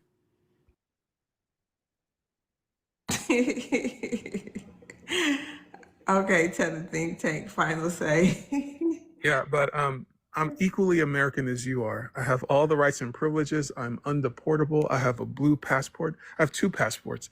So I'm eligible for reparations. So there's nothing that you have that I don't have. There's nothing that you have access to that I don't have access to. We are equally American. And everything I'm saying today is just speaking as an American to another American. We can have these discussions because we're all American. We all have the same First Amendment rights to free speech, and we can exchange ideas. So this notion that FBAs are somehow extra American doesn't really make sense, because FBAs, African American is a culture. It's a Black culture in America. FBA is just a social media identity that doesn't really have any power outside of social media. FBAs didn't sign the Constitution or the Declaration of Independence, and it really is just a social media arm of a Ponzi scheme. So you're participating in a cult. Everybody can see that but you, but that's all it is. And I land. Okay, thank you. You ready for your question, tell the think tank? Yes, ma'am. I had a rebuttal, Miss Love, because you had brought me up, but I didn't want to come off mic. But when it was for a rebuttal for him, go ahead, Chris. I promise I won't go long. First thing I want to say is that it seems that your Igbo side is talking, and you were talking about delineation and what it does, right? The main thing that it does is delineate the numbers, because when you say that it's not cool for a Caribbean B or C to do an unalignment, and then whenever he gets arrested or he goes to court and all that stuff, he marks Black down on the paper, and then it goes against our numbers. And that's not us doing it. So I think that is a problem, right? And delineation helps that. So when you keep saying, oh, well, you're not going to get reparations. Okay, let's say we never get reparations. Do you think that it's important that the people who come over here, since America's a melting pot and immigrants are supposed to come over here and all that stuff that y'all say, right? So isn't it important for their ethnic group to be held accountable for their crimes? And the next thing I want to ask you before I land is, have you sent Brooks emails in New York or encouraged other people to send those emails so we can delineate faster? Have you done that? And I'll land there.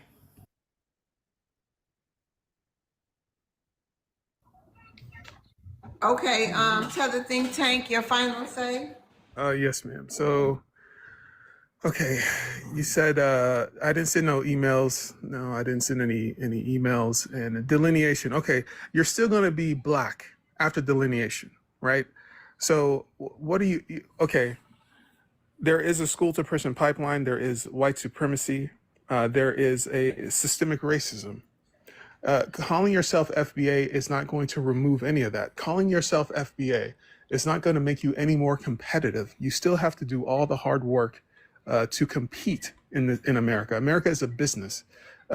Calling yourself FBA is not going to change anything that you just mentioned. So, and America runs on race, not ethnicity. America runs on citizenship, not ethnicity. People aren't counted based on their ethnic groups. So you don't even understand the system that you're living in. America counts people based on racial category. FBAs are still black, Jamaicans are black, Nigerians are black. We're all black because we all exist in the same mental category that the white T man puts us in. This is where flat blackness comes from. Nobody's tethering. This is what the white man wants. So if you want to change that, if you want to be a premium black, a magical Negro, that's between you and the white man. Okay, that's between you and the white man. Talk to the white man, and I land. Okay, you ready for your question? Yes, ma'am.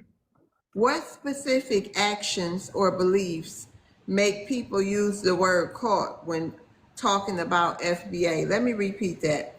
What specific actions or beliefs make people use the word caught when talking about FBA? Caught, like C-A-U-G-H-T? Caught, like a caught, like didn't you say it was a caught. caught? Oh, yes. Caught. Yeah. Caught. Okay. I think it does have religious overtones. Like, you repeat chapter and verse, whatever you hear Tariq say, as if he's the Messiah. You worship. I think reparations are owed. It is a debt owed, but there is a moral hazard in treating reparations like a worshiping a golden calf. I think we should be able to walk and chew bubblegum at the same time, still maintain a hustle to make money while strategizing on how to get reparations at the same time. So I think it is a cult because it's not a real identity. African American is the true identity of Black people in America. And I think this FBA cult is a cult because look who is involved in it.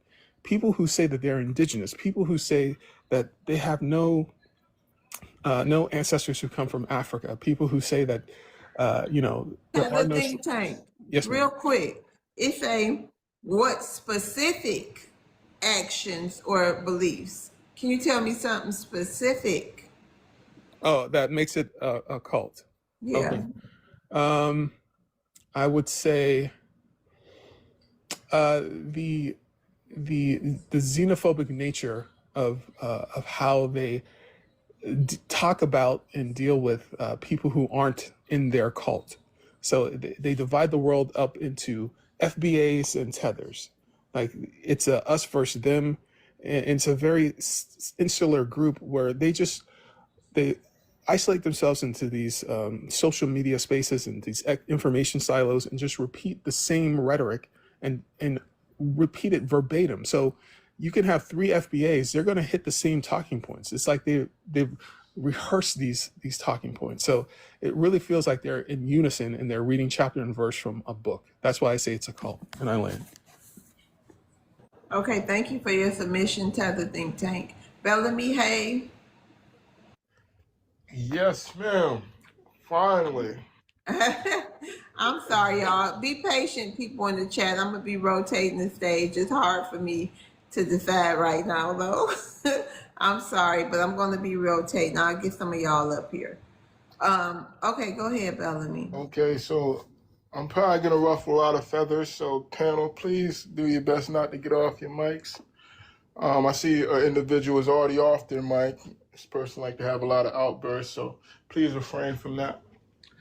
So I say FBA is a cult because it's a silly, delusional concept, right? So here's a premise of FBA. You're a tether, you're a coward, your mom and dad is a coward because they immigrated to the United States, and you should bow down to me because I was born American and you owe me something because you came over here. Even though I don't have shit or nothing going on, you should bow down to me because I was happy to be born this way. Silly. Let me add to some other things, right? It's like it doesn't, and that's why I say it's a social media construct, because in real life it don't apply, right? Me, I'm a person, I want y'all to hurry up and get this reparation. How can we speed this up? Because I have no interest in reparations, and I repeat and I continue to repeat. I am not, successful people are not interested in reparations, right? So I want to help y'all to speed this shit up. Listen, what can I do to help y'all get this reparations as quick as possible? Because this gotta stop. Like, I want to help y'all. How can I help? Great question. Take your musty ass back to your homeland and fix it up. If you're successful, why can't you be successful home? Why are you only quote unquote successful abroad? Okay? Make another hove in your homeland. That's how you can speed it up. Then we ain't got to delineate no more. Now we're the only blacks, only African Americans, whatever you want to call us, but just that. Or the numbers so lopsided is cool. You want to speed it up? Take your musty ass back to your homeland and try to be great. Try to be great there. You know what I mean? Because y'all calling people tethers and cowards, again, that won't translate to real life, because another man can't walk up to me and call me a coward, because like, that could go left really quickly, because like, again, I already refrained what a coward is when I don't want to keep repeating that, right? So it's just a silly delusional concept, and we got to wrap it up. And I'll land there. Okay, thanks, Bellamy. Anybody have a rebuttal for Bellamy? I do. I do. Okay, Chris. No, we can't do 4. We got to get to these hands. We about to do 2. So the first 2 that came off the mic was who was that? Thread. Was that you, Thread? I came off the mic so, first. and Chris. Okay, go ahead, Thread. Okay, so first of all, you just said that African American, well, you keep saying African Americans, but Black Americans have nothing going on. Are you kidding me? Nothing going on. That's not what I said. Don't come off your mic. Oh, you didn't want me to come off mine? Stay off of yours. Stay off. You said there's nothing going on. So nothing going on, right? Other than building this country, so you come sit your behind in it and profit from it, right? For hundreds of years. Nothing going on. Nothing going on other than pushing for centuries for legislation that allows people like you to come here and have access to resources just as freely as the next man. Nothing going on. Put some respect on people's communities that you come into. Secondly, successful people are not interested in reparations. Are you serious? That's your perspective. You know why? Because you're not a part of this community. And this is not your ancestral home. That's why you have that perspective. Black American people, whether you choose to view them as successful or not, are all interested in reparations because our ancestors fought, bled, and were unalived for them. And I land there. Bellamy, final thought. Yes, that was a very disingenuous response to my sentiment. I said FBA. You're broad. You're blanketing Black Americans in general, in which I did not do. FBA are not all Black Americans, right? And that's just a fact, because I know a lot of Black. Listen. I live in a very diverse community, right? Always been around Black Americans, you know what I mean? And I've never seen anybody in person that share the same ideology that you have. And even if they do, they haven't communicated it. So don't make this blanket statement as if I'm speaking to all Black Americans. That's false and very disingenuous. I say FBA, this cult, this whatever you guys have going on, let's get to it. Let's get to this reparations and wrap it up. I didn't even start your time. All right. Go ahead, Chris. Okay, so which one? I'm sorry. Chris the rep. Me. I can't lie, love. I get tired of these flip-flop fleeting speaking Fleer needs. Now, what you gotta understand first and foremost, sir, is that Over in Nigeria, over there in y'all homelands, y'all don't have no food stamps, no EBT. If I lose my job in Nigeria, I'm just messed up and I'm just out of there. You lose your job over here in America, they got all kind of stuff set up for you to be able to still keep taking care of them anchor babies. We really tired of y'all keep acting like we didn't do nothing.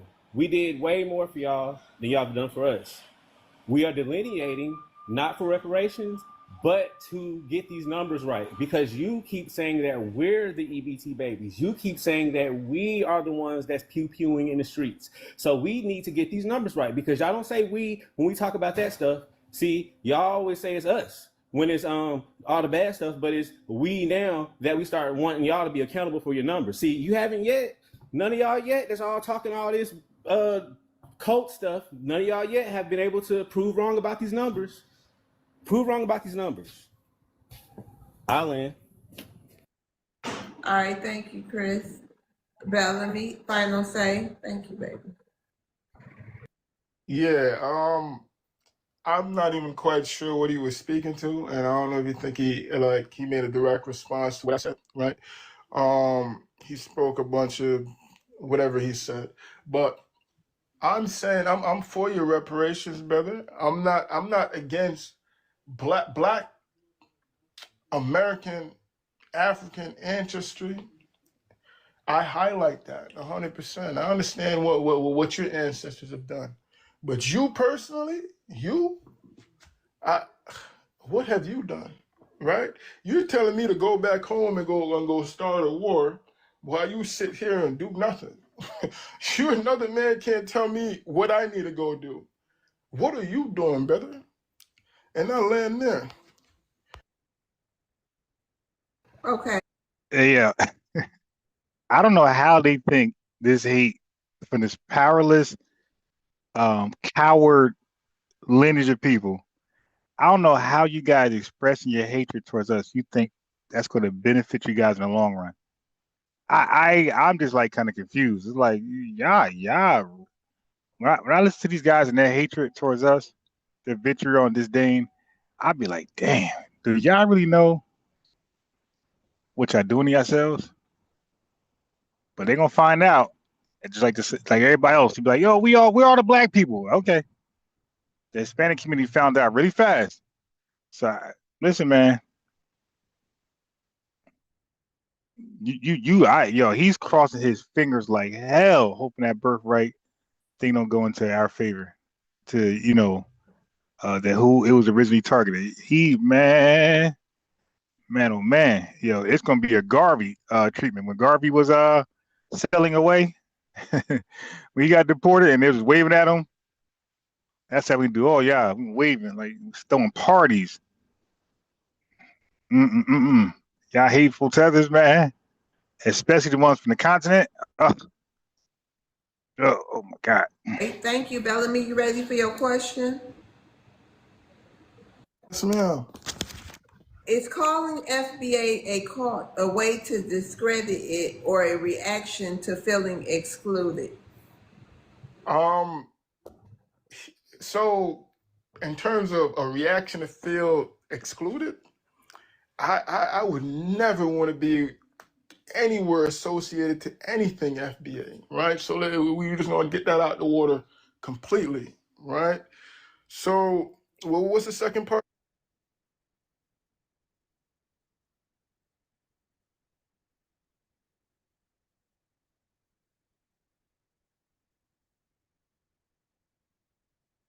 That question? I'm sorry. Okay. All right.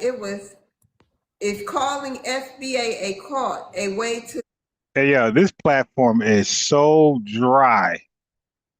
Oh my God, this platform is so dry. Oh my God, without my commentary, y'all probably still asleep. Without my commentary, everybody would be knocked out, asleep. This is like some 19Z stuff right here. This panel, this broadcast is brought to you and sponsored by 19Zs. You'll never miss a day of sleep again. Is calling, oh my goodness. Is calling FBA a way to discredit it or a reaction to feeling excluded?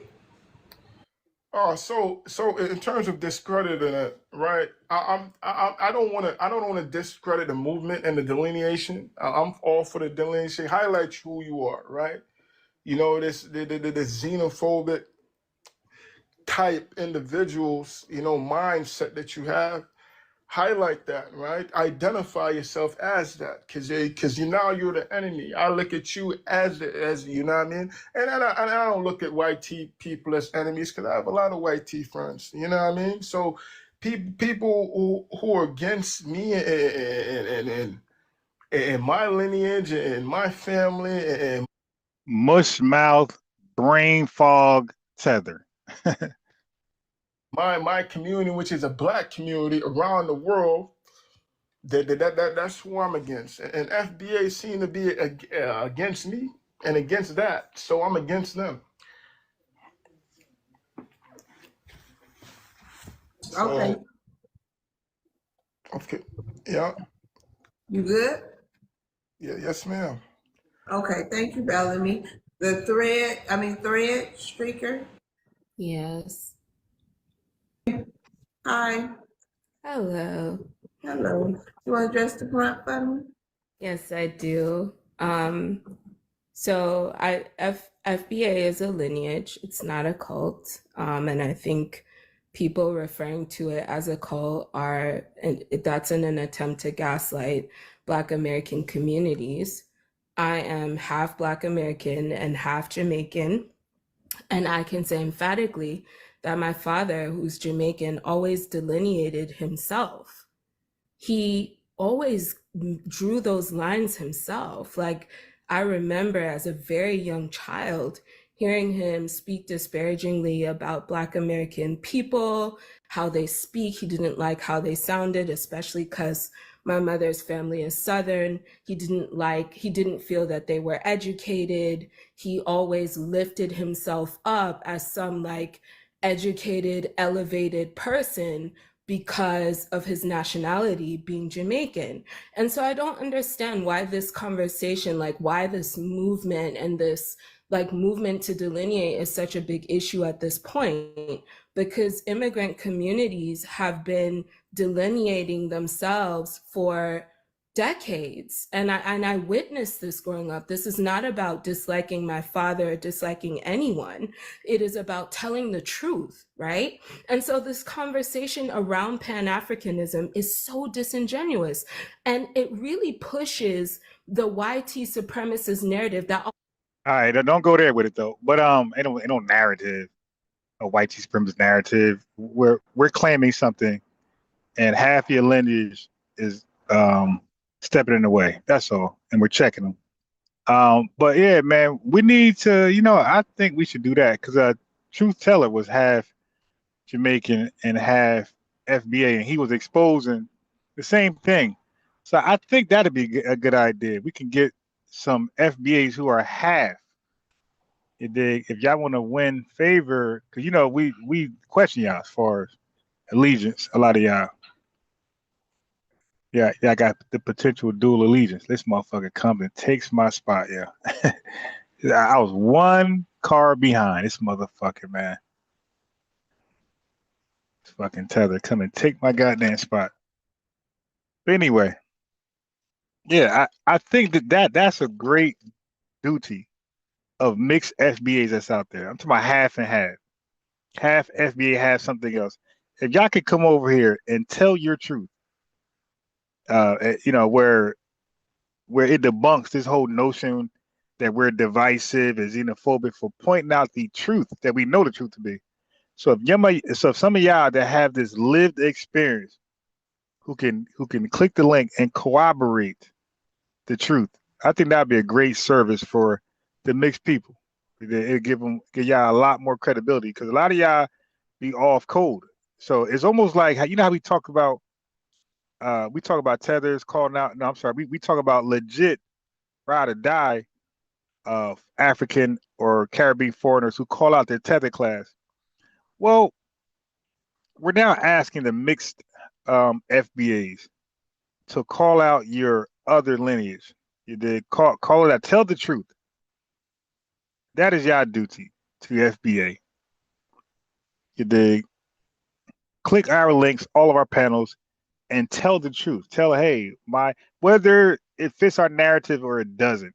So, like, let's say if your lineage was always on code. Nah, my dad, Haitian, he was always, cool with FBA. He ain't never blah blah blah.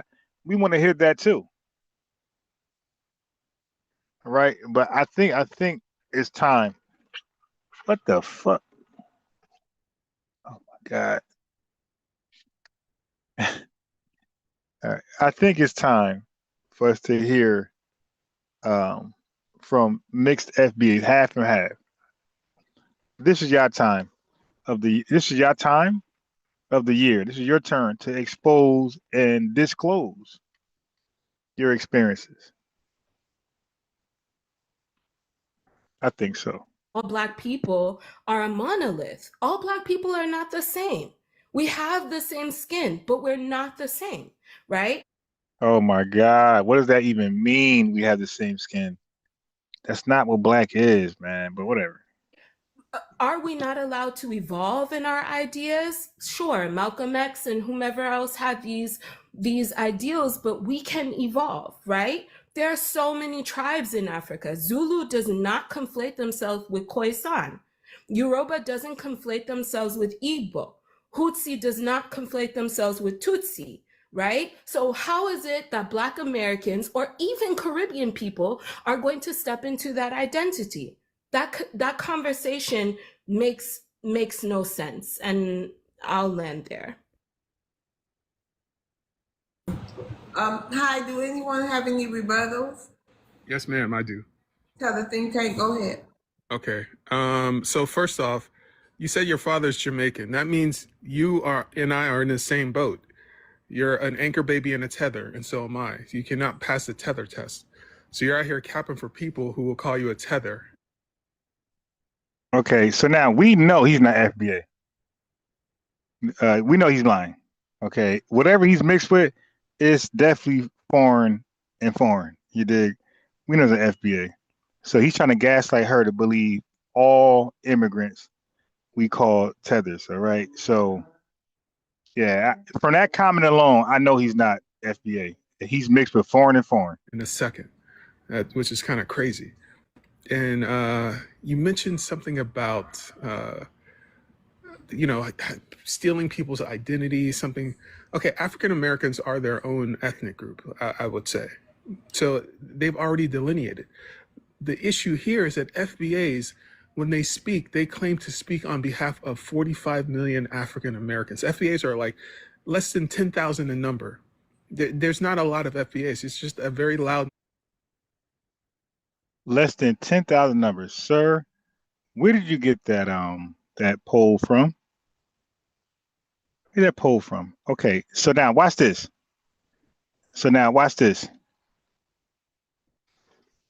Hold on.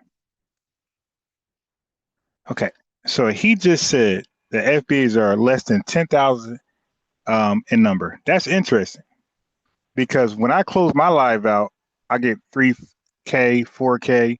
And I'm sometimes live the same time Afro Elite, who gets, when he closes out, get 20, 30K or 10, 15K. And sometimes he's live the same time Dennis Sperling's live, who get another 2K.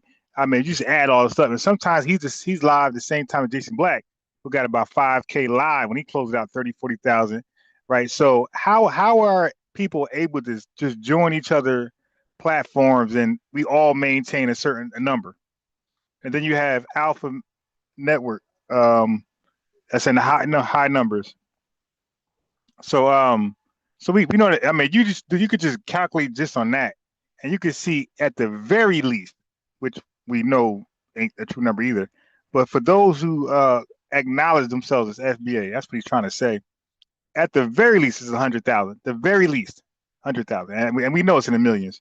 But you don't have to acknowledge yourself as FBA, just like we don't acknowledge ourselves as African American, but these musty, failing tethers still call us African American. You see that? So what he's saying, it doesn't make any sense. You call us African American, even though we don't acknowledge that, but you're telling us we can't call FBAs FBAs because they don't acknowledge themselves as that. Yes, it's stupid babble logic. Minority. We have to delineate between FBAs and African Americans. And I agree that FBA should delineate from African Americans because FBAs are an embarrassment. You guys walk around thinking you're Indian. You think the slave trade didn't happen. You say that where are the slave ships? All you do is humiliate African Americans, and we have to defend African Americans at all costs in our land. Okay, so There's thread.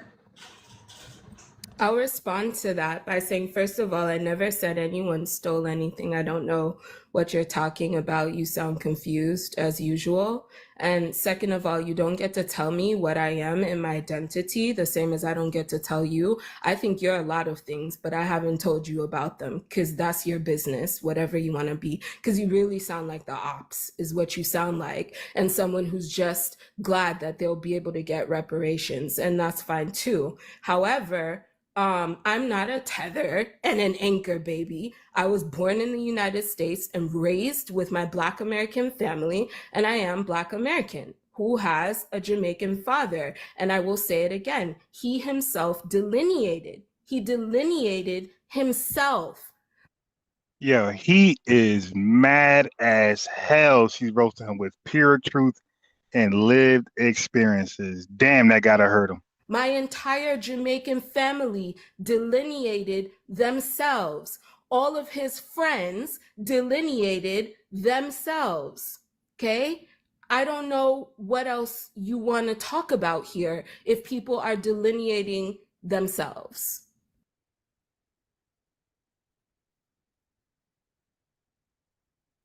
Thank May I you. respond? To what? To respond to Tether. No, it's not his turn. It's Thread's turn. Can I respond to the young lady? No. Real quick, y'all. Real quick, okay?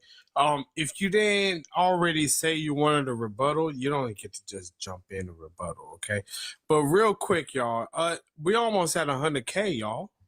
We are almost there. So let's go ahead and get up there to 100K, y'all. Y'all tap them screens, y'all. Tap them fingers, y'all. Go ahead and get those Twitter fingers, y'all. Go ahead and get them Instagram fingers, y'all. And y'all gonna go ahead and repurpose them to the TikTok fingers, y'all. Y'all go ahead and tap it up. Tap it up, all right? We are almost there, all right?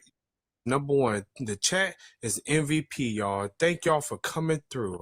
Okay, go ahead and we're gonna be by on tonight, but I gotta go. Y'all have a wonderful day. All right, Bye. thank you, Sweet Woofy.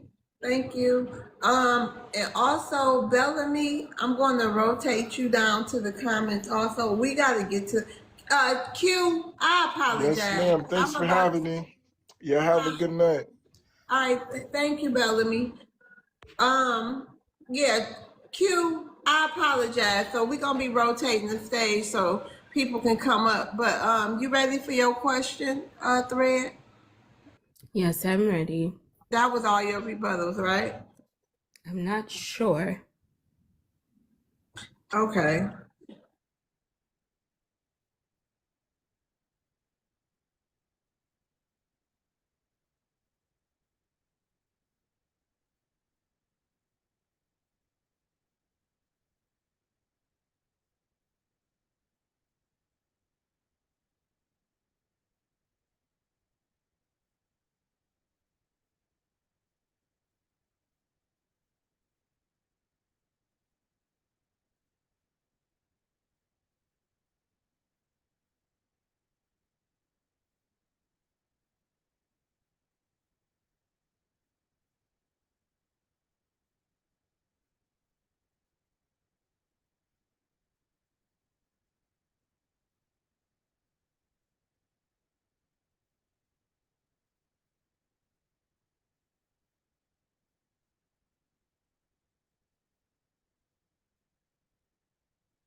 Let's see. I deserve it. I'm over here talking and talking and talking on mute. For some reason, like the big microphone's in my face, and for some reason, I won't look down to see if this shit is on mute. It's color coded. If it's certain colors on mute, another color's not on mute. And here I am talking, and something said, "Look at the microphone." And I looked at it. Shit was mute as hell. Okay, so now I'm not gonna say everything what I just said. All I'm gonna say, I'm gonna summarize it. All I was saying was, family, content like this can be depressing because you start to hear hatred from Africans and Caribbean people and whites. Well, really just that. And that hatred, that rhetoric, that hatred rhetoric is similar to the rhetoric we heard from white supremacists at the time of Jim Crow becoming illegal and civil rights being granted to foundational Black Americans. That hatred rhetoric is similar to that we're hearing from the Caribbean and Africans, and it's triggering. It's very triggering, and it's not healthy all the time to listen to it. You know what I mean? People need breaks. That's why I understand sometimes I get a certain amount of viewers and sometimes less viewers because people be like, nah, man, I'm good. Another fucking Tether, another so-and-so. So what I did with Unbiased Ron, I'm gonna bring that back to a sports channel. That's why I don't go live there no more, because I knew I wanted to do something away from this to be a way to get away from this type of hatred coming from these folks.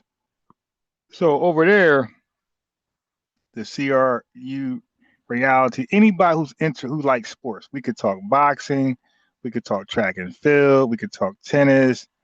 You dig? You could talk about your kids. If your kids is doing the sport, you could talk about what they got going on. If you got videos that you want to play on, if you wanted to see your son or daughter doing some things, you dig, cheerleading or whatever, playing chess, whatever they got going on, I want to provide that space for that. Where it's just loving FBA stuff, all the contents, FBA loving, and a loving FBA environment.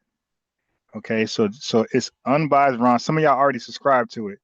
It's Unbiased. I changed it back to Unbiased Sports. So it's Unbiased Sports, and in parentheses it says Ron, so y'all know it's me. It's Unbiased Ron. Yeah, so I feel like we need, and we could talk music, we could talk about, FBA artists of old, of new. Y'all could talk about concerts y'all been to. Y'all could talk about what singers you love, your favorite singers. I used to do all this before the pandemic on that same channel. You dig? So, but this time it'll be just for the lineage. So, I felt like we could talk about good times, club music, or, just a good time where we're away from this. And then we'll do this in between. We'll do this in between. Okay. Yeah. So this race looks old. Oh yeah, it's old. It's old. All right. So I wanted to say that real fast. Just so Unbiased Ron. So you'll see the name you'll see it change to Unbiased Sports with Ron in parentheses. And then let me just show you. No, I can't. Shit. Yeah, yes. You know what I mean? Because I thought about lightening the load, right?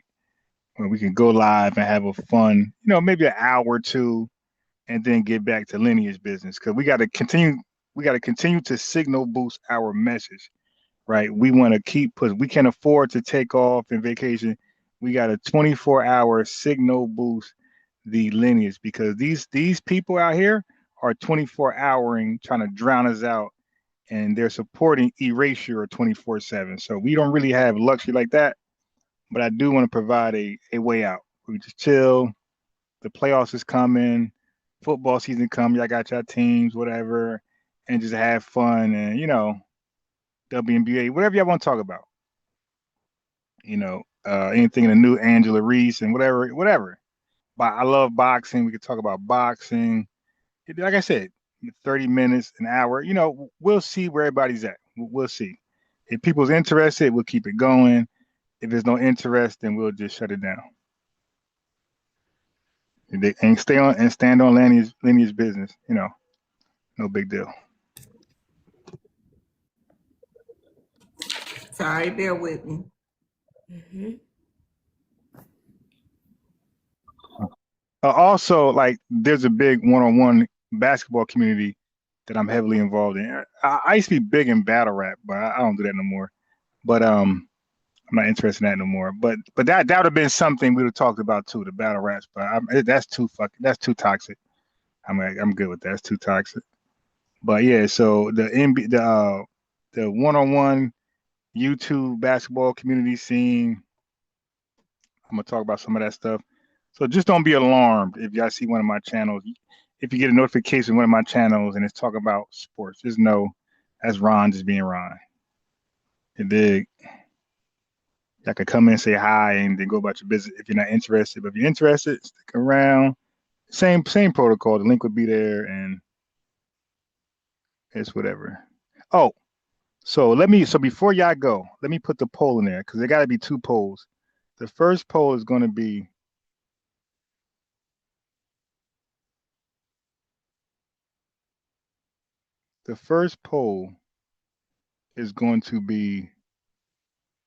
hold on, fan. The first poll is going to be, do you believe mixed FBAs? I'm talking about half FBA, half non-FBA. Do you believe they should represent us? Do you believe they should qualify as representing the lineage and going into major positions of leadership? All right, so that's gonna be the first question. So I'm just gonna narrow it down to mixed FBAs in leadership, right? Real simple. But y'all got the context. It's should they be allowed to represent the lineage, speak on behalf of the lineage, and presume leadership roles? So I want to get a feel for that. And we'll do this poll every often. I should have did it earlier, but more folks were here. I forgot.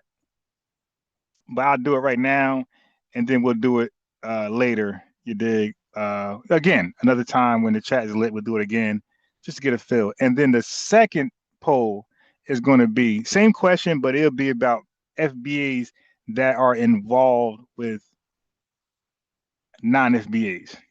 Should they qualify for leadership roles and roles where they represent the lineage?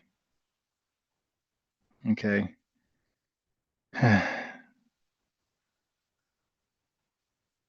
Jay Winruss said, glad school history books teaching kids FBA founded America. Oh, that's dope, bro. That's something. If you got a link or something, I'm gonna give you a lineage. I'm gonna give you a lineage rent right now. Make your moderator. If you got a link or something that you want to share with me, I can look at it. Or if you know something personally, you can always click the link and tell us about it.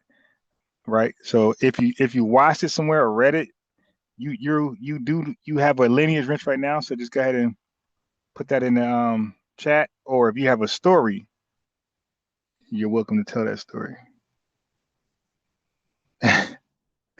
Your President Mike said too much of a liability. Their Karen side is a safety.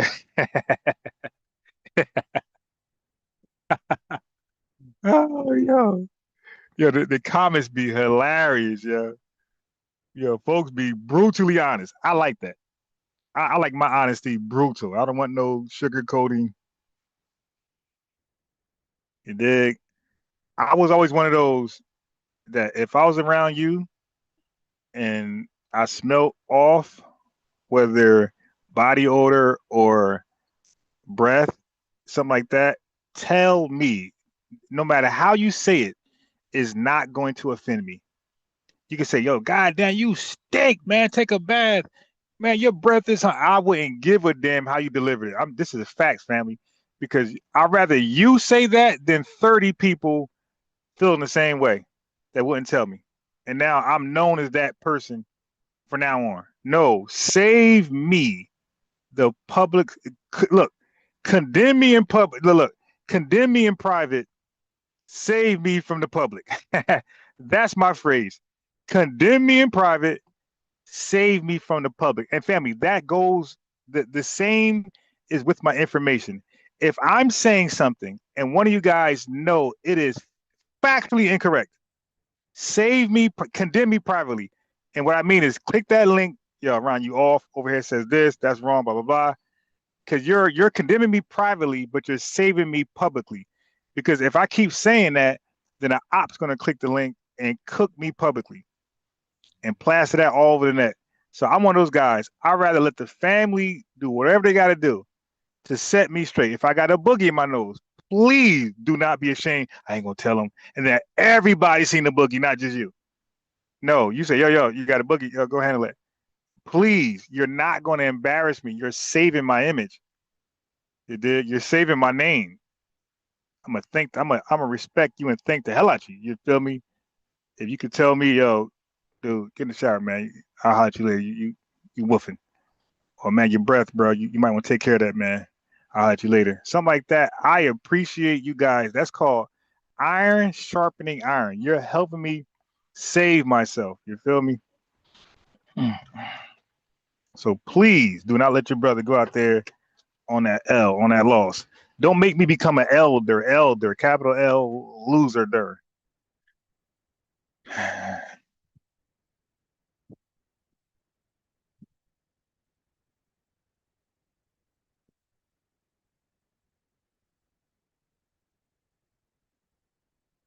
Oh my God, yo, it's a nice day, and my son's going to drive me crazy because there's like one nice park.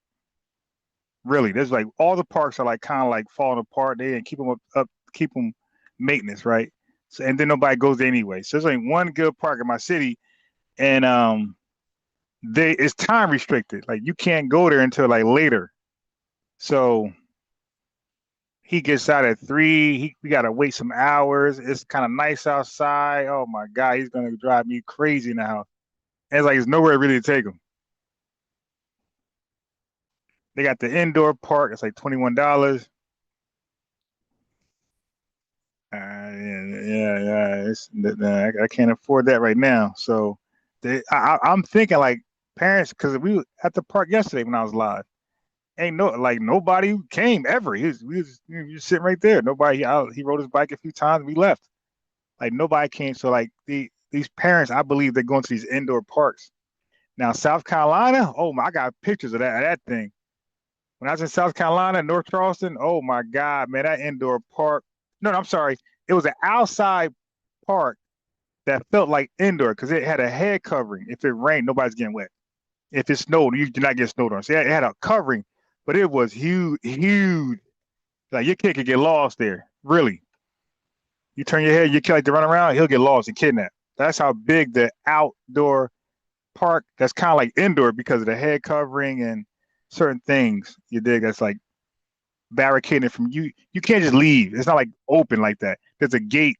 There's a couple entry points, but the outside head covering is, oh my God, it felt like an indoor park. I mean, you could go there if it's raining cats and dogs. You can go there. You dig, and that's what's dope about it. Like I'm like, damn. When I sent everybody in Jersey that, like, yo, look what we got out here.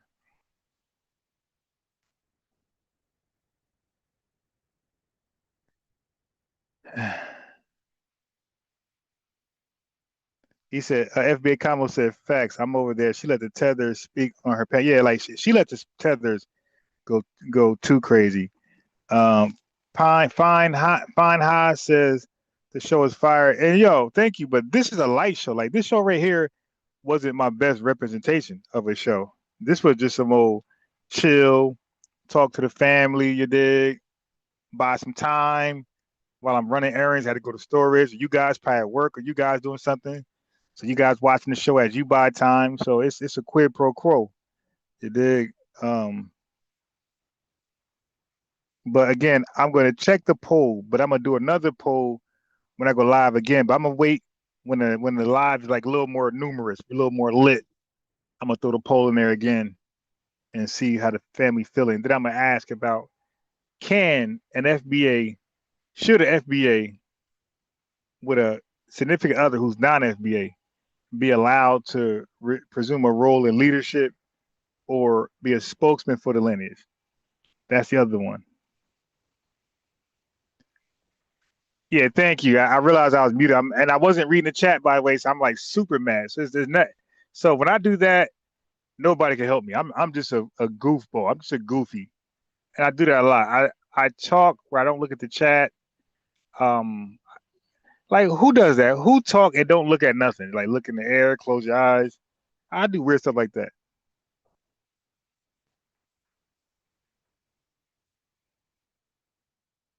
Yeah, but these are the questions that need to be had. Go fix your home country, make a water line, pick a council. All right, my bad, council. I ain't see you in the chat. Let me give you a wrench. Let me lineage wrench you up. I ain't know you was going hard in the chat. My fault. Thank you guys for all the likes. Let me read the super chats. So we got One Power Up says salute unbiased $20 lineage super chat donation. He said I'm born and raised in North Charleston. Then we got SWE44 says peace and power family $5 super chat. So I thank y'all for that. And I gave shout outs to the Cash App donations, and like I said, the like button is a donation. So never feel bad if you can't donate $1. Never feel bad. You pressing that like button is listen, pressing that like button is like a $50 donation. Okay. I always say I would rather see the likes in a nice number than dollars. If I had to pick and choose a few coins or the like button, I would rather pick the like button. So the like button is the best donation. Secondary donations are the super chat and cash app. That's the secondary donations. Okay, so Feed4 Adventures, I'm gonna go live later on. I'm trying to think. Yeah, because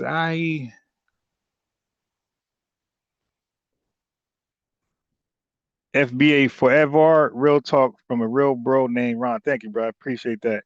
$4.99 super chat. Lineage love. Yeah, so V4, we're gonna link up a little later because I'm like really exhausted. Like, I just family sent me some cash app donations. I went and got a coffee. I went and got some pastries, and now brother just tired. You feel me? I pick my son up right now, and I'm out. Okay, Threads. Is the cult label rooted in fear of losing influence in Black American spaces? Okay, is the cult label rooted in fear in losing influence in Black American spaces? Okay, so I believe it is. I believe yes, it is, because it's like a mass effort to gaslight Black American people. Like I said, Yeah, I picked my son up right now. I'm actually going to be kind of barely on time. I looked at the time like, damn, I'm leaving this late. So I picked my son around 3 o'clock. So it's kind of hard to dialogue with the family. Like, that's why I play a video right now. It's hard to talk to y'all because my son, he's going to want all of my attention. And we got to wait a couple hours before you can go to like one of the best parks. And then a lot of times the park, nobody be there like yesterday. Like, oh my God, yo. Immigrant communities have been delineating themselves for decades, and Black American people have been saying this. And I just happen to be a Black American person who is bi-ethnic and who's been seeing it in my own home and in my own half of my family's community for my whole life. So you're trying to gaslight Black Americans into saying, no, that's not true, and you're xenophobic, and you're all these things. But it's like you have been delineating yourselves for decades. So at this point, this derogatory label that you're putting on an ethnic group is you want.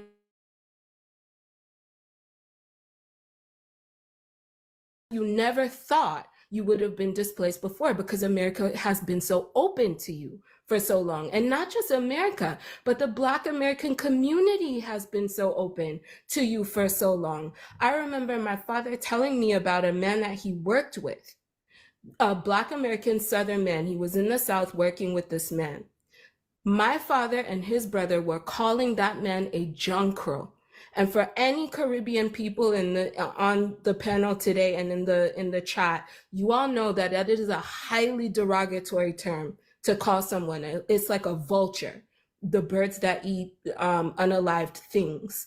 And they were calling this man a And they call us a vulture? Wow.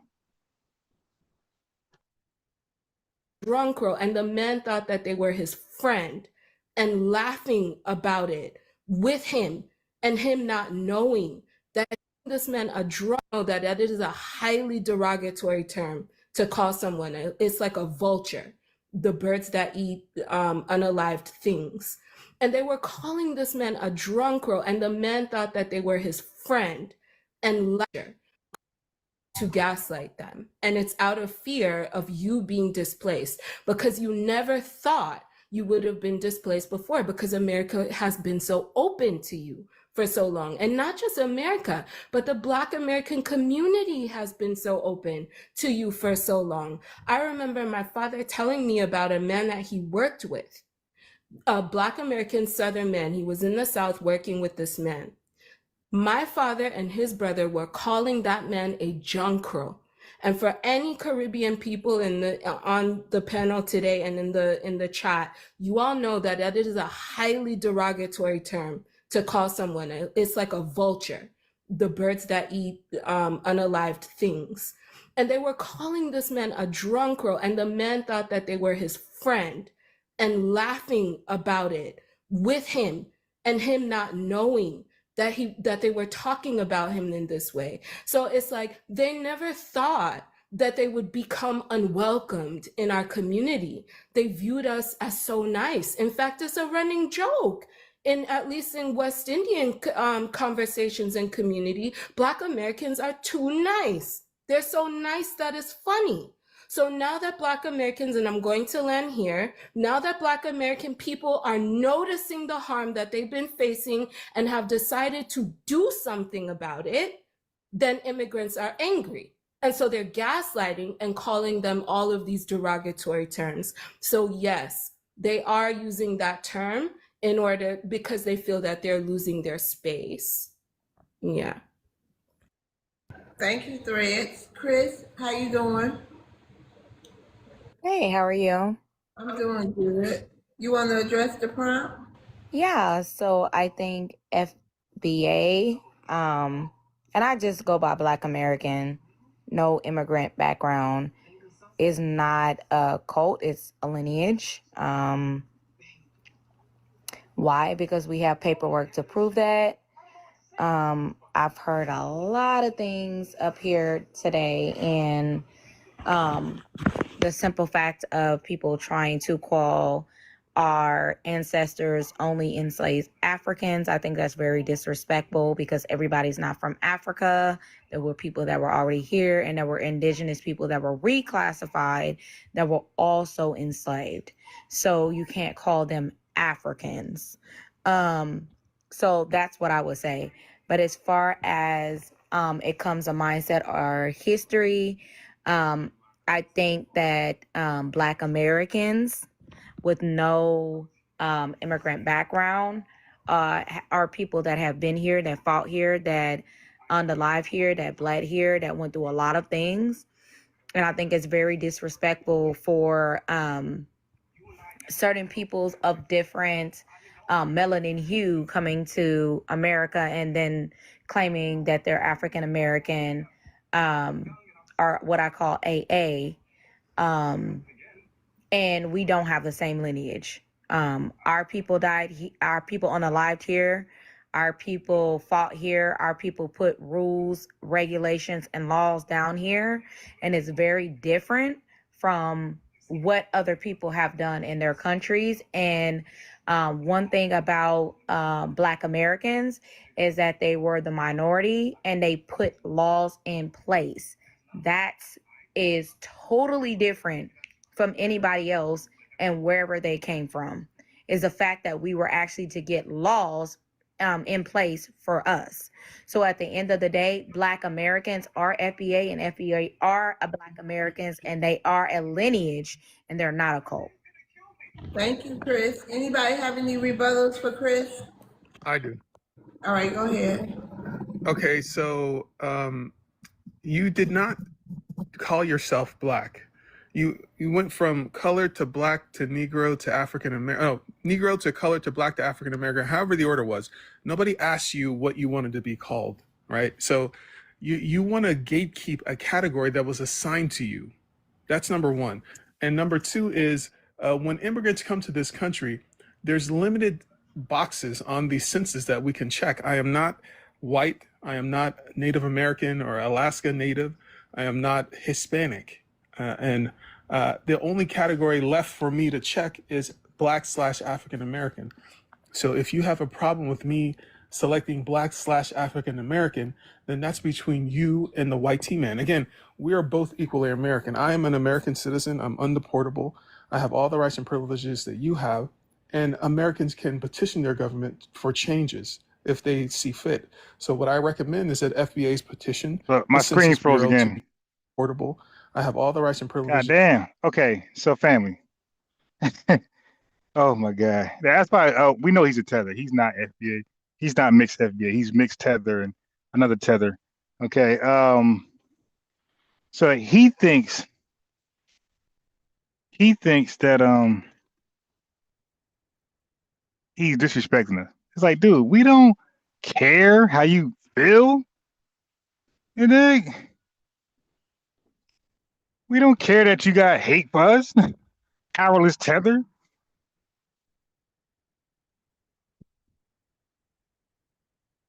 Oh, I'm this, I'm that. I'm gonna select black. Yeah, you should as a Tether. You as a finessing Tether, you should. You dig? That's what finessers do. You should select black and African American as a Tether.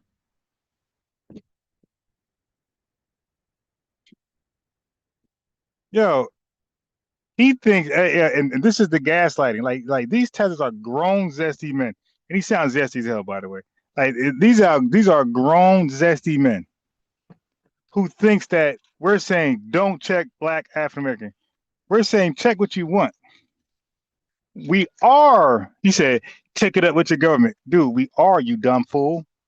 That's what delineation means. We're taking it up with our government. You Tethers are powerless. That wasn't your idea.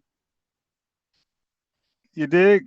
That was a whitey man deceptive idea to do all that. You powerless people aren't clever enough to really sabotage us. You just join team white supremacy and do the bidding of the white team man. That's all you do. You don't really do anything like that towards us. That's not our claim. We're saying you're an extended hand of white supremacy. That's all. Hey, oh, I'm this, I'm that, I'm American. Who cares? I'm gonna select this box. We don't give a damn. That you have, and Americans can petition their government for changes if they see fit. So what I recommend is that FBA's petition the Census Bureau. Now you see this Tether? He's trying to tell now again, filthy, disgusting. I'm undeportable. Yeah, all right. You could keep saying that. The only people is a few people who are undeportable, and Black Americans are that. I'm undeportable. Yeah, all right. If you were so undeportable, Trump wouldn't even have to go to the superior courts. Why is Trump in superior courts to argue whether you're deportable or not? If you're not deportable, you fool. That doesn't make any sense. If you are undeportable, then what the hell is Trump arguing at the superior court? Yeah, no, sit back. What the hell is Trump arguing at the superior court level if you're undeportable? He's arguing your status as deportee or not deportee. He ain't talking about us. We're undeportable, my guy, not you. Trying to revise history. Yo, what's up with all this? Go, you Tether. You goddamn illegal.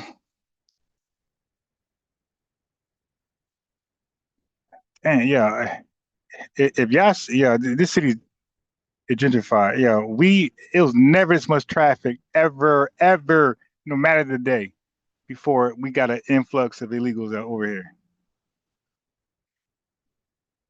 That's one thing you better expect. You get a whole bunch of illegals, traffic. I just can't believe all the traffic I'm looking at that never ever happened before, ever. This is all new. They give all these illegal people driver licenses, all type of shit. Give them loans for cars, hoopty. You know, they be buying it from the next Hispanic mechanic, selling them lemons and shit. But yeah, they stay with a license and a car. That's one thing they're gonna get is illegal. A license, an illegitimate license, and a car. Okay. To get a special category just for you, and I land. Okay, so your time is done, and one, there is an other box that you can always select. If you would like to. You guys also know that when you select our box that there's resources that you can get. So say, for instance, a Juneteenth scholarship. That is a resource that you can get if you select our box.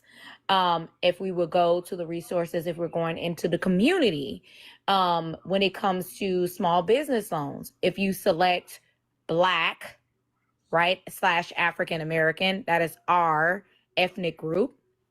It's actually a race. Can you give me a second? I didn't come off. You see this tether? It's also a race. Yo, where are all these tether? Why? Yeah, that same smart mouth tether. He won't call it here. They know our spaces. They know us. They know the Afro-Latinx. They know all of us, man. They don't call in. They call in spaces like this where they think they're weak. That's why revenue's there. That's why revenue is there. Okay. And revenue is like he thought he's gonna be the major tether over there, and he's not even the King Supreme tether over there. They got that guy, you dig, who's getting all the attention. Revenue, nobody talking to revenue over there. They talking to that tether.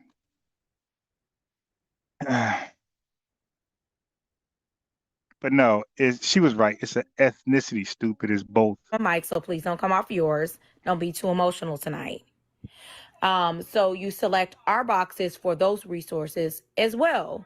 Not only do you get those resources, but you also get immigrant resources that are in the community as well. And I'm not an immigrant, so I can't select that box or select for those resources that are within the community as well.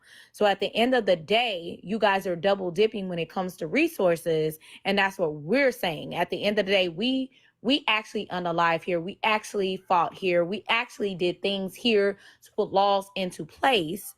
So your ancestors did not do that, but my ancestors did. So we're totally different. Thank you, Chris. You ready for your question? I'm sorry, I went back on mute. Yes, ma'am. Okay. If FBA has strict boundaries, does that make it organized identity or controlled thinking? We'll say organized identity as well as gatekeeping. I don't think there's anything about, oh, I'm controlling this or controlling that. I would just say it's more of an organized thing. I think everybody's on the same code, as in the fact of like, hey, we're Black Americans, we're doing X, Y, and Z, and that's it. And it's really difficult for people to say like, oh, there's not another box to check, or oh, there's not another identity. Absolutely, there's other identities to check, and there's other boxes to check. But you click our boxes because you know that it comes with benefits and resources. And if we're not going to be honest about that, I think that's very disingenuous. So at the end of the day, I absolutely think that as far as us, it's not control, but we're gatekeeping our identity as we should, because everybody else does. The Asians do, the Indians do, everybody else does. If you insult someone else, we have to apologize or we have to stay out of their community. But I feel like everybody can double dip or get in our community, whether they're in America or outside of America. Never heard of a Black Brit until a Black American. Never heard of like Asian girls actually putting perms and braids in their hair until Black Americans. So at the end of the day, everybody think that they can dip into our culture as if it's not our ethnic culture and everybody can wear it. And everybody cannot wear our ethnic culture. And that's it. That's all at the end of the day. Okay, thank you so much, Chris, for joining the debate. I'm going to rotate the stage. Huh? Hey, love world. Hey. Hey, I gotta get up early in the morning, so I gotta go ahead and take off early tonight. Okay, you get some rest. Unfortunately, because I'm loving this live and I'm loving these conversations, I'm loving these debates, but I'm gonna go ahead and excuse myself here. Y'all go ahead while I'm gone. Go ahead and hit that 100,000. Go ahead and drop them something nice on Love's World. Go ahead and hit them challenges and hit that super fan. Okay, y'all. Thank y'all for coming through to the 248 plus people up in this live. Okay, y'all. Go ahead and get up to them shares. I'm sure she's gonna get through everybody up here on this panel and. Yeah, I'm gonna check out right here, family. I'm gonna get some rest, eat. I'll get back with y'all a little later before and CRU if y'all around, y'all could join. But I'm out. Thank you guys. Like, subscribe, and y'all know the daily.